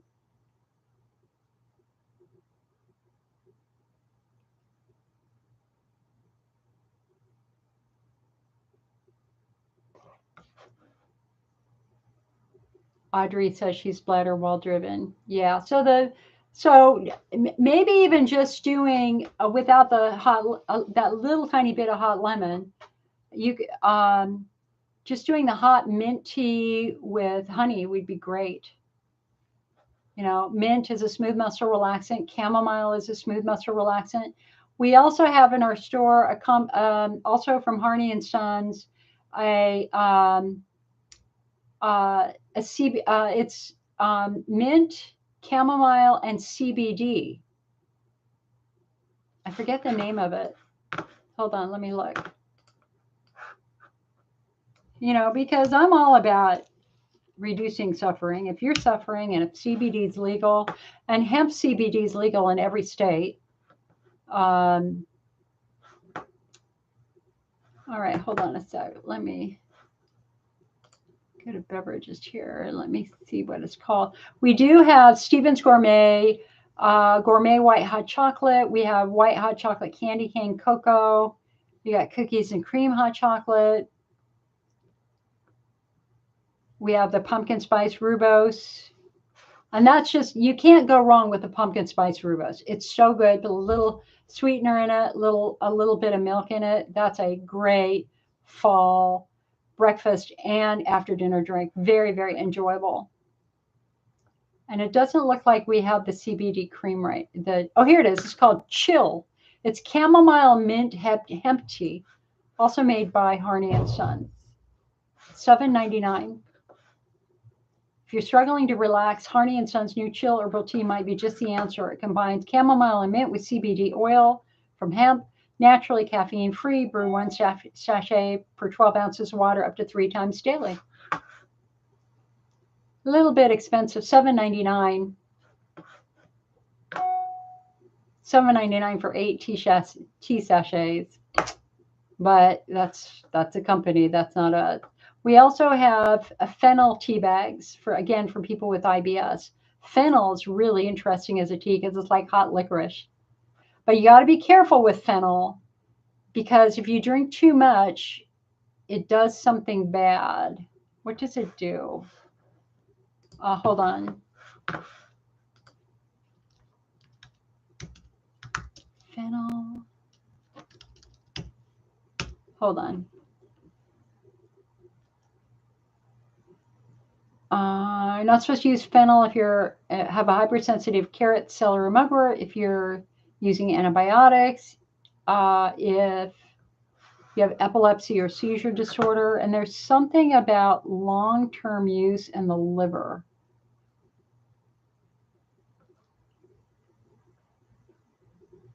Yeah. You've got to read up on that a little bit. But when it comes to calming if you're having an attack of IBS, a cup of fennel tea, just 1 cup of fennel tea might be helpful. Audrey says, I'm back to square one after 12 years of no major flares, so I eliminated everything. I found that sugar gave me a 4-day flare. I missed my coffee. It's been since August, but I am pain-free. Well, that's good. You know, I was interesting. I have a sweet tooth after dinner. It's like the impossible thing. If there's something sweet that I can find in my house after dinner, I eat it, which is why I have to throw stuff away. Like I literally dump it into the trash can so I can't get it. And when I found this white chocolate for my mom, I opened up the white chocolate M&Ms and I ate about over 2 days, probably ate about 15 or 16 of the little ones. I mean, it was like only 200 calories at the most. But I didn't feel good the next day. I could tell I'd been eating sugar, and I do not like that feeling. And my anxiety level definitely went up. The more sugar I eat, the more my anxiety level can go up. And I definitely saw that because I woke up yesterday morning with my heart racing, and I either had a nightmare or it was just a menopause thing. But the only thing that was different is that I had eaten more candy. The sugar cause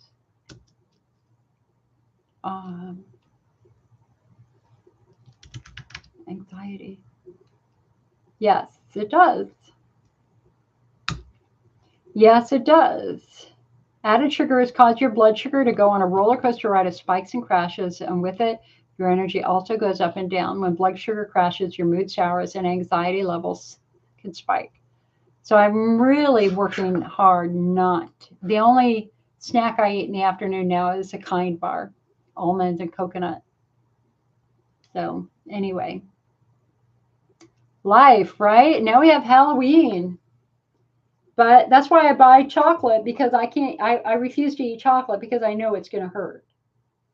So I won't eat the chocolate. It's just if I have carob in my house or white chocolate in my house, it's a bad thing. I will eat it. And I do not like eating it. All right, guys. Any other questions? Audrey says, I found popcorn as a replacement for sugar. I read sugar is really acidic. Honey, I was doing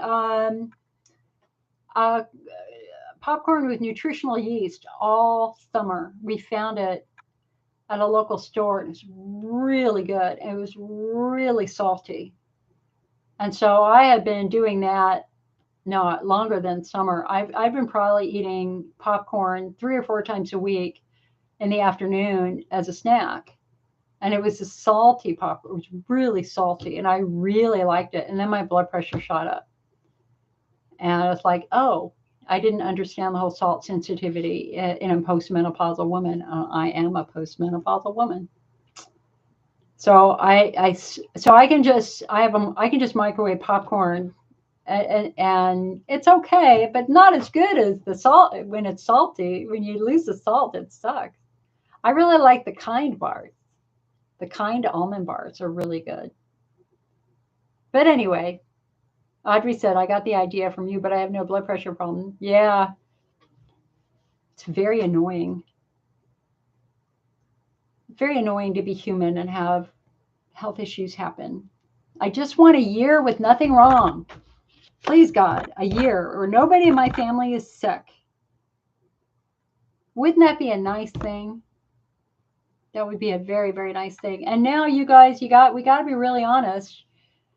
The COVID variants in Europe are now the dominant COVID variants here, and they're defeating everything. They're defeating all the vaccines. So we are in for a COVID wave. I hate to say it.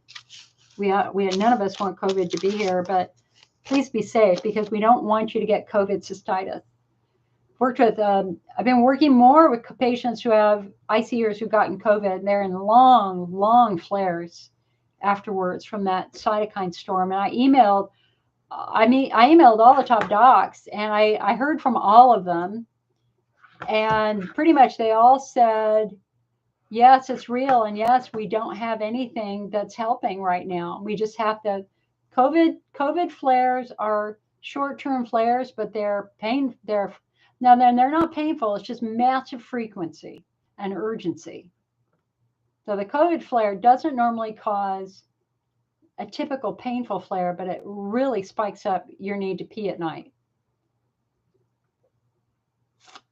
Let me see if I can see I think the last one. I heard from Robert Evans. I heard from Ken Peters. I heard from Rob Moulton. And I heard from Dr. Day.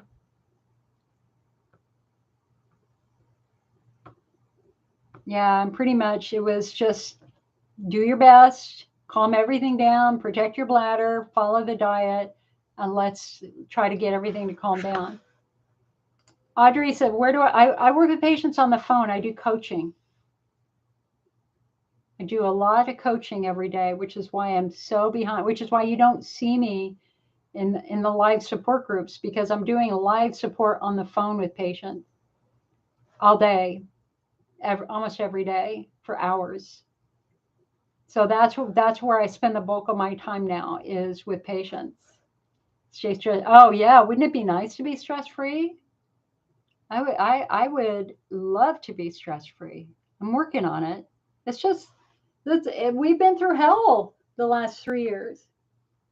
We have been through hell. We have. There's no doubt about it. COVID has affected all of us.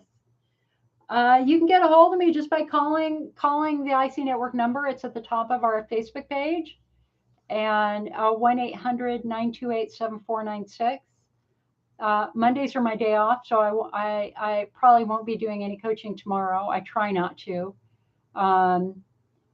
But my schedule is really open. Last week it was really closed. Let me look at my schedule here real quick.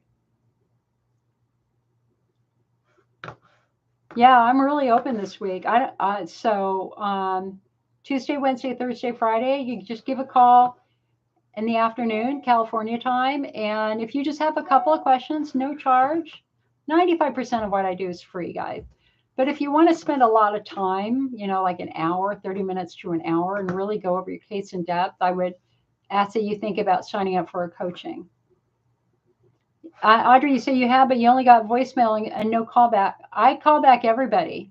If you didn't leave a message, and I'm going to say there are quite a few people who leave messages, but their voicemail's full, and I can't leave a message back. So you try anyway, or email me, icnetwork@mac.com, and stick your phone number in there, and I can try to call you then. Okay. Oh, you're in the Bay Area too? Okay, cool. You're close. So, anytime afternoon usually is good for me, but I do elder care. I'm caring for my folks, so I never know what my day is going to be on a daily basis. We'll get it done. Audrey, I promise you, we'll talk. We'll talk this week for sure. Okay. All right, guys. Well, I think it's time to call it. It's 5:20 here. I should try to go take a walk real quick. I'm trying to walk every day. So I think it's time to say goodbye. I wish you a great Halloween tomorrow. Please have a fun day. Sure, the number is 800-928-7496. And I answer the patient support line and the corporate line. I do not answer the sales line unless my staff is already busy. But just please know that first come, first serve. First come, first serve. So usually by the time I start answering the phone, I already have 4 or 5 messages that I got to return. So I'm known for returning phone calls later also. So just be patient. We'll make it happen. All right, guys, be well, and I will talk to you again soon, okay? Okay, bye, Facebook. You're very welcome, Michelle. Facebook is on a delay. All right, YouTube, I will see you guys later. Be well.